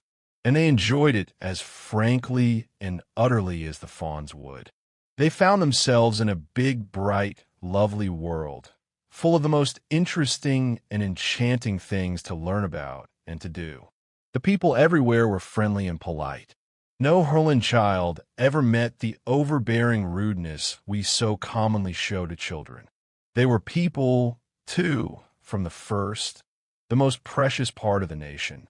In each step of the rich experience of living, they found the instance they were studying widen out into contact with an endless range of common interests. The things they learned were related from the first, related to one another and to the national prosperity. It was a butterfly that made me a forester, said Elidor. I was about 11 years old, and I found a big purple and green butterfly on a low flower. I caught it very carefully by the closed wings, as I had been told to do, and carried it to the nearest insect teacher. I made a note there to ask her what on earth an insect teacher was, to ask her its name. She took it from me with a little cry of delight. "Oh, you blessed child," she said. "Do you like obernuts?" Of course I liked obernuts, and said so. "It is our best food. Nut, you know." "This is a female of the obernut moth," she told me. "They're almost gone. We have been trying to exterminate them for centuries. If you had not caught this one, it might have laid eggs enough to raise worms enough to destroy thousands of our nut trees, thousands of bushels of nuts, and make years and years of trouble for us." Everybody congratulated me. The children all over the country were told to watch for that moth, if there were any more. I was shown the history of the creature, and an account of the damage it used to do, and of how long and hard our foremothers had worked to save that tree for us. I grew afoot, it seemed to me, and determined then, and there to be a forester. This is but an instance, she showed me many. The big difference was that whereas our children grow up in private homes and families, with every effort made to protect and seclude them from a dangerous world, here they grew up in a wide, friendly world and knew it for theirs from the first. Their child, literature, was a wonderful thing. I could have spent years following the delicate subtleties, the smooth simplicities with which they had bent that great art to the service of the child mind. We have two life cycles, the man's and the woman's. To the man there is growth, struggle, conquest, the establishment of his family, and as much further success and gain or ambition as he can achieve. To the woman, growth, the securing of a husband, the subordinate activities of family life, and afterwards such social or charitable interests as her position allows. Here was but one cycle, and that a large one. The child entered upon a broad, open field of life, in which motherhood was the one great personal contribution to the national life, and all the rest the individual share in their common activities. Every girl I talked to, at any age above babyhood, had her cheerful determination as to what she was going to be when she grew up. What Terry meant by saying they had no modesty was that this great life view had no shady places. They had a high sense of personal decorum, but no shame, no knowledge of anything to be ashamed of. Even their shortcomings and misdeeds in childhood never were presented to them as sins, merely as errors and misplays, as in a game. Some of them, who were palpably less agreeable than others, or who had a real weakness or fault, were treated with cheerful allowance, as a friendly group at whist would treat a poor player. Their religion, you see, was maternal, and their ethics, based on the full perception of evolution, showed the principle of growth and the beauty of wise culture. They had no theory of the essential opposition of good and evil. Life to them was growth. Their pleasure was in growing, and their duty also. With this background, with their sublimated mother, love expressed in terms of widest social activity, every phase of their work was modified by its effect on the national growth. The language itself they had deliberately clarified, simplified, made easy and beautiful for the sake of the children. This seemed to us a wholly incredible thing. First, that any nation should have the foresight, the strength, and the persistence to plan and fulfill such a task. And second, that women should have had so much initiative. We have assumed, as a matter of course, that women had none, that only the man, with his natural energy and impatience of restriction, would ever invent anything. Here we found that the pressure of life upon the environment develops in the human mind its inventive reactions, regardless of sex, and further, that a fully awakened motherhood plans and works without limit for the good of the child, that the children might be most nobly born and reared in an environment calculated to allow the richest, freest growth. They had deliberately remodeled and improved the whole state. I do not mean in the least that they stopped at that, any more than a child stops at childhood. The most impressive part of their whole culture beyond this perfect system of child rearing was the range of interests and associations open to them all for life. But in the field of literature, I was most struck, at first, by the child motive. They had the same gradation of simple, repetitive verse and story that we are familiar with, and the most exquisite, imaginative tales, but where, with us, these are the dribbled remnants of ancient folk myths and primitive lullabies. Those were the exquisite work of great artists, not only simple and unfailing in appeal to the child mind, but true to the living world about them. To sit in one of their nurseries for a day was to change one's views forever as to babyhood. The youngest ones, rosy fatlings in there, mother's arms, or sleeping lightly in the flower, sweet air, seemed natural enough, save that they never cried. I never heard a child cry in Herland, save once or twice at a bad fall, and then people ran to help as we would at a scream of agony from a grown person. Each mother had her year of glory, the time to love and learn, living closely with her child, nursing it proudly, often for 2 years or more. This perhaps was one reason for their wonderful vigor. But after the baby year, the mother was not so constantly in attendance, unless, indeed, her work was among the little ones. She was never far off, however, in her attitude toward the co-mothers, whose proud child service was direct and continuous, was lovely to see. As for the babies, a group of those naked darlings playing on short velvet grass, clean swept, or rugs as soft, or in shallow pools of bright water, tumbling over with bubbling, joyous baby laughter. It was a view of infant happiness such as I had never dreamed. The babies were reared in the warmer part of the country and gradually acclimated to the cooler heights as they grew older. Sturdy children of 10 and 12 played in the snow as joyfully as ours do. There were continuous excursions of them from one part of the land to another, so that to each child the whole country might be home. It was all theirs, waiting for them to learn, to love, to use, to serve. As our own little boys plan to be a big soldier or a cowboy or whatever pleases their fancy, and our little girls plan for the kind of home they mean to have, or how many children. These planned freely and gaily with much happy chattering of what they would do for the country when they were grown. It was the eager happiness of the children and young people which first made me see the folly of that common notion of ours, that if life was smooth and happy, people would not enjoy it. As I studied these youngsters, vigorous, joyous, eager little creatures, and their voracious appetite for life, it shook my previous ideas so thoroughly that they have never been re-established. The steady level of good health gave them all that natural stimulus we used to call animal spirits, an odd contradiction in terms. They found themselves in an immediate environment which was agreeable and interesting, and before them stretched the years of learning and discovery, the fascinating, endless process of education. As I looked into these methods and compared them with our own, my strange, uncomfortable sense of race, humility grew apace.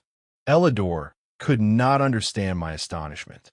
She explained things kindly and sweetly, but with some amazement that they needed explaining, and with sudden questions as to how we did it that left me meeker than ever. I betook myself to Summel one day, carefully not taking Elidor. I did not mind seeming foolish to Summel. She was used to it. I want a chapter of explanation, I told her. You know my stupidities by heart, and I do not want to show them to Elidor. She thinks me so wise. She smiled delightedly. It is beautiful to see, she told me, this new wonderful love between you. The whole country is interested, you know. How can we help it? I had not thought of that. We say, all the world loves a lover, but to have a couple of million people watching one's courtship, and that a difficult one, was rather embarrassing. Tell me about your theory of education, I said. Make it short and easy. And to show you what puzzles me, I'll tell you that in our theory, great stress is laid on the forced exertion of the child's mind. We think it is good for him to overcome obstacles. Of course it is, she unexpectedly agreed. All our children do that. They love to. That puzzled me again. If they love to do it, how could it be educational?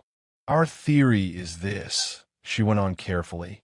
Here is a young human being.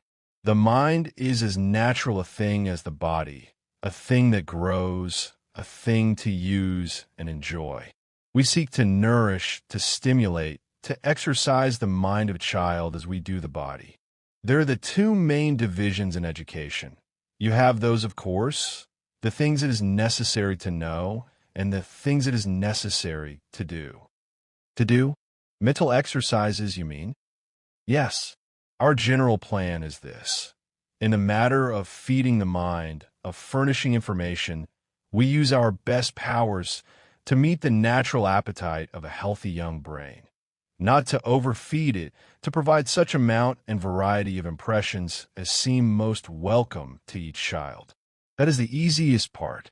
The other division is in arranging a properly graduated series of exercises which will best develop each mind, the common faculties we all have, and most carefully, the especial faculties some of us have. You do this also, do you not? In a way, I said rather lamely. We have not so subtle and highly developed a system as you. Not approaching it. But tell me more. As to the information, how do you manage? It appears that all of you know pretty much everything. Is that right? This she laughingly disclaimed. By no means. We are, as you soon found out, extremely limited in knowledge. I wish you could realize what a ferment the country is in over the new things you have told us. The passionate eagerness among thousands of us to go to your country and learn. Learn. Learn. But what we do know is readily divisible into common knowledge and special knowledge. The common knowledge we have long since learned to feed into the minds of our little ones with no waste of time or strength.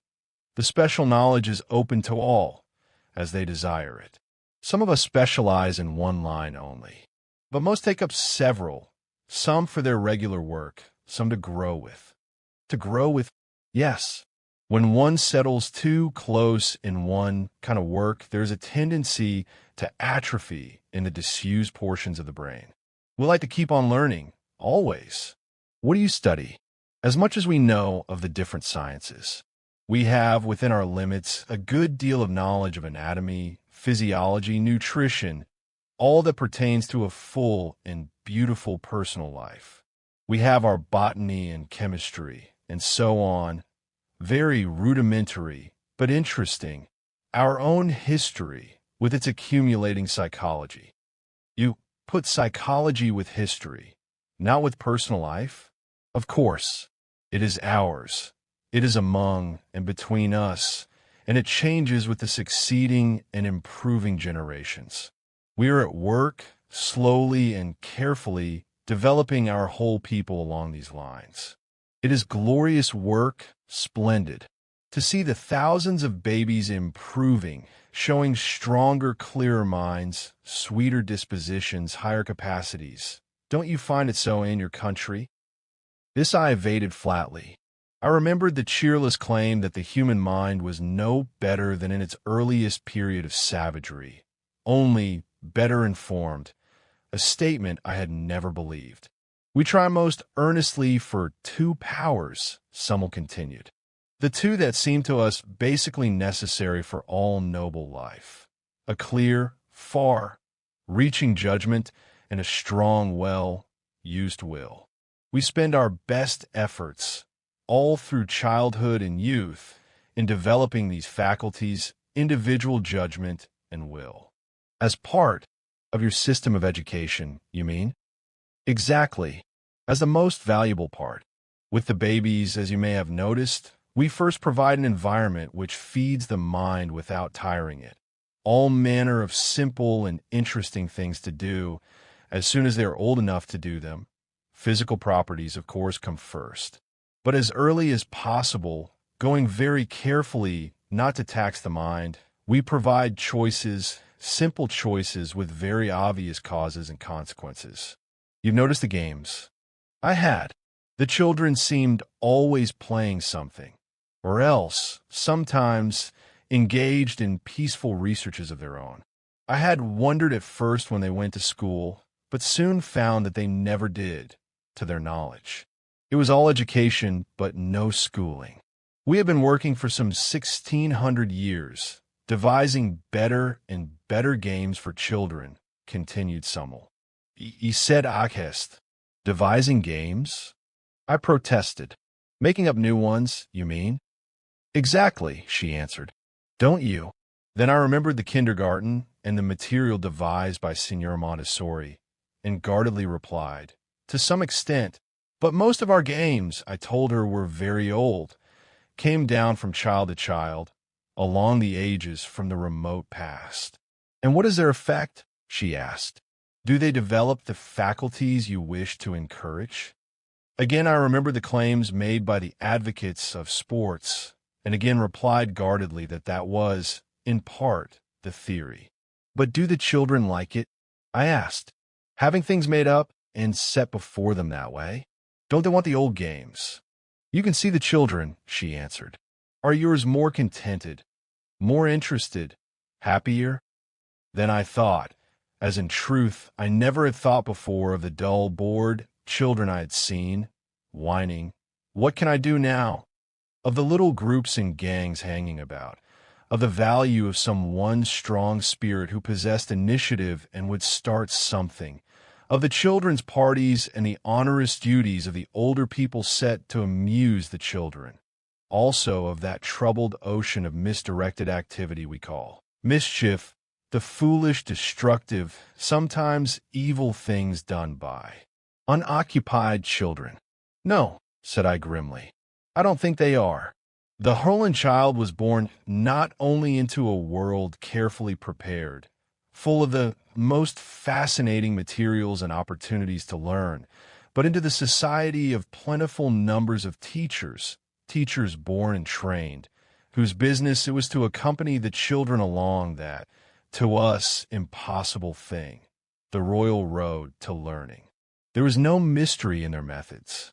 Being adapted to children, it was at least comprehensible to adults. I spent many days with the little ones, sometimes with Elidor, sometimes without, and began to feel a crushing pity for my own childhood and for all others that I had known. The houses and gardens planned for babies had in them nothing to hurt. No stairs, no corners, no small loose objects to swallow, no fire, just a baby's paradise. They were taught as rapidly as feasible to use and control their own bodies, and never did I see such sure-footed, steady, handed, clear-headed little things. It was a joy to watch a row of toddlers learning to walk, not only on a level floor, but a little later on a sort of rubber rail raised an inch or two above the soft turf or heavy rugs, and falling off with shrieks of infant joy, to rush back to the end of the line and try again. Surely we have noticed how children love to get up on something and walk along it, but we have never thought to provide that simple and inexhaustible form of amusement and physical education for the young. Water they had, of course, and could swim even before they walked. If I feared at first the effects of a too intensive system of culture, that fear was dissipated by seeing the long sunny days of pure physical merriment and natural sleep in which these heavenly babies passed their first years. They never knew they were being educated. They did not dream that in this association of hilarious experiment and achievement, they were laying the foundation for that close, beautiful group feeling into which they grew so firmly with the years. This was education for citizenship. Chapter 10, Their Religions and Our Marriages. It took me a long time, as a man, a foreigner, and a species of Christian. I was that as much as anything, to get any clear understanding of the religion of Herland. Its deification of motherhood was obvious enough, but there was far more to it than that, or at least than my first interpretation of that. I think it was only as I grew to love Elidor more than I believed anyone could love anybody, as I grew faintly to appreciate her inner attitude and state of mind, that I began to get some glimpses of this faith of theirs. When I asked her about it, she tried at first to tell me, and then, seeing me flounder, asked for more information about ours. She soon found that we had many, that they varied widely, but had some points in common. A clear, methodical, luminous mind had my Elidor, not only reasonable, but swiftly perceptive. She made a sort of chart, superimposing the different religions as I described them, with a pin run through them, all, as it were, their common basis being a dominant power or powers, and some special behavior, mostly taboos, to please or placate.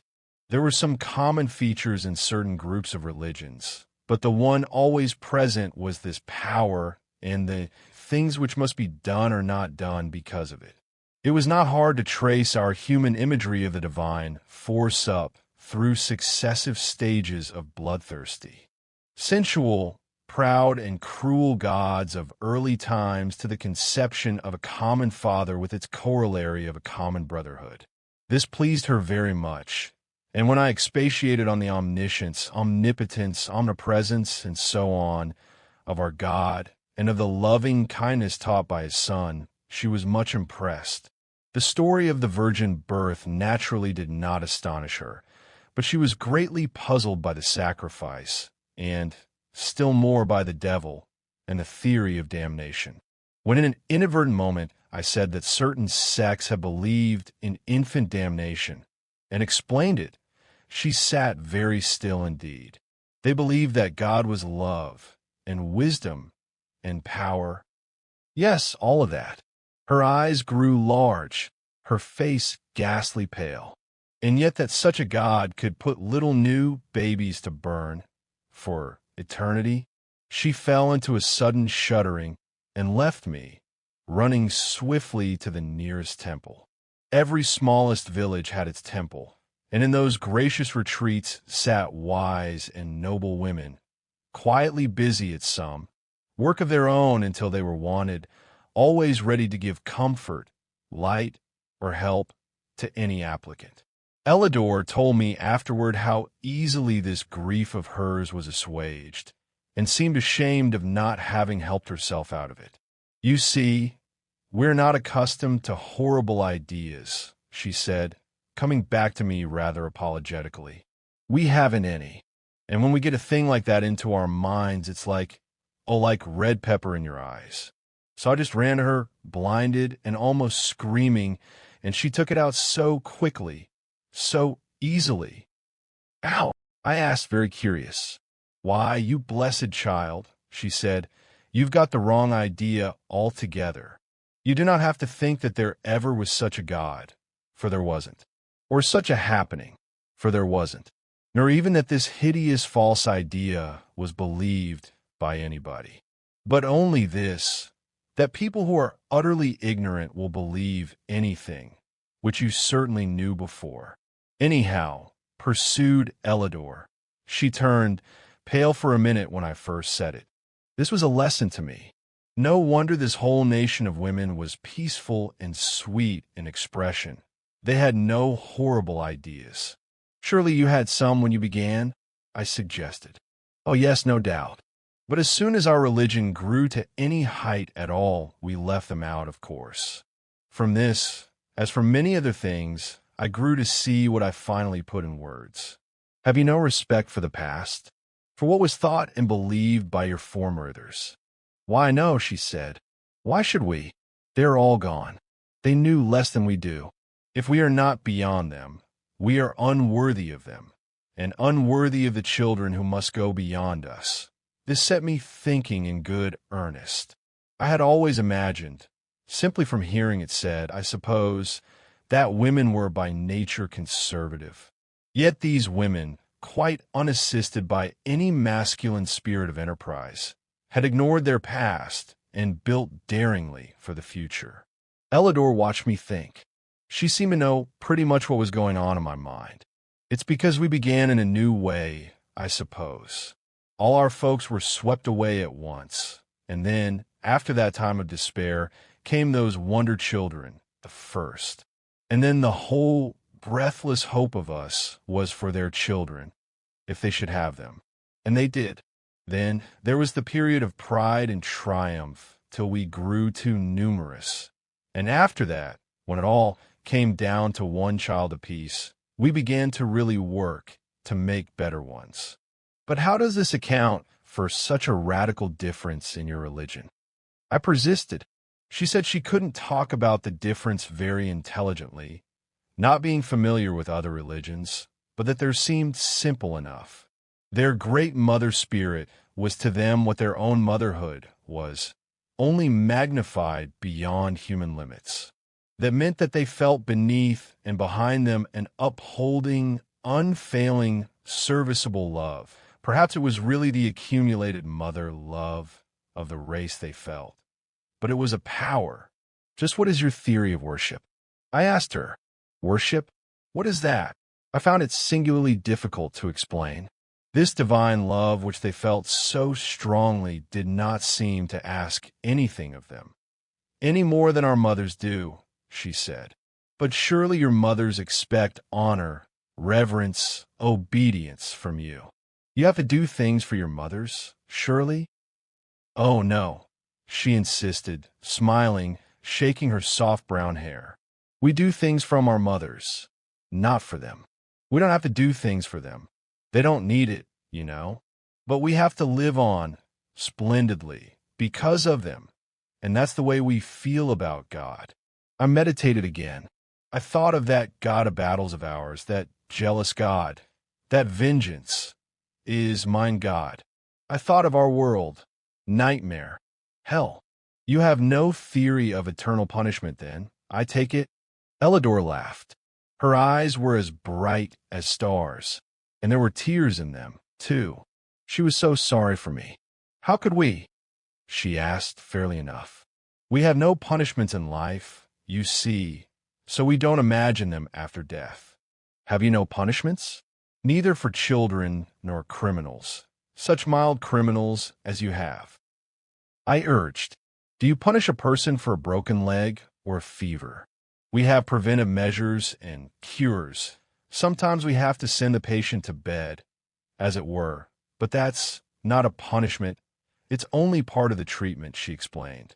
Then, studying my point of view more closely, she added, you see, we recognize in our human motherhood a great, tender, limitless, uplifting force, patience and wisdom and all subtlety of delicate method.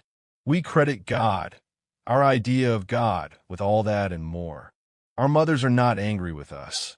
Why should God be? Does God mean a person to you? This she thought over a little. Why, in trying to get close to it in our minds, we personify the idea, naturally, but we certainly do not assume a big woman somewhere who is God. What we call God is a pervading power, an indwelling spirit, something inside of us that we want more of. Is there God a big man? She asked innocently. Why, yes, to most of us, I think. Of course, we call it an indwelling spirit, just as you do, but we insist that it is him, a person and a man, with whiskers. Whiskers? Oh, yes, because you have them. Or do you wear them because he does? On the contrary, we shave them off, because it seems cleaner and more comfortable. Does he wear clothes, in your idea, I mean? I was thinking over the pictures of God I had seen, rash advances of the devout mind of man, representing his omnipotent deity as an old man in a flowing robe, flowing hair, flowing beard, and in the light of her perfectly frank and innocent questions, this concept seemed rather unsatisfying.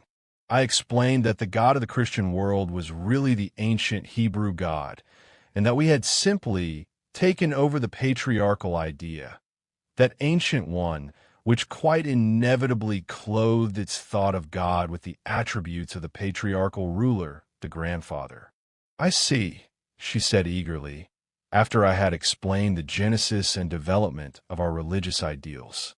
They lived in separate groups, with a male head, and he was probably a little domineering. "No doubt of that," I agreed. "And we lived together without any head in that sense, just our chosen leaders. That does make a difference." "Your difference is deeper than that," I assured her. "It is in your common motherhood. Your children grow up in a world where everybody loves them. They find life made rich and happy for them by the diffused love and wisdom of all mothers.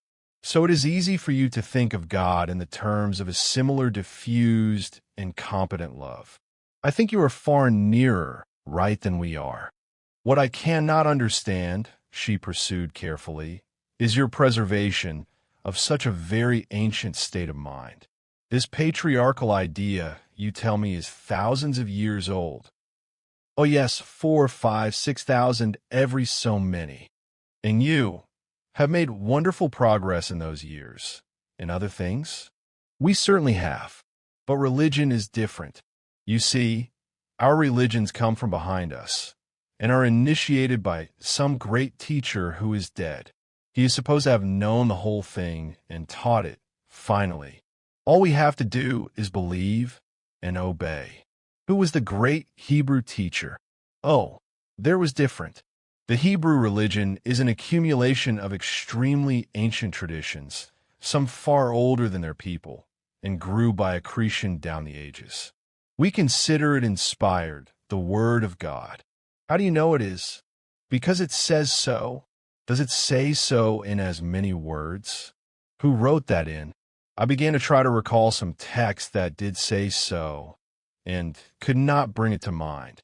"Apart from that," she pursued, "what I cannot understand is why you keep these early religious ideas so long. You have changed all your others, haven't you?" "Pretty generally," I agreed. "But this we call revealed religion, and think it is final.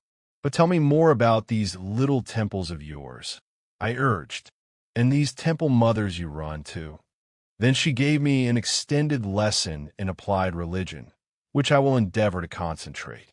They developed their central theory of a loving power, and assumed that its relation to them was motherly, that it desired their welfare and especially their development.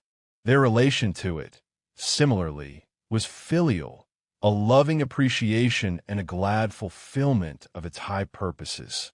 Then, being nothing if not practical, they set their keen and active minds to discover the kind of conduct expected of them.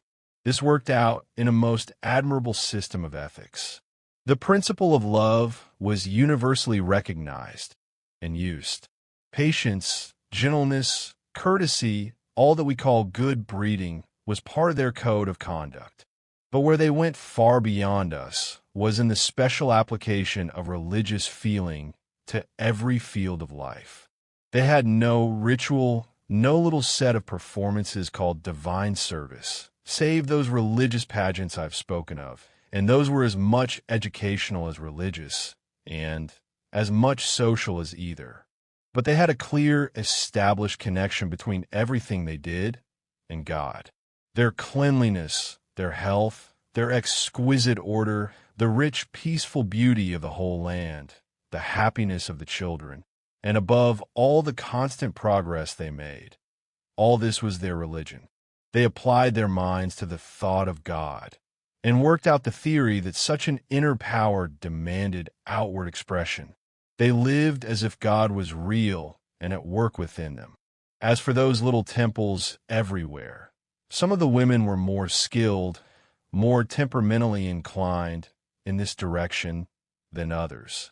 These, whatever their work might be, gave certain hours to the temple service, which meant being there with all their love and wisdom and trained thought to smooth out rough places for anyone who needed it.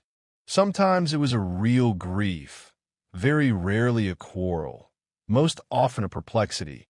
Even in Herland, the human soul had its hours of darkness. But all through the country, their best and wisest were ready to give help. If the difficulty was unusually profound, the applicant was directed to someone more specially experienced in that line of thought. Here was a religion which gave to the searching mind a rational basis in life, the concept of an immense, loving power working steadily out through them toward good. It gave to this soul that sense of contact with the inmost force of perception of the uttermost purpose, which we always crave. It gave to the heart the blessed feeling of being loved, and understood. It gave clear, simple, rational directions as to how we should live and why. And for ritual, it gave first those triumphant group demonstrations, with a union of all the arts, the revivifying combination of great multitudes moved rhythmically with march and dance, song and music, among their own noblest products and the open beauty of their groves and hills. Second, it gave these numerous little centers of wisdom where the least wise could go to the most wise and be helped. It is beautiful, I cried enthusiastically. It is the most practical, comforting, progressive religion I ever heard of. You do love one another. You do bear one another's burdens. You do realize that a little child is a type of the kingdom of heaven. You're more Christian than any people I ever saw. But how about death and the life everlasting? What does your religion teach about eternity? Nothing, said Elidor. What is eternity? What indeed? I tried for the first time in my life to get a real hold on the idea. It is never stopping. Never stopping? She looked puzzled. Yes, life going on forever. Oh, we see that, of course. Life does go on forever, all about us. But eternal life goes on without dying. The same person? Yes, the same person, unending, immortal. I was pleased to think that I had something to teach from our religion, which theirs had never promulgated. Here, asked Elidor. Never to die, here. I could see her practical mind heaping up the people, and hurriedly reassured her. Oh no, indeed, not here, hereafter. We must die here, of course, but then we enter into eternal life. The soul lives forever. How do you know? She inquired. I won't attempt to prove it to you. I hastily continued. Let us assume it to be so. How does this idea strike you? Again she smiled at me, that adorable, dimpling, tender, mischievous, motherly smile of hers. Shall I be quite honest? You couldn't be anything else, I said, half gladly and half a little sorry. The transparent honesty of these women was a never-ending astonishment to me. It seems to me a singularly foolish idea, she said calmly, and, if true, most disagreeable. Now I had always accepted the doctrine of personal immortality as a thing established. The efforts of inquiring spiritualists, always seeking to woo their beloved ghosts back again, never seemed to me necessary. I don't say I had ever seriously and courageously discussed the subject with myself, even. I had simply assumed it to be a fact. And here was the girl I loved, this creature whose character constantly revealed new heights and ranges far beyond my own, this superwoman of Superland, saying she thought immortality foolish. She meant it, too. What do you want it for? She asked. How can you not want it? I protested. Do you want to go out like a candle? Don't you want to go on, growing in and being happy forever? Why, no, she said. I don't in the least. I want my child and my child's child to go on, and they will. Why should I want to? But it means heaven. I insisted. Peace and beauty and comfort and love with God.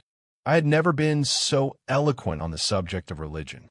She could be horrified at damnation and question the justice of salvation, but immortality, that was surely a noble faith. "Why, Van," she said, holding out her hands to me. "Why, Van, darling, how splendid of you to feel it so keenly.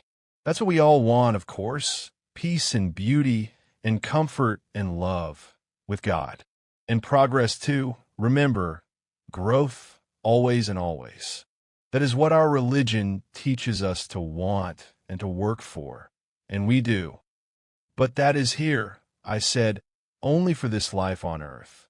Well, and do not you and your country, with your beautiful religion of love and service, have it here, too, for this life on earth?" None of us were willing to tell the women of Herland about the evils of our own beloved land. It was all very well for us to assume them to be necessary and essential, and to criticize, strictly among ourselves, their all too perfect civilization, but when it came to telling them about the failures and wastes of our own, we never could bring ourselves to do it. Moreover, we sought to avoid too much discussion and to press the subject of our approaching marriages. Jeff was the determined one on this score. Of course, they haven't any marriage ceremony or service, but we can make it a sort of Quaker wedding and have it in the temple. It is the least we can do for them. There was so little, after all, that we could do for them. Here we were, penniless guests and strangers, with no chance even to use our strength and courage, nothing to defend them from or protect them against.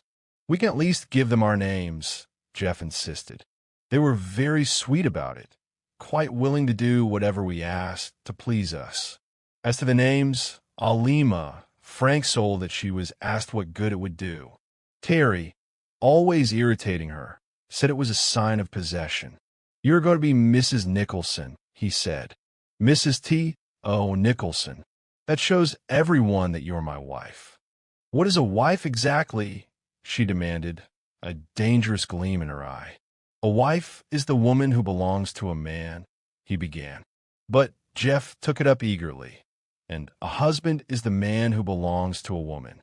It is because we are monogamous, you know. And marriage is the ceremony, civil and religious, that joins the two together, until death do us part," he finished, looking at Silas with unutterable devotion. "What makes us all feel foolish," I told the girls, "is that here we have nothing to give you, except, of course, our names." "Do your women have no names before they are married?" Silas suddenly demanded. "Why, yes," Jeff explained. "They have their maiden names, their father's names, that is." "And what becomes of them?" asked Alima. "They change them for their husbands, my dear," Terry answered her. "Change them? Do the husbands, then, take the wives' maiden names?" "Oh, no," he laughed. "The man keeps his own and gives it to her, too. Then she just loses hers and takes a new one. How unpleasant. We won't do that," Alima said decidedly. Terry was good, humored about it. "I don't care what you do or don't do so long as we have that wedding pretty soon," he said, reaching a strong brown hand after Alima's, quite as brown and nearly as strong. "As to giving us things, of course we can see that you'd like to, but we're glad you can't," Silas continued. "You see, we love you just for yourselves. We wouldn't want you to pay anything. Isn't it enough to know that you are loved personally, and just as men? Enough or not? That was the way we were married.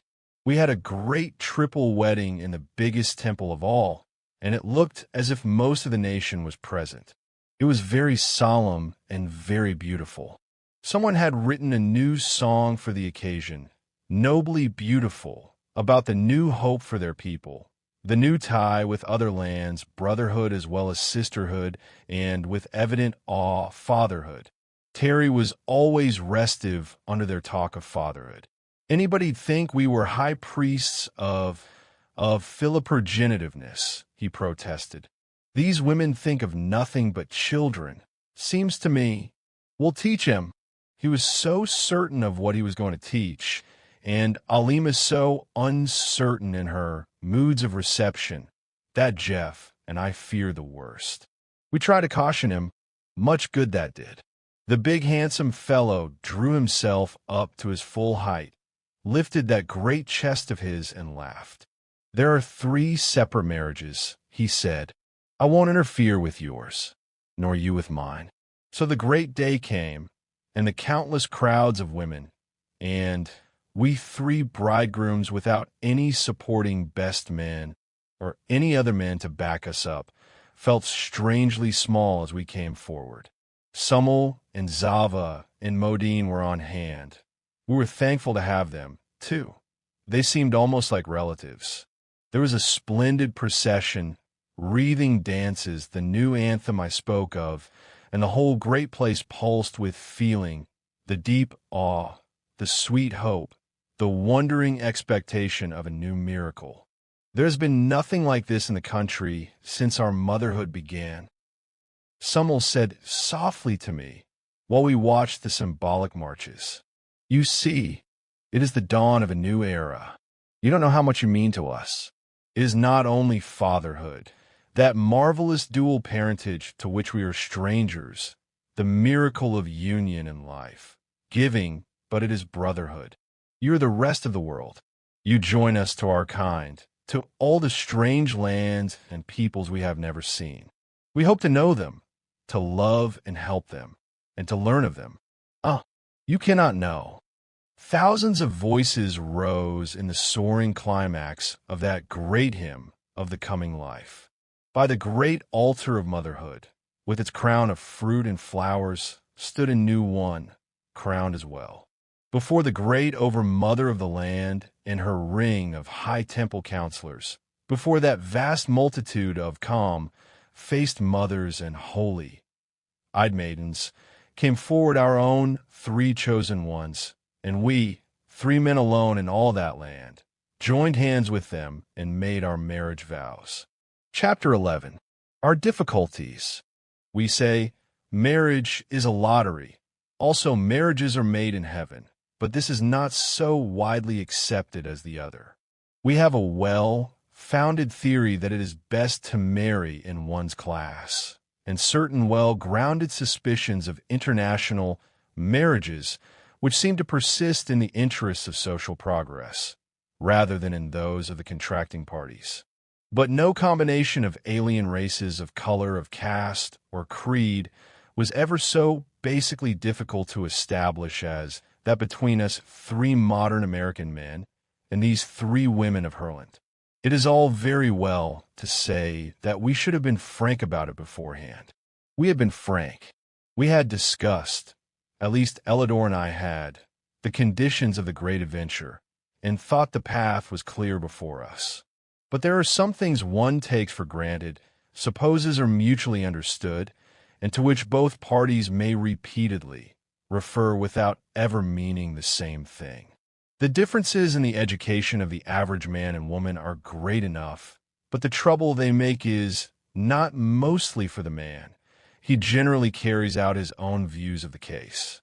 The woman may have imagined the conditions of married life to be different, but what she imagined, was ignorant of, or might have preferred, did not seriously matter. I can see clearly and speak calmly about this now, writing after a lapse of years full of growth and education, but the time was rather hard sledding for all of us, especially for Terry. Poor Terry! You see, in any other imaginable marriage among the peoples of the earth, whether the woman were black, red, yellow, brown, or white, whether she were ignorant or educated, submissive or rebellious, she would have behind her the marriage tradition of our general history. This tradition relates the woman to the man. He goes on with his business, and she adapts herself to him and to it. Even in citizenship, by some strange hocus-pocus, that fact of birth and geography was waved aside, and the woman automatically acquired the nationality of her husband. Well, here were we, 3 aliens in this land of women. It was small in area, and the external differences were not so great as to astound us. We did not yet appreciate the differences between the race, mind of this people and ours. In the first place, they were a pure stock of 2,000 uninterrupted years, where we have some long connected lines of thought and feeling, together with a wide range of differences, often irreconcilable. These people were smoothly and firmly agreed on most of the basic principles of their life, and not only agreed in principle, but accustomed for these 60-odd generations to act on those principles. This is one thing which we did not understand, had made no allowance for. When in our premarital discussions one of those dear girls had said, "We understand it thus and thus," or "We hold such and such to be true," we men, in our own deep-seated convictions of the power of love and our easy views about beliefs and principles, fondly imagined that we could convince them otherwise. What we imagined before marriage did not matter any more than what an average innocent young girl imagines. We found the facts to be different. It was not that they did not love us. They did deeply and warmly. But there are you again. What they meant by love and what we meant by love were so different. Perhaps it seems rather cold-blooded to say we and they, as if we were not separate couples, with our separate joys and sorrows, but our positions as aliens drove us together constantly. The whole strange experience had made our friendship more close and intimate than it would ever have become in a free and easy lifetime among our own people. Also, as men, with our masculine tradition of far more than 2,000 years, we were a unit, small but firm, against this far larger unit of feminine tradition. I think I can make clear the points of difference without a too painful explicitness. The more external disagreement was in the matter of the home and the housekeeping duties and pleasures we, by instinct and long education, suppose to be inherently appropriate to women. I will give two illustrations, one a way up and the other a way down, to show how completely disappointed we were in this regard. For the lower one, try to imagine a male ant coming from some state of existence where ants live in pairs, endeavoring to set up housekeeping with a female ant from a highly developed anthill. This female ant might regard him with intense personal affection, but her ideas of parentage and economic management would be on a very different scale from his. Now, of course, if she was a stray female in a country of pairing ants, he might have had his way with her. But if he was a stray male in an anthill, for the higher one, try to imagine a devoted and impassioned man trying to set up housekeeping with a lady, angel of real wings and harp, and halo angel, accustomed to fulfilling divine missions all over interstellar space. This angel might love the man with an affection quite beyond his power of return or even of appreciation, but her ideas of service and duty would be on a very different scale from his. Of course, if she was a stray angel in a country of men, he might have had his way with her, but if he was a stray man among angels, Terry, at his worst, in a black fury for which, as a man, I must have some sympathy, preferred the ant simile. More of Terry and his special troubles later. It was hard on Terry. Jeff always had a streak that was too good for this world. He's the kind that would have made a saintly priest in parentage earlier times. He accepted the angel theory, swallowed it whole, tried to force it on us, with varying effect. He so worshipped Celis, and not only Celis, but what she represented. He had become so deeply convinced of the almost supernatural advantages of this country and people that he took his medicine I cannot say like a man, but more as if he wasn't one. Don't misunderstand me for a moment. Dear old Jeff was no milksop or Molly Coddle either. He was a strong, brave, efficient man, and an excellent fighter when fighting was necessary. But there was always this angel streak in him. It was rather a wonder, Terry being so different, that he really loved Jeff as he did, but it happened so sometimes in spite of the difference, perhaps because of it. As for me, I stood between. I was no such gay Lothario as Terry, and no such Galahad as Jeff. But for all my limitations, I think I had the habit of using my brains in regard to behavior rather more frequently than either of them. I had to use brain power now, I can tell you. The big point at issue between us and our wives was, as may easily be imagined, in the very nature of the relation. Wives. Don't talk to me about wives, stormed Terry. They don't know what the word means. Which is exactly the fact. They didn't. How could they? Back in their prehistoric records of polygamy and slavery, there were no ideals of wifehood as we know it, and since then no possibility of forming such. The only thing they can think of about a man is fatherhood, said Terry in high scorn. Fatherhood, as if a man was always wanting to be a father. This also was correct. They had their long, wide, deep, rich experience of motherhood, and their only perception of the value of a male creature as such was for fatherhood. Aside from that, of course, was the whole range of personal love, love which, as Jeff earnestly phrased it, passeth, the love of women. It did too.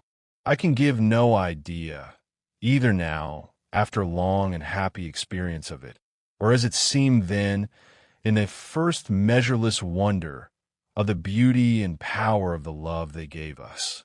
Even Alima, who had a more stormy temperament than either of the others, and who, heaven knows, had far more provocation. Even Alima was patience and tenderness and wisdom personified to the man she loved, until he, but I haven't got to that yet. These, as Terry put it, alleged or so-called wives of ours went right on with their profession as foresters. We, having no special learnings, had long since qualified as assistants. We had to do something, if only to pass the time, and it had to be work. We couldn't be playing forever. This kept us out of doors with those dear girls, and more or less together, too much together sometimes. These people had, it now became clear to us, the highest, keenest, most delicate sense of personal privacy, but not the faintest idea of that solitude ado we are so fond of. They had, every one of them, the 2 rooms and a bath theory realized.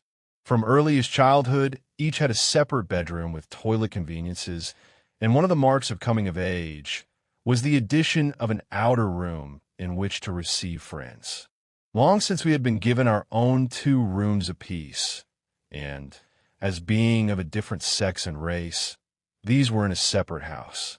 It seemed to be recognized that we should breathe easier if able to free our minds in real seclusion.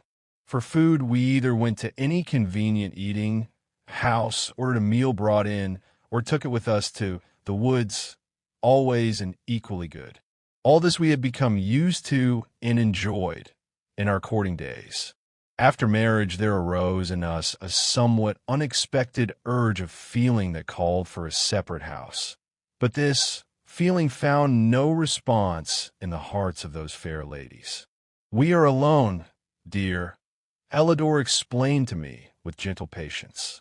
"We are alone in these great forests. We may go and eat in any little summer house, just we 2, or have a separate table anywhere, or even have a separate meal in our own rooms. How could we be aloner?" This was all very true. We had our pleasant mutual solitude about our work, and our pleasant evening talks in their apartments or ours. We had, as it were, all the pleasures of courtship carried right on. But we had no sense of, perhaps it may be called possession. "Might as well not be married at all," growled Terry. "They only got up that ceremony to please us, please Jeff mostly. They've no real idea of being married." I tried my best to get Elidor's point of view, and naturally I tried to give her mine. Of course, what we as men wanted to make them see was that there were other, and, as we proudly said, higher, uses in this relation than what Terry called mere parentage. In the highest terms I knew, I tried to explain this to Elidor. Anything higher than for mutual love to hope to give life? As we did, she said. How is it higher? It develops love, I explained. All the power of beautiful, permanent mated love comes through this higher development. Are you sure? She asked gently. How do you know that it was so developed? There are some birds who love each other, so that they mope and pine if separated, and never pair again if one dies, but they never mate except in the mating season. Among your people, do you find high and lasting affection appearing in proportion to this indulgence? It is a very awkward thing sometimes to have a logical mind. Of course, I knew about those monogamous birds, and beasts too, that mate for life and show every sign of mutual affection without ever having stretched the sex relationship beyond its original range. But what of it? Those are lower forms of life. I protested. They have no capacity for faithful and affectionate and apparently happy. But oh, my dear, what can they know of such a love as draws us together? Why, to touch you, to be near you, to come closer and closer, to lose myself in you.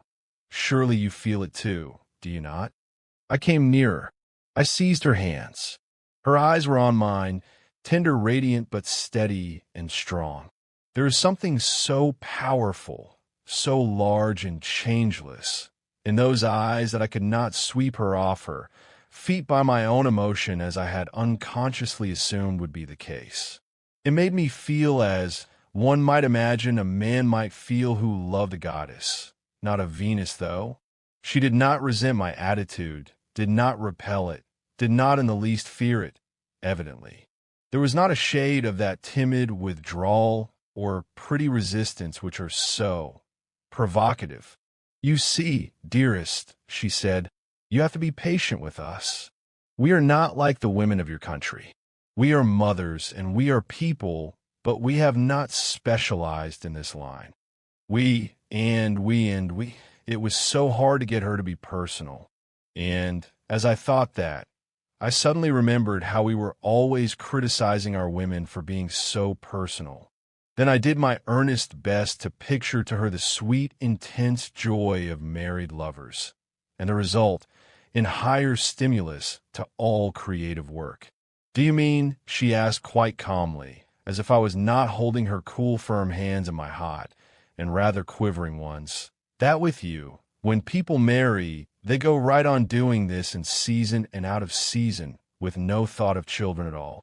They do, I said with some bitterness. They're not mere parents. They are men and women, and they love each other. How long? Asked Delador, rather unexpectedly. How long? I repeated, a little dashed. Why, as long as they live. There is something very beautiful in the idea, she admitted, still as if she were discussing life on Mars. This climactic expression, which in all the other life forms has but the one purpose, has with you become specialized to higher, purer, nobler uses. It has, I judge from what you tell me, the most ennobling effect on character. People marry, not only for parentage, but for this exquisite interchange. And as a result, you have a world full of continuous lovers, ardent, happy, mutually devoted, always living on that high tide of supreme emotion, which we had supposed to belong only to one season and one use. And you say it has other results, stimulating all high creative work. That must mean floods, oceans of such work, blossoming from this intense happiness of every married pair. It is a beautiful idea. She was silent, thinking. So was I. She slipped one hand free and was stroking my hair with it in a gentle, motherly way. I bowed my hot head on her shoulder and felt a dim sense of peace, a restfulness which was very pleasant. You must take me there someday, darling, she was saying. It is not only that I love you so much, I want to see your country, your people, your mother. She paused reverently. Oh, how I shall love your mother. I had not been in love many times. My experience did not compare with Terry's. But such as I had was so different from this that I was perplexed and full of mixed feelings. Partly a growing sense of common ground between us, a pleasant, rested, calm feeling, which I had imagined could only be attained in one way, and partly a bewildered resentment, because what I found was not what I had looked for. It was their confounded psychology. Here they were with this profound, highly developed system of education so bred into them that even if they were not teachers by profession, they all had a general proficiency in it. It was second nature to them. And no child, stormily demanding a cookie between meals, was ever more subtly diverted into an interest in house building, then, was I when I found an apparently imperative demand had disappeared without my noticing it. And all the time those tender mother eyes, those keen scientific eyes, noting every condition and circumstance, and learning how to take time by the forelock and avoid discussion before occasion arose. I was amazed at the results. I found that much, very much, of what I had honestly supposed to be a physiological necessity was a psychological necessity, or so believed. I found, after my ideas of what was essential had changed, that my feelings changed also. And more than all, I found this a factor of enormous weight. These women were not provocative. That made an immense difference. The thing that Terry had so complained of when we first came, that they weren't feminine, they lacked charm, now became a great comfort. Their vigorous beauty was an aesthetic pleasure, not an irritant. Their dress and ornaments had not a touch of the come and find me element. Even with my own Elidor, my wife, who had for a time unveiled a woman's heart and faced the strange, new hope and joy of dual parentage, she afterward withdrew again into the same good comrade she had been at first. They were women plus, and so much plus that when they did not choose to let the womanness appear, you could not find it anywhere. I don't say it was easy for me. It wasn't. But when I made appeal to her sympathies, I came up against another immovable wall. She was sorry, honestly sorry for my distresses, and made all manner of thoughtful suggestions, often quite useful as well, as the wise foresight I have mentioned above, which often saved all difficulty before it arose. But her sympathy did not alter her convictions. If I thought it was really right and necessary, I could perhaps bring myself to it for your sake, dear, but I do not want to. Not at all. You would not have a mere submission, would you? That is not the kind of high romantic love you spoke of, surely? It is a pity, of course, that you should have to adjust your highly specialized faculties to our unspecialized ones. Confound it. I hadn't married the nation, and I told her so. But she only smiled at her own limitations and explained that she had to think in we's. Confound it again. Here I'd have all my energies focused on one wish, and before I knew it, she'd have them dissipated in one direction or another, some subject of discussion that began just at the point I was talking about and ended miles away. It must not be imagined that I was just repelled, ignored, left to cherish a grievance. Not at all. My happiness was in the hands of a larger, sweeter womanhood than I had ever imagined. Before our marriage, my own ardor had perhaps blinded me to much of this. I was madly in love with not so much what was there as with what I supposed to be there. Now I found an endlessly beautiful, undiscovered country to explore, and in it the sweetest wisdom and understanding. It was as if I had come to some new place and people with a desire to eat it all, ours, and no other interests in particular. And as if my hosts, instead of merely saying, "You shall not eat," had presently aroused in me a lively desire for music, for pictures, for games, for exercise, for playing in the water, for running some ingenious machine. And, in the multitude of my satisfactions, I forgot the one point which was not satisfied, and got along very well until mealtime. One of the cleverest and most ingenious of these tricks was only clear to me many years after, when we were so wholly at one on the subject that I could laugh at my own predicament then. It was this: you see, with us, women are kept as different as possible and as feminine as possible. We men have our own world, with only men in it. We get tired of our ultra-maleness and turn gladly to the ultra-femaleness. Also, in keeping our women as feminine as possible, we see to it that when we turn to them, we find the thing we want always in evidence. Well, the atmosphere of this place was anything but seductive. The very numbers of these human women, always in human relation, made them anything but alluring. When, in spite of this, my hereditary instincts and race, traditions made me long for the feminine response in Elidor. Instead of withdrawing so that I should want her more, she deliberately gave me a little too much of her society to always feminized, as it were. It was awfully funny, really. Here was I, with an ideal in mind for which I hotly longed, and here was she deliberately obtruding in the foreground of my consciousness a fact which I coolly enjoyed, but which actually interfered with what I wanted. I see now clearly enough why a certain kind of man, like Sir Amroth Wright, resents the professional development of women. It gets in the way of the sex ideal. It temporarily covers and excludes femininity. Of course, in this case, I was so fond of Elidor, my friend, of Elidor, my professional companion, that I necessarily enjoyed her society on any terms. Only, when I had had her with me in her feminine capacity for a 16-hour day, I could go to my own room and sleep without dreaming about her. The which, if ever anybody worked to woo and win and hold a human soul, she did, great superwoman that she was. I couldn't then half comprehend the skill of it, the wonder. But this I soon began to find, that under all our cultivated attitude of mind toward women, there is an older, deeper, more natural feeling, the restful reverence which looks up to the mother's sex. So we grew together in friendship and happiness, Elidor and I, and so did Jeff and Silas.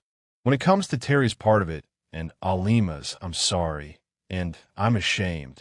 Of course I blame her somewhat. She wasn't as fine a psychologist as Elidor, and what's more, I think she had a far descended atavistic trace of more marked femaleness, never apparent till Terry called it out. But when all is said, it doesn't excuse him. I hadn't realized to the full Terry's character. I couldn't, being a man. The position was the same as with us, of course, only with these distinctions. Alima, a shade more alluring, and several shades less able as a practical psychologist. Terry, a hundredfold more demanding, and proportionally less reasonable. Things grew, strained very soon between them. I fancy at first, when they were together, in her great hope of parentage and his keen joy of conquest, that Terry was inconsiderate. In fact, I know it from things he said. "You needn't talk to me," he snapped at Jeff one day, just before our weddings. There never was a woman yet that did not enjoy being mastered. All your pretty talk doesn't amount to a hill o' beans, I know. And Terry would hum, "I've taken my fun where I found it. I've roved and I've ranged in my time. And the things that I learned from the yellow and black, they ave helped me a EAP with the white." Jeff turned sharply and left him at the time. I was a bit disquieted myself. Poor old Terry. The things he'd learned didn't help him a heap in Herland. His idea was to take. He thought that was the way. He honestly believed that women like it. Not the women of Herland. Not Alima. I can see her now, one day in the very first week of their marriage, setting forth to her day's work, with long determined strides and hard, set mouth, and sticking close to Elidor. She didn't wish to be alone with Terry. You could see that. But the more she kept away from him, the more he wanted her, naturally. He made a tremendous row about their separate establishments, tried to keep her in his rooms, tried to stay in hers. But there she drew the line sharply. He came away one night and stamped up and down the moonlit road, swearing under his breath. I was taking a walk that night too, but I wasn't in his state of mind. To hear him rage, you'd not have believed that he loved Alima at all. You'd have thought that she was some quarry he was pursuing, something to catch and conquer. I think that, owing to all those differences I spoke of, they soon lost the common ground they had at first and were unable to meet sanely and dispassionately. I fancy, too, this is pure conjecture, that he had succeeded in driving Alima beyond her best judgment, her real conscience, and that after that her own sense of shame, the reaction of the thing, made her bitter perhaps. They quarreled, really quarreled, and after making it up once or twice, they seemed to come to a real break. She would not be alone with him at all. And perhaps she was a bit nervous, I don't know, but she got Modine to come and stay next door to her. Also, she had a sturdy assistant detailed to accompany her in her work. Terry had his own ideas, as I've tried to show. I dare say he thought he had a right to do as he did. Perhaps he even convinced himself that it would be better for her. Anyhow, he hid himself in her bedroom one night. The women of Herland have no fear of men. Why should they have? They are not timid in any sense. They are not weak, and they all have strong, trained, athletic bodies. Othello could not have extinguished Alima with a pillow, as if she were a mouse. Terry put in practice his pet conviction that a woman loves to be mastered, and by sheer brute force, in all the pride and passion of his intense masculinity, he tried to master this woman. It did not work. I got a pretty clear account of it later from Elidor, but what we heard at the time was the noise of a tremendous struggle and Alima calling to Modine. Modine was close by and came at once. One or two more strong, grave women followed. Terry dashed about like a madman. He would cheerfully have killed them. He told me that himself, but he couldn't. When he swung a chair over his head, one sprang in the air and caught it. Two threw themselves bodily upon him and forced him to the floor. It was only the work of a few moments to have him tied hand and foot, and then, in sheer pity for his futile rage, to anesthetize him. Alima was in a cold fury. She wanted him killed. Actually, there was a trial before the local overmother, and this woman, who did not enjoy being mastered, stated her case. In a court in our country, he would have been held quite within his rights, of course. But this was not our country, it was theirs. They seemed to measure the enormity of the offense by its effect upon a possible fatherhood, and he scorned even to reply to this way of putting it. He did let himself go once, and explained in definite terms that they were incapable of understanding a man's needs, a man's desires, a man's point of view. He called them neuters, epicines, bloodless, sexless creatures. He said they could of course kill him, as so many insects could, but that he despised them nonetheless. And all those stern grave mothers did not seem to mind his despising them, not in the least. It was a long trial, and many interesting points were brought out as to their views of her habits. And, after a while, Terry had his sentence. He waited grim and defiant. The sentence was, "You must go home." Chapter 12. Expelled. We had all meant to go home again. Indeed, we had not meant, not by any means, to stay as long as we had. But when it came to being turned out, dismissed, sent away for bad conduct, we none of us really liked it. Terry said he did. He professed great scorn of the penalty and the trial, as well as all the other characteristics of this miserable half-country. But he knew, and we knew, that in any whole country we should never have been as forgivingly treated as we had been here. If the people had come after us according to the directions we left, there'd have been quite a different story, said Terry. We found out later why no reserve party had arrived. All our careful directions had been destroyed in a fire. We might have all died there, and no one at home have ever known our whereabouts. Terry was under guard now, all the time, known as unsafe, convicted of what was to them an unpardonable sin. He laughed at their chill horror. Parcel of old maids, he called them. They're all old maids, children or not. They don't know the first thing about sex. When Terry said sex, sex with a very large S, he meant the male sex, naturally, its special values, its profound conviction of being the life force, its cheerful ignoring of the true life process, and its interpretation of the other sex solely from its own point of view. I had learned to see these things very differently since living with Elidor. And as for Jeff, he was so thoroughly Hollandized that he wasn't fair to Terry, who fretted sharply in his new restraint. Modine, grave and strong, as sadly patient as a mother with a degenerate child, kept steady watch on him, with enough other women close at hand to prevent an outbreak. He had no weapons, and well knew that all his strength was of small avail against those grim, quiet women. We were allowed to visit him freely, but he had only his room and a small, high-walled garden to walk in while the preparations for our departure were underway. 3 of us were to go. Terry, because he must. I, because 2 were safer for our flyer and the long boat trip to the coast. Elidor, because she would not let me go without her. If Jeff had elected to return, Silas would have gone too. They were the most absorbed of lovers, but Jeff had no desire that way. Why should I want to go back to all our noise and dirt, our vice and crime, our disease and degeneracy? He demanded of me privately. We never spoke like that before the women. I wouldn't take Silas there for anything on earth, he protested. She'd die. She'd die of horror and shame to see our slums and hospitals. How can you risk it with Elidor? You'd better break it to her gently before she really makes up her mind. Jeff was right. I ought to have told her more fully than I did, of all the things we had to be ashamed of.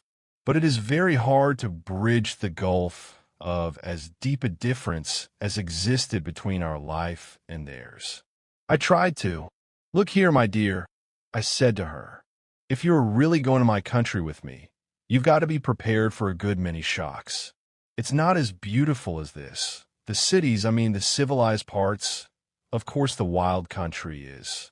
I shall enjoy it all, she said, her eyes starry with hope. I understand it's not like ours. I can see how monotonous our quiet life must seem to you, how much more stirring yours must be. It must be like the biological change you told me about when the second sex was introduced, a far greater movement, constant change, with new possibilities of growth. I had told her of the later biological theories of sex, and she was deeply convinced of the superior advantages of having two, the superiority of a world with men in it. We have done what we could alone. Perhaps we have some things better in a quiet way, but you have the whole world, all the people of the different nations, all the long, rich history behind you, all the wonderful new knowledge. Oh, I just can't wait to see it. What could I do? I told her in so many words that we had our unsolved problems, that we had dishonesty and corruption, vice and crime, disease and insanity, prisons and hospitals, and it made no more impression on her than it would to tell a South Sea Islander about the temperature of the Arctic Circle. She could intellectually see that it was bad to have those things, but she could not feel it. We had quite easily come to accept the Herland life as normal, because it was normal. None of us make any outcry over mere health and peace and happy industry. And the abnormal, to which we are all so sadly well acclimated, she had never seen. The two things she cared most to hear about, and wanted most to see, were these: the beautiful relation of marriage and the lovely women who were mothers and nothing else. Beyond these, her keen, active mind hungered eagerly for the world life. I'm almost as anxious to go as you are yourself, she insisted, and you must be desperately homesick. I assured her that no one could be homesick in such a paradise as theirs, but she would have none of it. Oh yes, I know. It's like those little tropical islands you've told me about, shining like jewels in the big blue sea. I can't wait to see the sea. The little island may be as perfect as a garden, but you always want to get back to your own big country, don't you? Even if it is bad in some ways. Elidor was more than willing, but the nearer it came to our really going, and to my having to take her back to our civilization, after the clean peace and beauty of theirs, the more I began to dread it, and the more I tried to explain. Of course, I had been homesick at first, while we were prisoners before I had Elidor. And of course I had, at first, rather idealized my country and its ways in describing it. Also, I had always accepted certain evils as integral parts of our civilization and never dwelled on them at all. Even when I tried to tell her the worst, I never remembered some things, which, when she came to see them, impressed her at once, as they had never impressed me. Now, in my efforts at explanation, I began to see both ways more keenly than I had before, to see the painful defects of my own land, the marvelous gains of this. In missing men, we three visitors had naturally missed the larger part of life, and had unconsciously assumed that they must miss it too. It took me a long time to realize, Terry never did realize, how little it meant to them.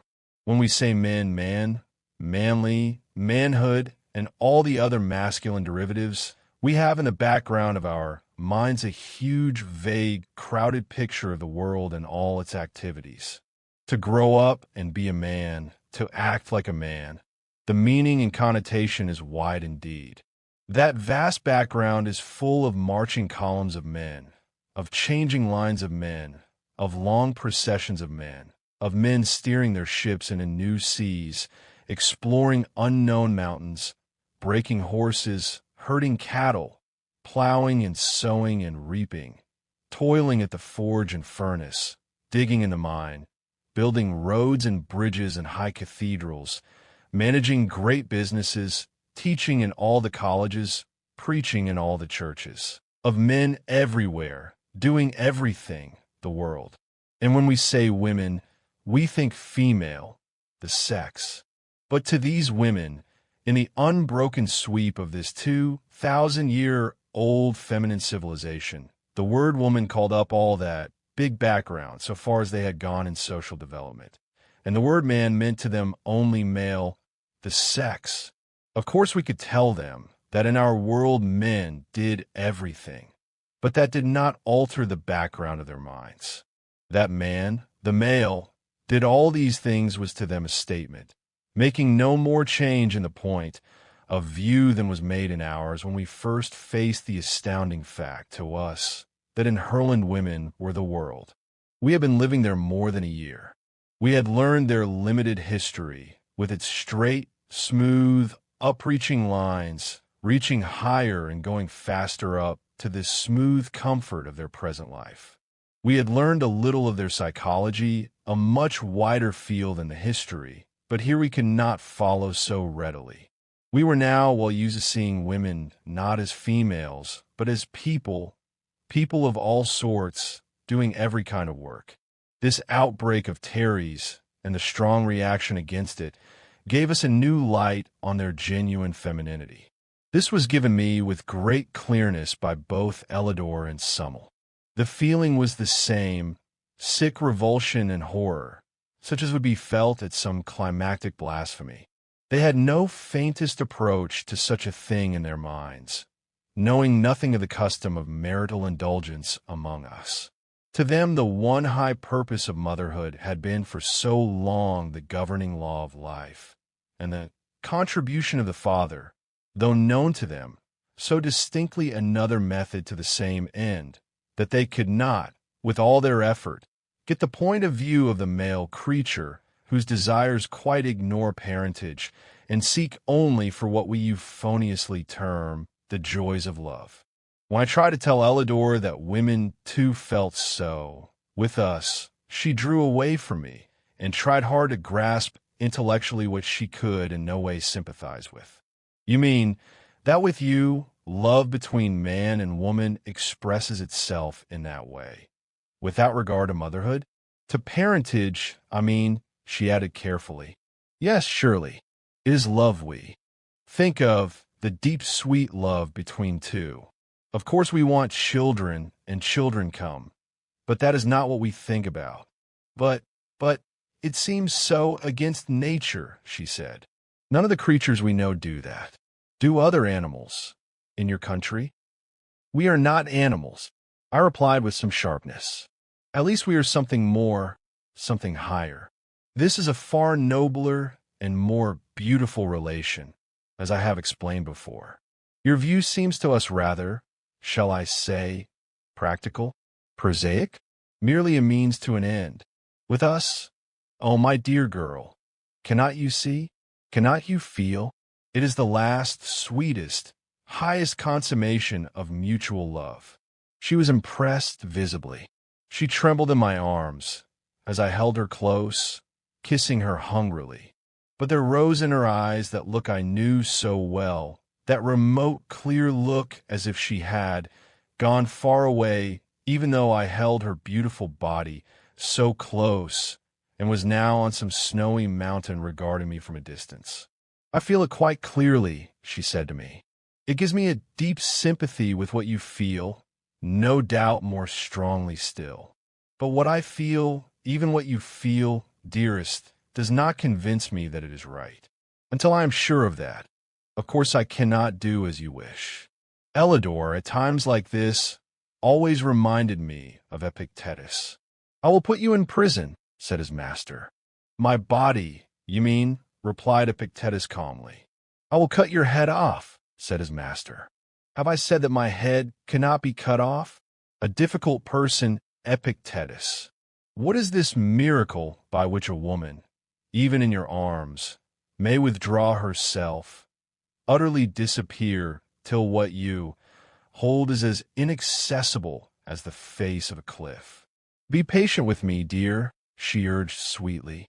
I know it is hard for you, and I begin to see, a little, how Terry was so driven to crime. Oh, come, that's a pretty hard word for it.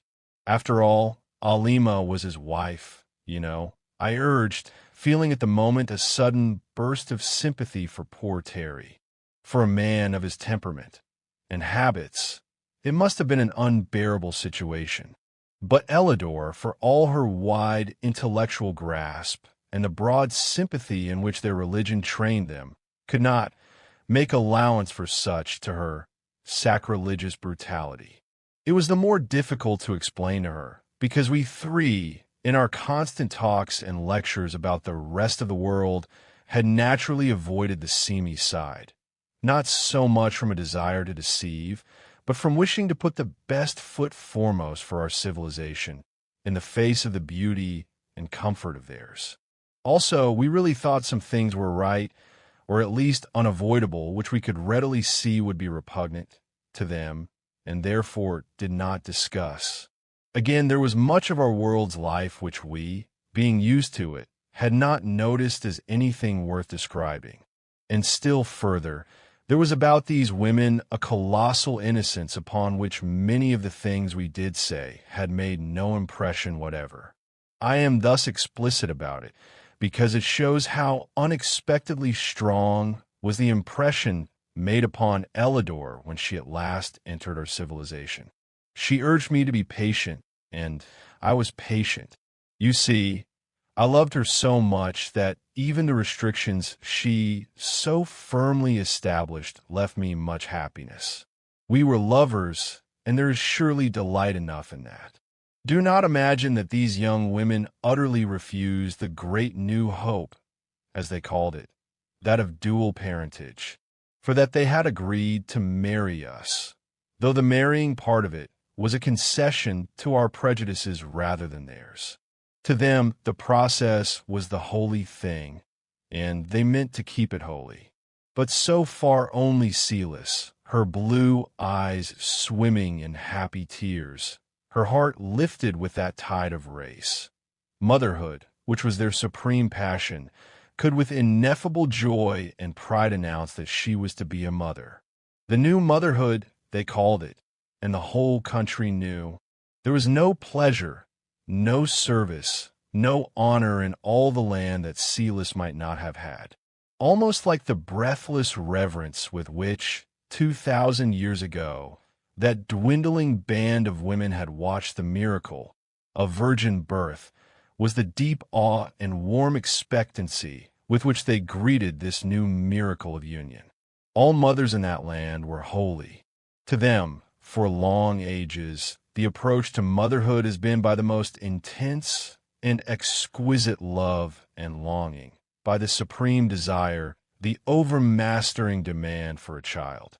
Every thought they held in connection with the processes of maternity was open to the day, simple yet sacred.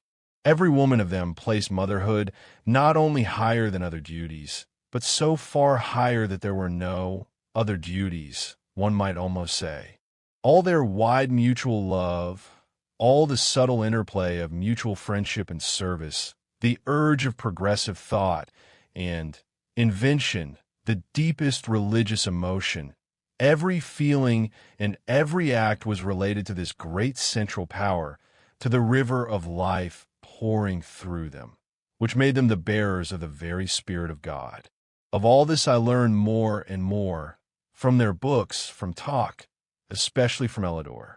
She was at first, for a brief moment, envious of her friend, a thought she put away from her at once and forever. "It is better," she said to me. "It is much better that it has not come to me yet, to us, that is. For if I am to go with you to your country, we may have adventures by sea and land, as you say, and as in truth we did, and it might not be at all safe for a baby. So we won't try again, dear, till it is safe, will we?" This was a hard saying for a very loving husband. "Unless," she went on, "if one is coming, you will leave me behind. You can come back, you know, and I shall have the child." Then that deep ancient chill of male jealousy of even his own progeny touched my heart. "I'd rather have you, Elidor, than all the children in the world. I'd rather have you with me, on your own terms, than not to have you." This was a very stupid saying. Of course I would. For if she wasn't there, I should want all of her and have none of her.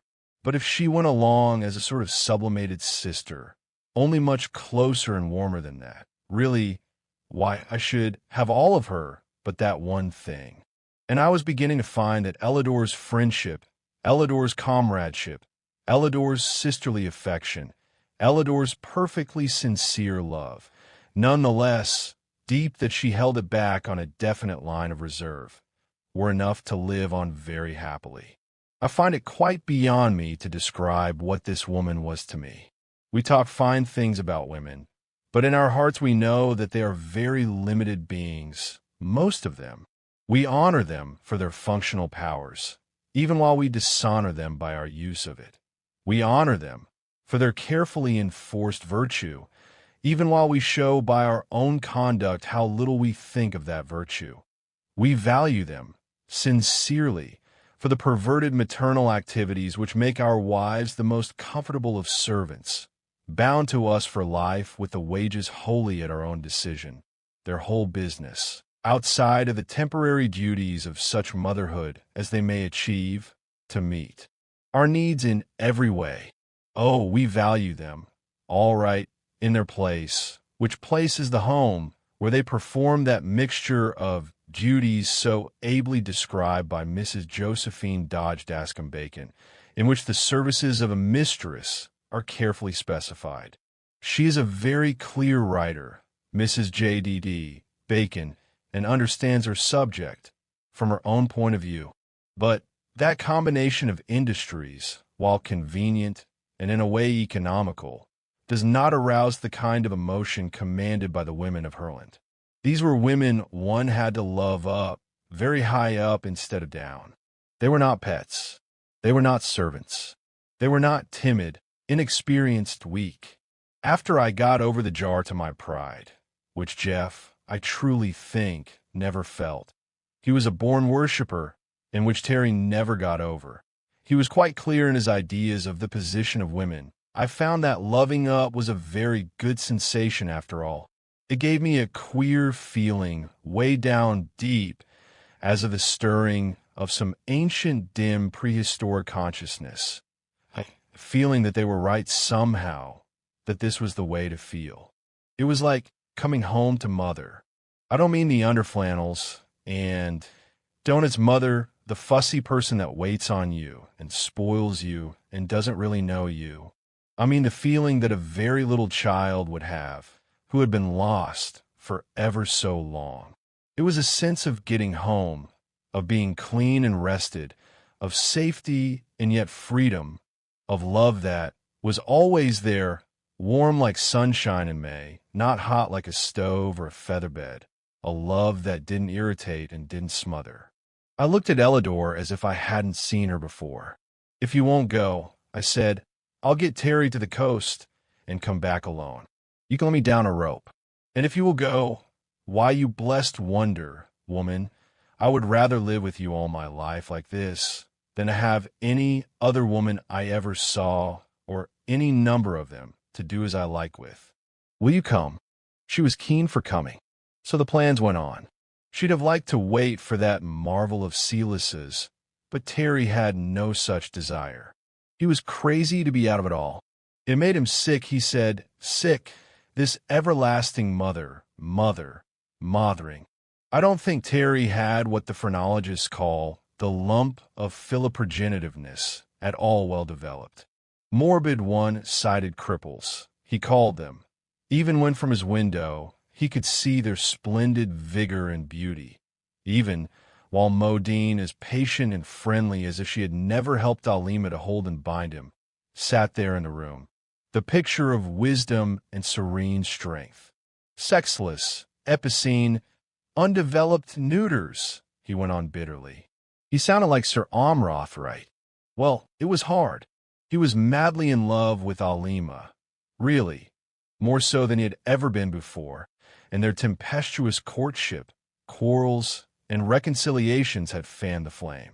And then when he sought by that supreme conquest which seems so natural a thing to that type of man, to force her to love him as her master, to have the sturdy, athletic, furious woman rise up and master him, she and her friends, it was no wonder he raged. Come to think of it, I do not recall a similar case in all history or fiction. Women have killed themselves rather than submit to outrage. They have killed the outrager. They have escaped, or they have submitted, sometimes seeming to get on very well with the victor afterward.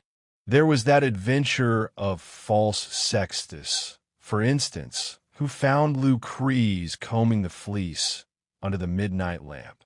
He threatened, as I remember, that if she did not submit he would slay her, slay a slave, and place him beside her, and say he found him there. A poor device, it always seemed to me. If Mr. Lucretius had asked him how he came to be in his wife's bedroom, overlooking her morals, what could he have said? But the point is Lucrece submitted, and Alima didn't. She kicked me, confided the embittered prisoner. Had to talk to someone. I was doubled up with the pain, of course, and she jumped on me and yelled for this old harpy. Modine couldn't hear him, and they had me trussed up in no time. I believe Alima could have done it alone, he added with reluctant admiration. She's as strong as a horse. And of course a man's helpless when you hit him like that. No woman with a shade of decency. I had to grin at that, and even Terry did, sourly. He wasn't given to reasoning, but it did strike him that an assault like his rather waived considerations of decency. I'd give a year of my life to have her alone again, he said slowly, his hands clenched till the knuckles were white. But he never did. She left our end of the country entirely, went up into the fir forest on the highest slopes, and stayed there. Before we left, he quite desperately longed to see her. But she would not come, and he could not go. They watched him like lynxes. Do lynxes watch any better than mousing cats, I wonder? Well, We had to get the flyer in order and be sure there was enough fuel left, though Terry said we could glide all right down to that lake once we got started. We'd have gone gladly in a week's time, of course, but there was a great to-do all over the country about Elidor's leaving them. She had interviews with some of the leading ethicists, wise women with still eyes, and with the best of the teachers. There was a stir, a thrill, a deep excitement everywhere. Our teaching about the rest of the world has given them all a sense of isolation, of remoteness, of being a little outlying sample of a country, overlooked and forgotten among the family of nations. We had called it the family of nations, and they liked the phrase immensely. They were deeply aroused on the subject of evolution. Indeed, the whole field of natural science drew them irresistibly. Any number of them would have risked everything to go to the strange, unknown lands and study. But we could take only one, and it had to be Elidor, naturally. We planned greatly about coming back, about establishing a connecting route by water, about penetrating those vast forests and civilizing or exterminating the dangerous savages. That is, we men talked of that last, not with the women. They had a definite aversion to killing things. But meanwhile, there was high council being held among the wisest of them all, the students and thinkers who had been gathering facts from us all this time, collating and relating them, and making inferences laid the result of their labors before the council. Little had we thought that our careful efforts at concealment had been so easily seen through, with never a word to show us that they saw. They had followed up words of ours on the science of optics, asked innocent questions about glasses and the like, and were aware of the defective eyesight so common among us. With the lightest touch, different women asking different questions at different times, and putting all our answers together like a picture puzzle, they had figured out a sort of skeleton chart as to the prevalence of disease among us. Even more subtly, with no show of horror or condemnation, they had gathered something, far from the truth, but something pretty clear about poverty, vice, and crime.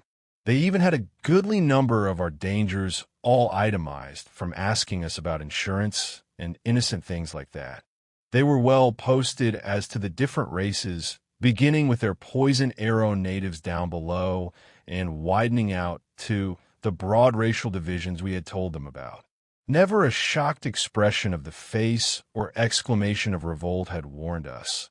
They had been extracting the evidence, without our knowing it all this time, and now were studying with the most devout earnestness the matter they had prepared. The result was rather distressing to us. They first explained the matter fully to Elidor, as she was the one who purposed visiting the rest of the world. To Celis they said nothing. She must not be in any way distressed, while the whole nation waited on her great work. Finally, Jeff and I were called in. Summel and Zava were there, and Elidor, with many others that we knew. They had a great globe, quite fairly mapped out from the small section maps in that compendium of ours. They had the different peoples of the earth roughly outlined, and their status in civilization indicated. They had charts and figures and estimates, based on the facts in that traitorous little book and what they had learned from us. Summel explained, "We find that in all your historic period, so much longer than ours, that with all the interplay of services, the exchange of inventions and discoveries, and the wonderful progress we so admire, then this widespread other world of yours, there is still much disease, often contagious." We admitted this at once. Also, there is still, in varying degree, ignorance, with prejudice and unbridled emotion. This, too, was admitted. We find also that in spite of the advance of democracy and the increase of wealth, that there is still unrest and sometimes combat. Yes, we admitted it all. We were used to these things and saw no reason for so much seriousness. All things considered, they said, and they did not say 100th part of the things they were considering, we, are unwilling to expose our country to free communication with the rest of the world, as yet. If Elidor comes back and we approve her report, it may be done later, but not yet. So we have this to ask of you gentlemen. They knew that word was held a title of honor with us, that you promise not in any way to betray the location of this country until permission, after Elidor's return. Jeff was perfectly satisfied. He thought they were quite right. He always did. I never saw an alien become naturalized more quickly than that man in Herland. I studied it a while, thinking of the time they'd have if some of our contagions got loose there, and concluded they were right. So I agreed. Terry was the obstacle. Indeed I won't, he protested. The first thing I'll do is to get an expedition fixed up to force an entrance into Ma land. Then, they said quite calmly, he must remain an absolute prisoner, always. Anesthesia would be kinder, urged Modine. And safer, added Zava. He will promise, I think, said Elidor. And he did, with which agreement we at last left Herland.